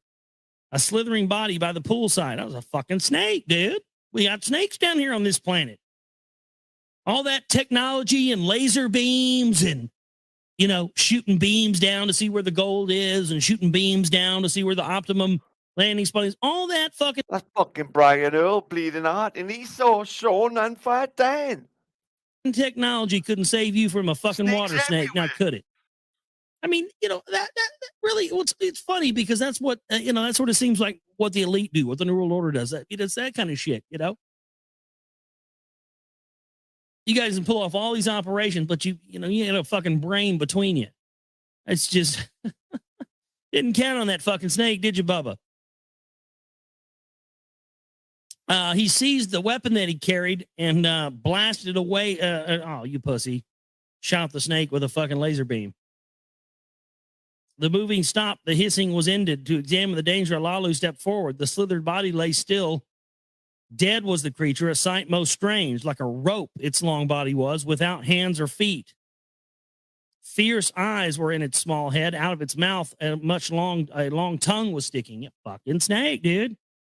A sight on Nibiru never beheld it was, a creature of another world. Was it the orchid's guardian? Alalu by himself pondered. Was it the water's master himself? He asked. In his carried flask, he collected some water and made his way back to his flying saucer. The sweet fruits he also... Read Loopy Loo, don't ever expect it to be any other way. Don't ever expect anything else from them. So picked and took them back to the flying saucer as well. The brightness of the sun's rays were greatly diminished. Darkness it was. So he crashed out in the UFO. The shortness of the day, Alalu pondered. Its shortness amazed him. So not used to our orbit, so the days are much shorter. So you age a lot quicker. From the direction of the marshes, a cool lightness on the horizon was rising. A white-hued ball in the heavens was rising. Kingu, the Earth's companion... Pick up you people and still with me and pick yourself up and because obviously it's not all about that for you guys. Yeah? So, amen to that. Amen to that. Give yourselves a pat on the fucking back. And while you're doing that, it's like... He now beheld. What in the accounts of the beginning, his eyes, the truth could now see? The planets and their orbits, the hammered bracelet, Ki, the Earth, Kingu, its moon, were all created, all by names that were called. Names were called. In his heart, Alalu knew one more truth. The yin to our yang, my friends. The yin to our yang. Truth that needed beholding. The gold, the means of their salvation, needed to be found. If truth be in the beginning tales, if by the waters the golden veins of Tiamat were washed, in the waters of Ki it's cut off half, gold must be found. So essentially now I understand what they were saying. Earth, Ki, was actually a part of Tiamat that was cut off from. Very interesting. It's not really what you hear oftentimes in the research community and stuff. Very, very interesting stuff. With hands unsteady, Alalu, the tester, dismantled the chariot's pole. Blisters, you mean, John? With trembling hands, he donned the fish suit. The fast arriving daylight eagerly awaited him. He left the chariot, the UFO, at daybreak and quickly stepped into the marshes. Into the deeper waters he waded. Into the tester, into the waters he inserted. Its illuminated face he eagerly watched. In his chest, his heart was pounding. I mean, it's funny. Its illuminated face literally is describing this, device having a screen on it. You're going to sit here and tell me some guy 5,000 years ago in Samaria just made that up? I mean, if you don't believe anything else, I mean, the idea that he's, looking at an illuminated face of this tester, wondering what it's going to tell him. I mean, that's a screen. How did that guy, know to describe a fucking LCD screen or a display screen 5,000 years ago? I mean, that question alone out of all of this should have everybody in the scientific community wondering what's going on here. Its illuminated face he eagerly watched. In his chest, his heart was pounding. The water's contents was indicated by the tester by symbols and numbers its findings disclosed. Oh, right there, he's looking at a screen. Then Alalu's heartbeat. So they're talking about iPads, phones, devices, electronic devices. Back then. Stopped. There is gold in the waters, the tester was telling him. Unsteady on his legs, Alalu stepped forward deeper into the marsh as he made his way. Again, the tester into the waters he inserted, and again, the tester announced that he had found gold. A cry of triumph from Alalu's throat. They control us through fear, John. That's how they control us, or try to. Emanated. Nibiru's fate in his hands was now in his hands. Misinformation. He made his way back to the UFO. He took off the fish suit and occupied the commander's seat. And they control us through sound. Misinformation, fear, and sound. The tablets of destinies that knows all orbits he enlivened to Nibiru's orbit to find the direction. The speaker of words he stirred up toward Nibiru the words to carry. Then to Nibiru words he uttered. Thus he was saying, the words of the great Alalu to Anu on Nibiru are directed. On another world am I. The gold of salvation I have found. The fate of Nibiru is in my hands. To my conditions you must give heed. So right there, he's basically blackmailing them. He's saying, you know. So what I've learned and I've gathered and I've come to a little conclusion. I just want to tell you this, guys, is every 3,600 years, when Nibiru, as we know now, is part of the system, is called Planet 9. That's what NASA have called it, is Planet 9, but I call it Nibiru. Okay, so when it comes round on his elliptical orbit every 3,600 years, why did they originally come here for? For the gold that was on Earth. What have held his money ever since I've known and all through time? What have always held his money? Gold. Why is people buying up gold from everywhere? We'll buy your gold. Yeah, gold have never devalued, ever devalued gold. People are buying gold everywhere, even down to Fort Knox in America, where they say all the gold is kept. There's none there. There's none in Fort Knox. There's no gold in Fort Knox.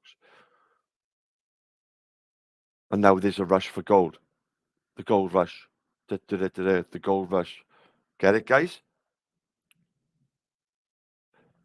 But this planet, which is due now, yeah, and every now and then we get this cataclysm happening to Earth.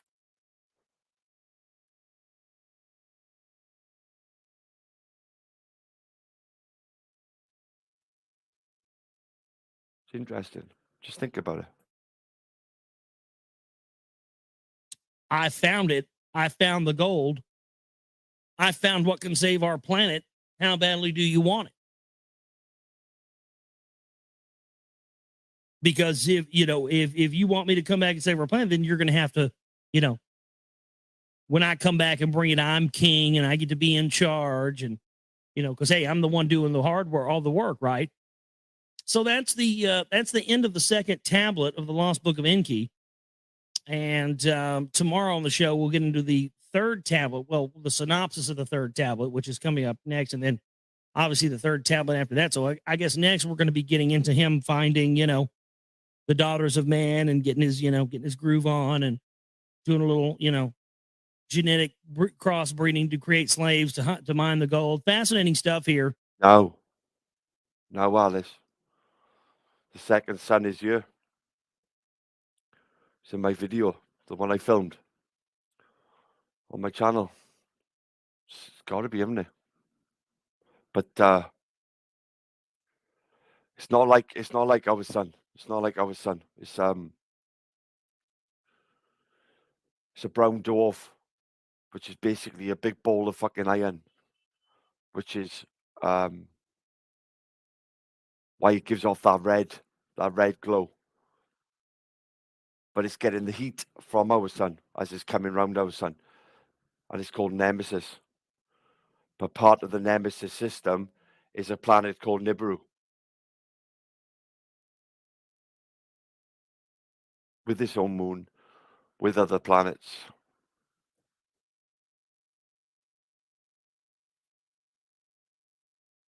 That's why we're in end days. That's why we're in end days. That reset I'm talking about, the cataclysm is coming. Now, we're living it now. Lost Book of Enki. Again, I don't know. The Bible is called Wormwood. The event is called Wormwood. Some call it Nibiru, some call it the Red Dragon in Chinese. It's called the Red Dragon. Some call it the Destroyer. Some call it the Planet of the Crossing. I always read everything that I read, and always stuff I always agree with. I'm not reading this because I endorse it or I agree with it. I'm just reading it because it's highly interesting, and we are, I think, by reading it like this and sort of dissecting it and going through it day by day, Rob, and page by page, pick up, Rob. I think it gives us all, myself, welcome, included you, more of an opportunity for us to decide for ourselves what's bullshit and what's not, instead of somebody just telling us, oh, Zachariah Sitchin, he's, CIA, and yeah, he is. Well, that's what I'm doing, guys. I'm just putting this out here. You can decide for yourself. Go on, if it interests and sparks up enough interest like it did with me. That's all I'm doing, guys, is to just give you that. If you're that interested, if you're not, just leave it at that. And Taft's crazy. Do you know what I mean? But if it gives you that little spark of interest, to go and look further, then the dominoes will fall. And all these, it sounds a lot more plausible, and much more in line with what I believe, rather than Darwin and that side of what we've been led as a load of bullshit, a load of fucking shit, right? That's all I'm doing is opening your think buds, your curiosity buds, to get the truth, if that's what you're after. Because that's what I am after at the end of the day. It's just the truth, and not believe in the lie. That's just it. 101, basically. He was, blah, blah, whatever. But still, let's decide that for ourselves. Let's go through this. Let's see if we can get anything out of it. We'll call what's bullshit, and we'll take the rest and go about our own merry way. We don't have to fucking buy into anything or support, this clown or his ideology, what he stood for, or anything else. But the fact of the matter is, the reason why we've been told not to look at this is because this is indeed what mankind is supposed to know, so we don't repeat those same vicious cycles. And with the knowledge of this stuff, well, Satan gave it to him, didn't he? Because being a demon that he is, it's only the Lord of the demons would be able to give him a name. So Satan gave it to him, I would imagine. Mankind would know that this happened in the past, and this is where not Satan, not Leighton. We're heading. We would pull ourselves out of that before we had a chance. That's why they will not let us have this info, and that again is why the whole, operation of the phony controlled patriot movement, truth movement was set up, because they knew when people started looking towards conspiratorial topics, they eventually get into this stuff. But that's why you hear Alex Jones, oh, folks, that stuff's a distraction. Talk about the bankers, folks. Just quacking it up, running block, being the cock block for the priest class. Keep on doing it, Bubba. People are awake now. A lot more people have figured this out, and that, to me, like I talked about last night, that's the fight. I saw this Revelations, and all this will coincide with the book of Revelations. That's where you get the name Wormwood from. That's where I got the name Wormwood. Yeah, when Nibiru comes around. That's basically what it is. It's in the Bible. It's the book of Revelations. It's called Wormwood.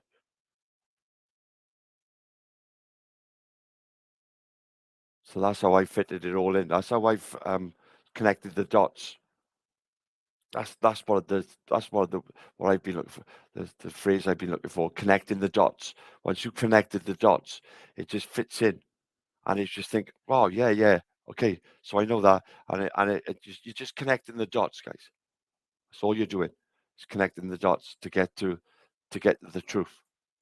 That's what we got to do. We got to continue to try to get this information out to people and let them know that what these elite and these priest class bozos are hiding at the very top is they're hiding our birthright. They're hiding our information. They're giving us these phony things like, the phony state of Israel and, telling us that these people over here are the Semites when it's not actually them, and they're going and killing the other people that are actually the bloodline descendants of these ancient civilizations. I mean, it's just insane. But it's all happening because of our sheer lack of knowledge of things that we've never been allowed to know. There you go. There you go. You just hit the nail on the head. Yeah? Because if we knew who we are physically and spiritually, and we know our past, we know where we're from,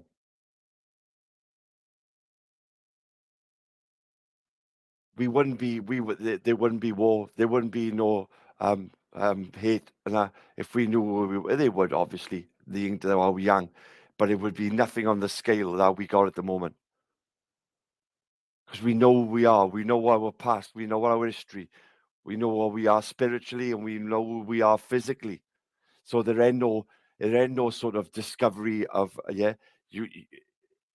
In that sense, it could be boring if we knew the truth. But I think we would be much better as a species on Earth, our planet called Earth, if we knew exactly who we were. And we should be taught that from a fundamental level, from an early level, when we are much more capable of taking in and digesting knowledge.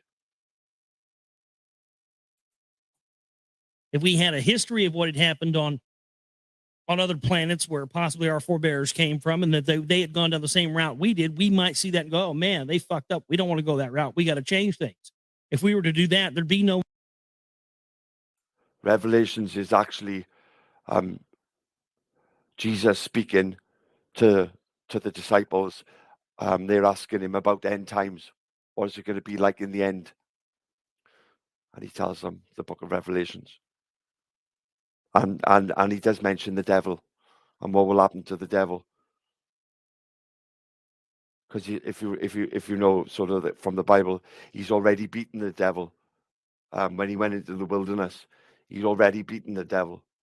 Get behind me, you cunt. Get behind me in the queue. You know your place. You've been beaten. And the devil's time is nearly up. And the devil knows this too. This is why the agenda is going downhill. Everything's going downhill fast. Because the devil knows his time is up and he's going to do maximum damage before his time is up. This is what it's all about. This is what it's all about.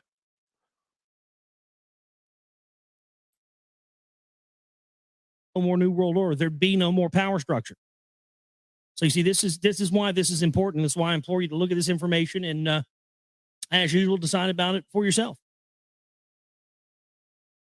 This is the account of the judging of Alalu and of the happenings thereafter on Earth and on Lamu. In his reed hut, Anu was hurting. In the reed hut, to him, Enki applied healing. In his reed hut, Alalu was sitting. Spittle he spat from his mouth. So he's sitting there like, spitting shit everywhere. In his innards, the malehood of Anu was like a burden. Ugh, that sounds gross. In his innards, the malehood of Anu was like a burden. He had the malehood of Anu inside of him. With Anu's semen were his innards impregnated, like a female in travail, his belly grew. A dude got pregnant like Arnold Schwarzenegger from Anu, like the god of the Anunnakis. Oh, God, I'm sorry, dude. I feel for you. I mean, maybe you should, keep the back door closed more often. I don't know. Ugh, this is some sick stuff in here. On the third day, Anu's pain subsided. His pride was greatly hurting. To Nibiru, I wish to return. Yeah, get me out of here with these ass fuckers, please. To his two sons did Anu say, beforehand upon Alalu, there must be a judgment, a sentence, the crime befitting must be imposed. By the laws of Nibiru, 7 judges were required, the highest rank of them to preside. In the square of Eridu, the heroes were assembled. The trial of Alalu they were observing. For the 7 who judged, 7 seats were provided. And they provided the tallest seat of all to Anu. Yeah, because he's a fucking giant, right? To his right was seated Enki. On the left of Anu, was seated Enlil. On Enki's right, Anzu and Nungal were seated. Abgal and Alagar to the left of Enlil sat. Before these 7 who judge Alalu was brought, his hands and feet were united. Enlil was first to speak. In fairness, a wrestling match was held. Alalu, the kingship to Anu, was forfeited. What say you, Alalu? Enki asked him. In fairness, the wrestling match was held. The kingship I forfeited, Alalu said. Having been vanished, Alalu, an abominable crime performed. He bit the malehood, the cock of Anu, and swallowed it. I'm not making this up. It literally says this. So he did a Mike Tyson on him, only he didn't go for the ear. He went right to the cack and bit the fucker off and swallowed it. You heard that about, like, what was it? The Isis, Osiris, Horus thing, like Set cut off the penis of Horus or something like that and fed it to this fish. I mean, what was up with these guys? I'll make sure that fucker never comes back. Cut his cock off. Feed it to a fish. Jesus. Thus, Enlil made an accusation of the crime. Death is the punishment, Enlil said. What do you say, Alalu? Enki, his father by marriage, asked. There was silence. Alalu did not answer the question. We all witnessed the crime. Alagar was saying judgment must be in accordance. If words you wish to utter, speak before the judging, Enki to Alalu said. In the silence, Alalu slowly began to speak. On Nibiru, I was king. By right of succession, I was reigning. Anu was my cupbearer. The princes he aroused. So he turned on the males, the princes. To a wrestling match, he challenged me. For 9 counted orbits, I was king on Nibiru. To my seed, kingship belonged. On my throne sat Anu himself. To escape death, I made a dangerous journey to the distant earth. For the salvation of Nibiru, I, Alalu, discovered the alien planet. Return to Nibiru, I was promised, in fairness, the throne to regain. Then to earth came Ea, the one by compromise, the next to reign Nibiru, he was designated. Then came Enlil, the secession from Anu to himself he claimed. Then Anu came, and he tricked Ea a lot, and Enki, the lord of the earth, he was proclaimed. Of earth, not Nibiru, to be the master. Saying, this is your domain. That's why Ea, earth, is called earth. It's the realm of Ea. That's what it means. Nobody ever thinks of where that term comes from or why we call the earth, earth. It's the realm of Ea. The first 2 letters of earth are Ea. Ea. Hello? If that's not enough to bitch slap you out of your comatose state, I don't know what is. And just people go through their everyday lives never even knowing that fact or even, questioning it. But it's a fact. Of earth, not Nibiru, to be the master. Then to Enlil, the command of earth was granted. Enki was delegated to the distant Abzu. My heart of all that was aching, my chest from shame and anger was bursting. Then Anu placed his foot upon my chest and it began to tread upon my aching heart. In the silence, Anu spoke up. By royal seed and law, by fair wrestling, did I gain the throne. My malehood you bit off and swallowed. My offspring line to discontinue. Enlil spoke up. To the crime the accused admitted, let the judgment come. Let the punishment be death. Death, said Aligar. Death, said Abgal. Death, said Nungal. Death to Alalu by itself will be coming. What he had swallowed in his innards, death will bring. Enki said, let Alalu rest of his days on earth be imprisoned. Anzu was saying that their words Anu was contemplated. Anger and pity engulfed both of them.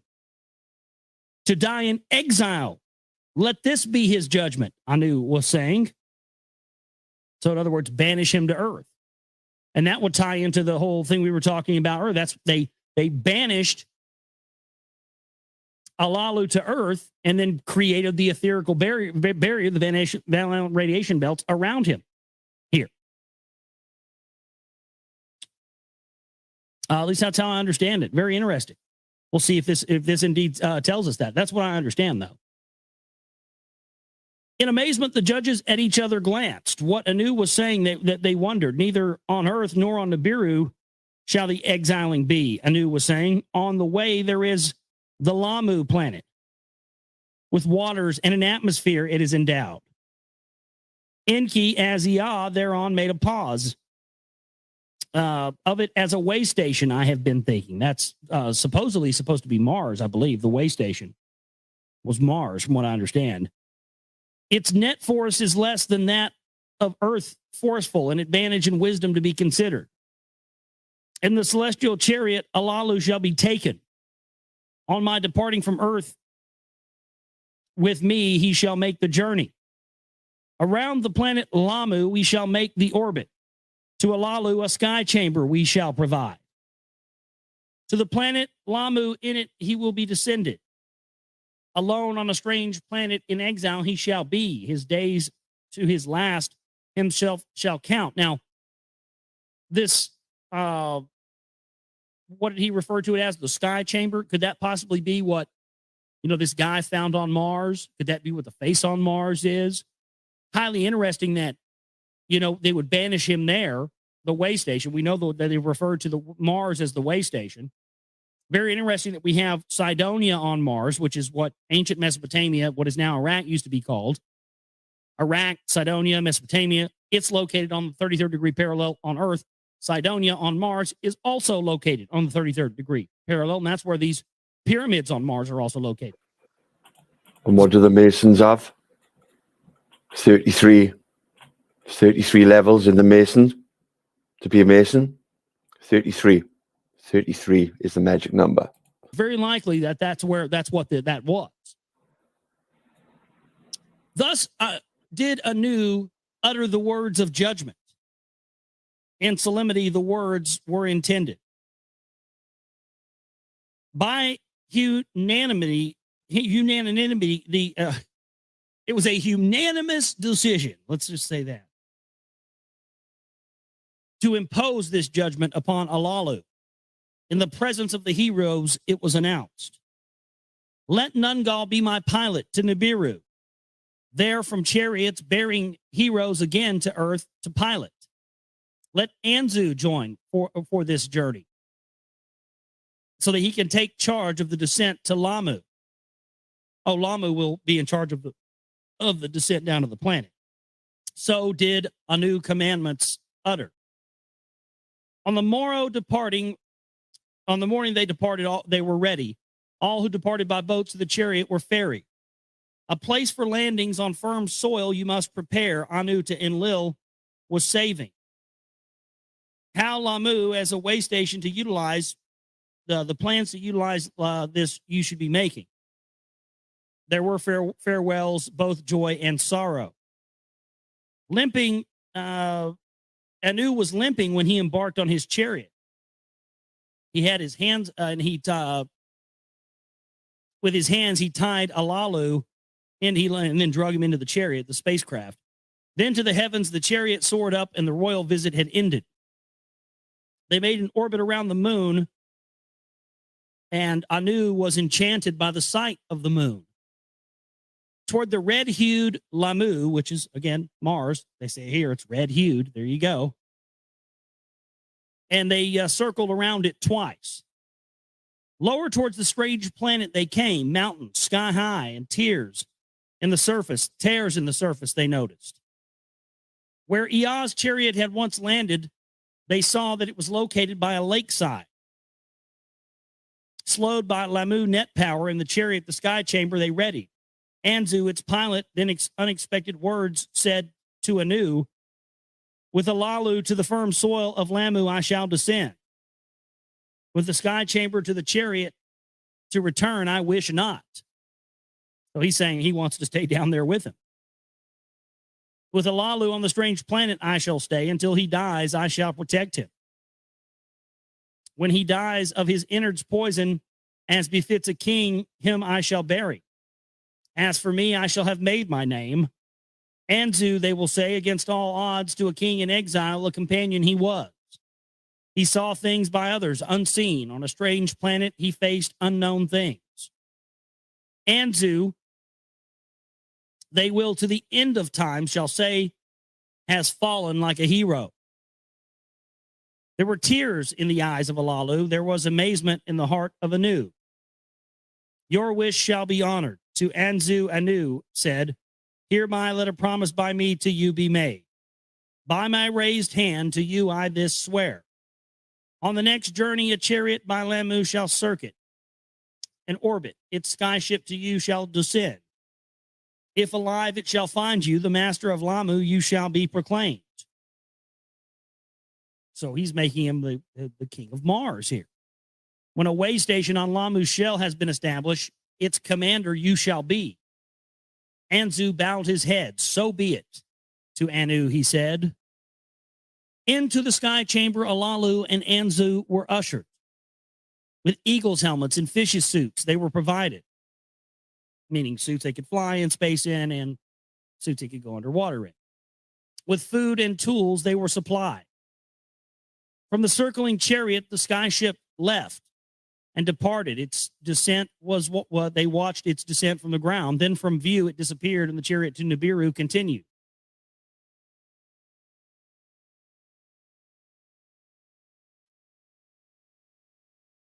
I lost my place. This thing just scrolls down on me sometimes. Here it is. For 9 years was Alu the king on Nibiru. For 8 years, Iridu he commanded. In the 9th Shar, or year, to die in exile on Lamu was his fate. Now, this is the account of the return of Anu to Nibiru. So this is a new segment we're starting here, a new part, the account of Anu's return to Nibiru. And how last 15 minutes, guys. This is the last 15 minutes. How Alalu on Lamu was buried, how Enlil on Earth the landing place built.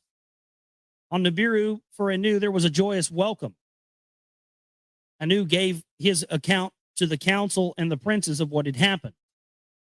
Neither pity nor vengeance from them all he sought. To discuss the tasks ahead of them, he instructed them all. And he outlined a great vision that he had, he assembled a great vision to let the council know about. He wanted to establish way stations from Nibiru to Earth and have all of the sun's family in one kingdom. Welcome, Real Deal, Neil. Yes, yeah. I put a link. The link is, if you scroll up a little bit. Yes, in the Bible, it's in the book of Revelations. I'm not sure what the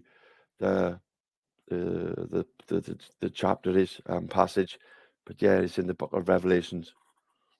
Called other things in other, like Chinese call it red dragon, Hubalokus, Hubalokus. Some people call it, but in the Bible, it's called wormwood.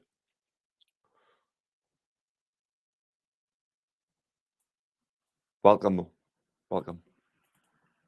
The first on Lamu to be fashioned, the moon for the plans he also considered, and the other planets or their circling host stations to set up. So he wanted to set up stations on moons on other planets as well. and have a constant caravan of ships just going back and forth between every planet. Sounds smart to me. We will bring the gold from Earth without any interruptions to Nibiru. Perhaps we will find gold elsewhere. So they're saying, we're going to bring all the gold from Earth, and maybe we'll find it on some of these other planets where we have way stations set up as well. The counselors, the princes, the servants, all considered Anu's plans. The salvation of Nibiru they saw in the promise of his plans. Savants and commanders' knowledge of the celestial gods perfected. They added a new kind of rocket ship, so a new technology to their chariots and skyships. So their technology apparently has already evolved at this point of the telling of the story. Heroes were selected for the tasks. I'm guessing heroes. They keep saying heroes. I'm guessing those are like people of extraordinary strength. And for the task, there was much to learn. The plans were beamed over, I guess, sent by laser fax machine, laser email to Enlil and Enki. And they were told to hurry their preparations on Earth. On Earth, there was much discussion of what had happened and what there is to be done. Enki, Alligar, to be of Eridu, the overseer, made his own steps to the Abzu he directed. Where to obtain gold from the Earth's bowels, he then determined.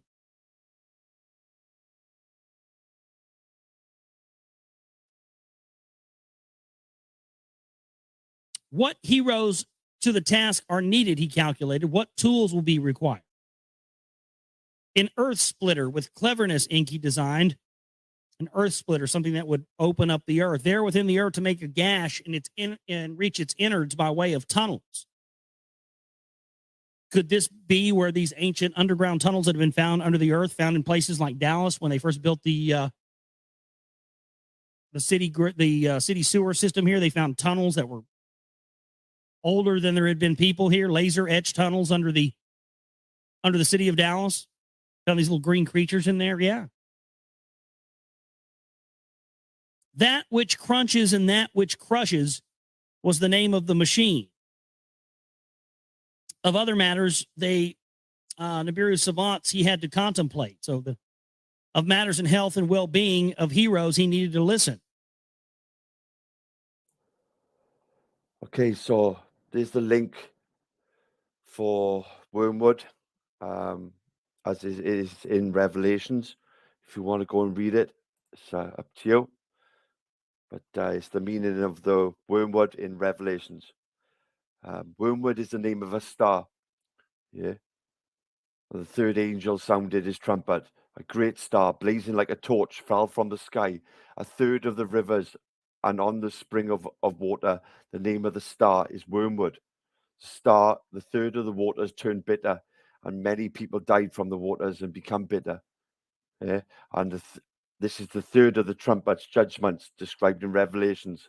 The 7 trumpets are the judgments of the 7th seal. The first trumpet causes hail, fire that destroy much of the plant life in the world. The second trumpet brings about what seems like a meteor, comet, or other heavenly body hitting the oceans and causing the death of 1/3 of the world's sea life. The third trumpet is similar to the second, except it affects the world's lakes and rivers instead of the oceans. It will cause 1/3 of all fresh water on earth to turn bitter, and many people will die. And it's a prophecy. Just thought I'd drop that in there. To the heroes, Earth's quick circuits were upsetting. Yeah, they were not happy about the quick orbit because, they're getting older faster. So they're trying to mine this gold, and they're getting older much quicker than they would on their planet, so they can't get the job done. And that's what led to the creation of mankind as a slave race. Earth's quick day and night cycles were causing dizziness to the heroes. The atmosphere, though good, was lacking in some things and too abundant in other things. Big up, John. of the sameness of the food the heroes were complaining. We eat the same thing all the time. All we eat's fucking chicken. Enlil, the commander, was afflicted from the heat of the sun on earth. For coolness and shade, he was longing. While in the Abzu, Enki was making preparations. Enlil in his skyship was surveying the extent of Eden. Yeah, Loopy, remember I said about connecting the dots? So there is a lot. It is a lot, in all fairness, and I can appreciate that, innit? But like this, just connecting the dots. Look at the shape. Well, look at the way the Earth is now. Yeah. They've also agreed and admitted now to a 9th planet. The 9th planet is Nibiru. Obviously, you've heard a lot about Nibiru in the Lost Book of Enki. Who lives on Nibiru? The Anunnaki. Well, the Anunnaki were they the people who created us? Why were the Anunnaki here? Because we had gold on Earth. Why are they linked to us? Because the people who would work for them to toil the gold, to work for the gold, didn't want to do that no more. So Enki created us. Connected the dots. That's the way I've connected the dots. You can do it for yourself, but it's enough everywhere to keep you interested and keep your mind occupied. You know what I mean? But once you've done that, if you are interested, come back to me, tell me what you think. If you agree, or Christ, yeah, Taff, you might be onto something there, or you know what I mean? Yeah, but what about this, Taff? Yeah, that's what this is all about. Of the Eden, E-D-I-N. That's the place where they were setting up Eden, E-D-I-N, what later became what we know in biblical terms as Eden. See? What's he like? Of mountains and rivers he took account. Of valleys and plains he... Even today, my love, we're slaves. Are we not slaves even today? We're a slave to the system. We're a slave to the system. The only way you'll stop being a slave is by getting rid of all your connections, get rid of your social, your insurance number, get rid of and just go off grid. That's the only way you'll stop being a slave. We're slaves, and most of us don't even know it.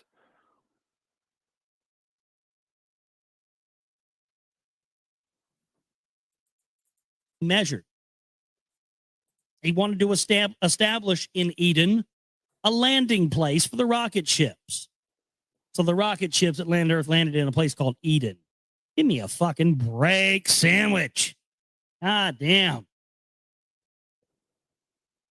Enlil, by the heat of the sun, was afflicted and was searching more for a coolness and a place of shade. To the snow-covered mountains of the Eden's north side, he took a liking. The tallest trees he ever saw grew there in a cedar forest.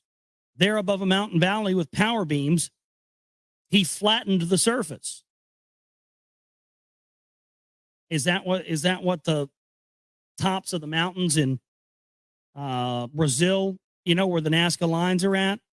Where the whole tops of the mountains are just sheared off as if by a laser? Is that what he did? Yeah, that's what it's all about, mind-blowing shit. And you're welcome. You're welcome. You're welcome. And people who've enjoyed this, you're welcome. I'm flattening the surface of this mountain valley. There's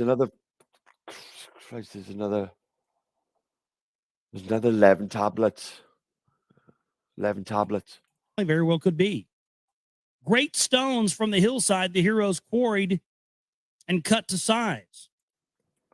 And I guarantee once you've viewed all these tablets, after you've viewed all these tablets, this is only the first 4. This is after you've viewed them all, and you think to yourself, well, that links for that sounds like that. Yeah, because we haven't even got to the flood yet. We haven't got to the flood yet. With Enki advises the people on Earth. One guy, I think it's his son. He advises, and he's not allowed to meddle. Yeah, but he does it in a way, sneaky way, right? And it's the story of Noah. And that's this. These tablets are predating the Bible story of Noah by 4,000 years. These tablets are predating the Bible by 4,000 years, and the story of Noah. Uphold the platform with skyships they carried and placed them there with satisfaction. Enlil was satisfied with the handiwork. A work beyond belief, indeed it was, a structure of everlasting. An abode for himself on the crest of a mountain was his desire. Of the tall trees and the... Want me to do another 4 tablets after this? Cedar forest. Are you ready for another 4 tablets? I was going to say we can do it tomorrow. Because there's a lot to take in type of thing. But long beams were prepared. What are you saying, guys? Of them, the construction of an abode for himself he decreed. The abode of the North Crest, he named it. On Nibiru, a new celestial chariot was soaring off for preparation. New kinds of rocket ships, sky ships, and that which Enki had designed was transporting people. A fresh group of 50 from Nibiru was taking. Chosen females were among them. By Ninmah, exalted lady, were they commanded. In succor and healing, they were trained. Ninmah, exalted lady, a daughter of Anu she was, a half-sister, not a full sister of Enki and Enlil she was. She was greatly learned in the treating of ailments. She excelled in that. To the complaints from earth, she gave much attention. A healing she prepared. The course of prior chariots on tablets of destinies were recorded. And Nungal did follow its pilots. Unharmed, it reached the celestial god Lamu. It circled the planet, slowly to its surface descended. A faint beaming group of heroes followed. Ninmah was going with them. They found Anzu beside a lake shore with signals beaming from his helmet. Anzu himself was without motion, prostrate. He lay dead. Ninmah touched his face. To his heart she gave attention. From her pouch she took out the pulsar. Upon Anzu's heart pulsing she directed. From her pouch she took out the emitter, its crystals, life-giving emissions on his body she directed. 60 times did Ninmah direct the pulsar. 60 times did the emitter. So this is some sort of crystal that puts out a frequency, and I guess after 60 pulses of the frequency, it brings an organic life form back to life. These guys have the technology to bring people back to life. Well, no wonder they don't want us to get our hands on this alien technology. There you go. Dun, dun, dun. I mean, because, boy, it would suck if we were able to just go over to flash a crystal in front of somebody's heart 60 times to make them come back to life, isn't it? Think of it, guys. The people before Noah lived for thousands of years. The Epic of Gilgamesh. Gilgamesh was one of these guys. Yeah. Lived for thousands of years. The Sumerian King Book. Check out the lives. Noah lived for hundreds of years. Hundreds and hundreds of years. Noah lived. And then from Noah and the flood, people didn't live. The amount of years that people lived started dropping dramatically, like, yeah, from Noah onwards. But before Noah, people lived for hundreds of thousands of years. These gods. That would just suck for this planet. Man. On the 60th time, Anzu opened his eyes. And he began to talk. Gently. But just saying, just going off topic a little bit. But that's what I'm saying. I do believe in reincarnation. And I tell you why I believe in reincarnation. It's for the fact of what I've just said. Okay? We are stuck in a body and skin and organs that are not going to last forever. The only way they'll you will get maybe 100 years out of these organs and this body that we are trapped in. Yeah, it's good, it's robust, but it's not indestructible. It's not designed to last forever, our body and our organs. Only if we look after it. Only if we look after it. But the energy and the spirit lasts forever. Is infinity. It goes on forever. That's the light. That's the entity, the soul, the being. upon his face, Nimrod poured the water of life and wetted his lips with it. Gentle into his mouth, she placed the food of life. Neil, I do believe in Ouija boards, and they frighten the absolute fuck out of me. I would say don't mess with what you don't know. But yes, I do believe in Ouija boards. Then the miracle happened. Anzu rose from the dead. They inquired to him about Alalu. Anzu told them of Alalu's death. He led them to a great rock protruding heavenward from the plain. There he told them what happened. Alalu, soon after the landing, began to scream from unremitting pain. From his mouth, his innards he was spitting. In agony, he peered over the wall. He's puking his guts out, literally. Thus, Anzu was saying to them, he led them to a great rock, like a mountain from the plain. That's what I believe, Star. Yeah. Yeah. Heavenward uprising. In the great rock, a cave I found. Alalu's corpse therein I hid. Its entrance with stones I covered. So Anzu was saying to them that they followed the rock and they removed the stones and entered the cave. Inside, they found... I'm not sure. I believe in heaven and hell. I do believe in heaven and hell. So some of them could have gone downstairs. Whereas if you're looking to meet them, you might go upstairs, or the other, vice versa. So yeah, they're for real, Neil. They frighten me. They frighten me too much, like heroin. That's why I never bothered. I mean, it's don't mess with what you don't know. It's a nice thought, though, Loopy Lou. If we could bump into our loved ones, they'd be waiting for us on the other side. But they do say people who've been brought back on an operating table, with the electric things, and they go clear, and they put electric into them, type of thing. 9 out of 10 people who've been in that situation, I've said that is a brilliant white light beckoning them into that light. But I don't know. I haven't been there, and you can only see and is believing type of thing. So I don't fancy dying just to find out, or wanting to go into that realm just to find out. But there's definitely a side of life which our eyes can't see. There's entities there, guardian angels manipulating, and demons. Hence why you need a priest sometimes to get yourself exercised. And why you maybe when you got a demon ripping you apart, and you're going to need Jesus one day.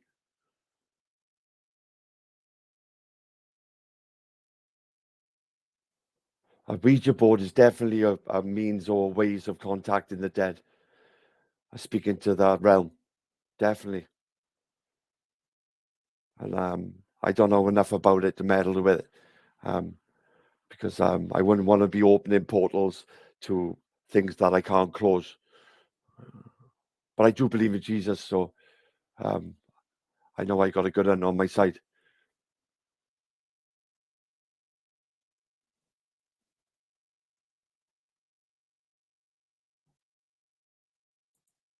What remained of Alalu. He who once on Nibiru was a king was a pile of bones in a cave now. The first time in our annals, a king not on Nibiru has died.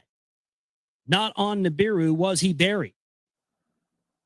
So, said Nimrod, let him in peace for eternity rest. They then again covered the cave's entrance with stone. The image of Alalu upon the great rock mountain with beams they carved. So somewhere on Mars, there are probably still evidence of that rock carving done with lasers. Now, some of the rock carvings we've seen on Earth appear to be done with lasers. stuff we've seen in Egypt, stuff we've seen in South America, all over the place. Samir. So there again, whoever these people are, they had that technology. Cool as Alice Love. I'm going to, after this, which is near enough done, this the first 4 here now, I'm going to knock it on the head. So I think that's enough for now for today. And I'm going to read John's email, see what he's thinking. I might be live with John later on. So, yeah. Well, there's a film, there's an old film from the 80s. I think it's called Witchboard. It's called Witchboard. Or there's a recent film called Ouija.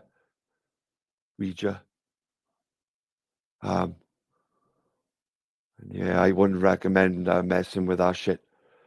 Whether it's real or not, I'm not willing to take that chance. I'm not willing to open doors to whether they're good spirits or even worse, you could be opening them to really bad spirits. So, and if once you got them, you haven't got a clue how to get rid of them. Other than doing a lot of praying and repenting, I will imagine. But yeah, if you want my verdict on it, don't mess with them. Definitely don't mess with them. Don't mess with nothing to do with the occult, because there's something there. There's something there. They showed him wearing an Eagles helmet. Oh, I see what they're saying. Now I get it. Okay. So on top of the great mountain. Oh my God. This is on top of the face. Oh yeah, Neil. And what did they say to you? Did they say anything promising, or what did they say? The face on Mars is a Lalu's face. That's why it's on the 33rd degree parallel in Cydonia, where it just happens to be where Enki set up the landing. That's just what I believe in, like these mediums you can go to. Some of them are fake, some of them are just money taking scammers. But there are mediums out there who can literally talk to your loved ones who've passed. I believe that. But there's a lot of fake, like just like the ghost videos on YouTube. There's so many of them. Most of them are full of shit. But not all of them can be, can they? Not all of them can be. You just got to find out the truth from the fake. If you think about it, guys, a ghost, a spirit. Usually, if say somebody dies in the house, so if that spirit, I believe this is what I believe. If that spirit or that person who dies doesn't go into that light, yeah, then they stay in this realm as a spirit, depending on the energy. That energy and that spirit that can literally, you feel cold or make the hairs on the back of your arms stand up, on the back of your neck stand up, or you feel like you're being watched in places. And there's spirits then with a little bit more energy, and they call poltergeists, and they can literally manipulate objects and throw things at you. They can move chairs. They can manipulate objects because they got that much energy.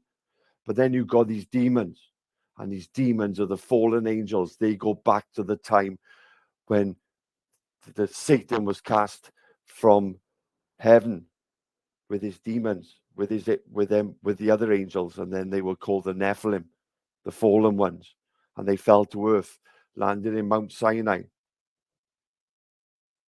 and have been manipulating man's life on earth ever since.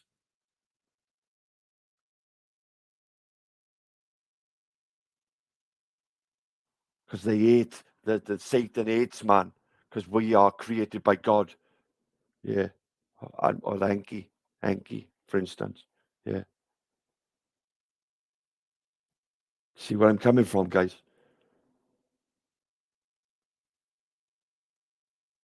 Jesus then come to earth, yeah, to beat Satan, to beat Satan, yeah, and to allow us humans to live in sin every day. You've tried even going through 24 hours, guys, without sinning once, committing one sin at least. It's hard. It's hard. That's where I got respect for Jesus. He lived as us, as one of us, and died on a cross early in his life, so we could do that. And it's all part of the bigger picture. It's all part of the bigger picture. And you'll only get rid of one of these demons, yeah, who hate us, hate that godly, good, hates anything that's good. Anything that's good. You see it now. You see it on these YouTube streams, guys. Anything that's good, that you see the haters coming in. The haters coming in and I'm wanting to take that like energy vampires, guys.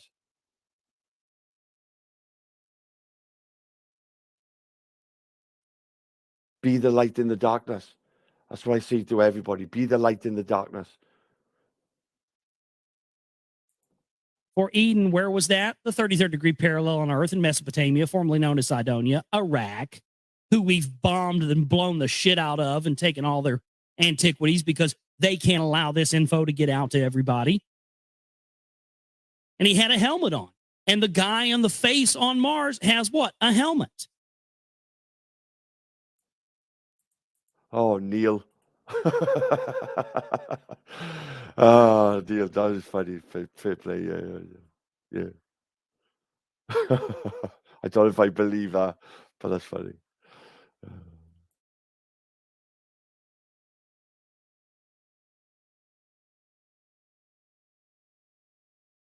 It's unbelievable.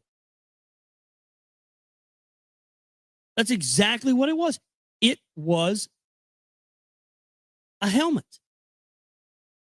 And they're saying right here that they laser etched into this rock on this mountain an image of Alalu wearing a helmet with his face uncovered. My goodness. Let the image of Alalu forever gaze up towards Nibiru. And also, the Sphinx now has been dated very, very old. The Sphinx in Egypt next to the pyramid. Now, if you notice on the Sphinx, the face have been changed.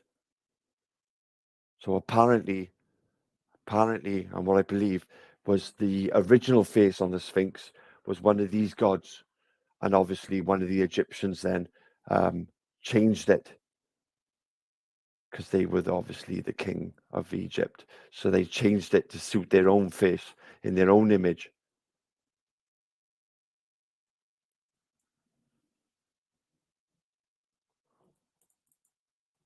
Toward Earth, whose gold he discovered. That explains the face on Mars and why they've wanted to cover that up for years. There you go. So Ninmah, exalted lady, in the name of her father Anu, did declare, as for you, Anzu, to you, Anu, the king of his promise, he shall be keeping. 20 heroes with you here shall remain. The way station's building to begin. Rocket ships from Earth, the golden ores, shall here deliver. Celestial chariots from here, the gold to Nibiru, shall then transport. Hundreds of heroes shall make their abode on Lamu, on Mars. You, Anzu, shall be their commander. Thus did the great lady, in the name of her father Anu, to Anzu say, my life I owe to you, great lady. My gratitude to Anu shall not have any limits. From the planet Lamu, the chariot departed toward Earth and continued on its journey. So that's the end of, I guess, the fourth tablet. The next chapter is the synopsis of the fifth tablet. So, yeah, that is it, guys.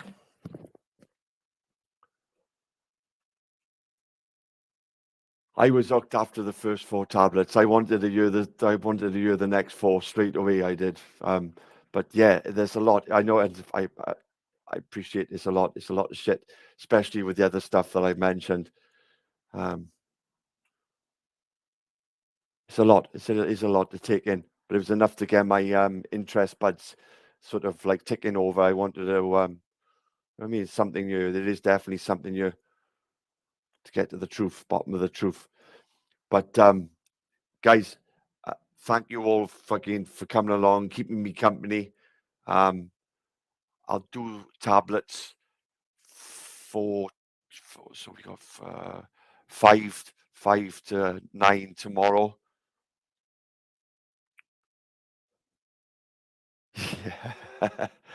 Yeah, got a bigger wait. Hey, some things about worth waiting for, innit? Love, yeah. Good things come to those who wait. Yeah. But yeah, thank you. I appreciate you all for coming around, guys. Hit that like if you haven't hit the like. But yeah, respect and catches from and tonguey kisses to one lady, Alice. Fist bumps and catches to the rest of you guys. And I'll catch you tomorrow. If you don't bump into me and John tonight, I'll catch you tomorrow. Pick up, guys. Have a good day. Blessings.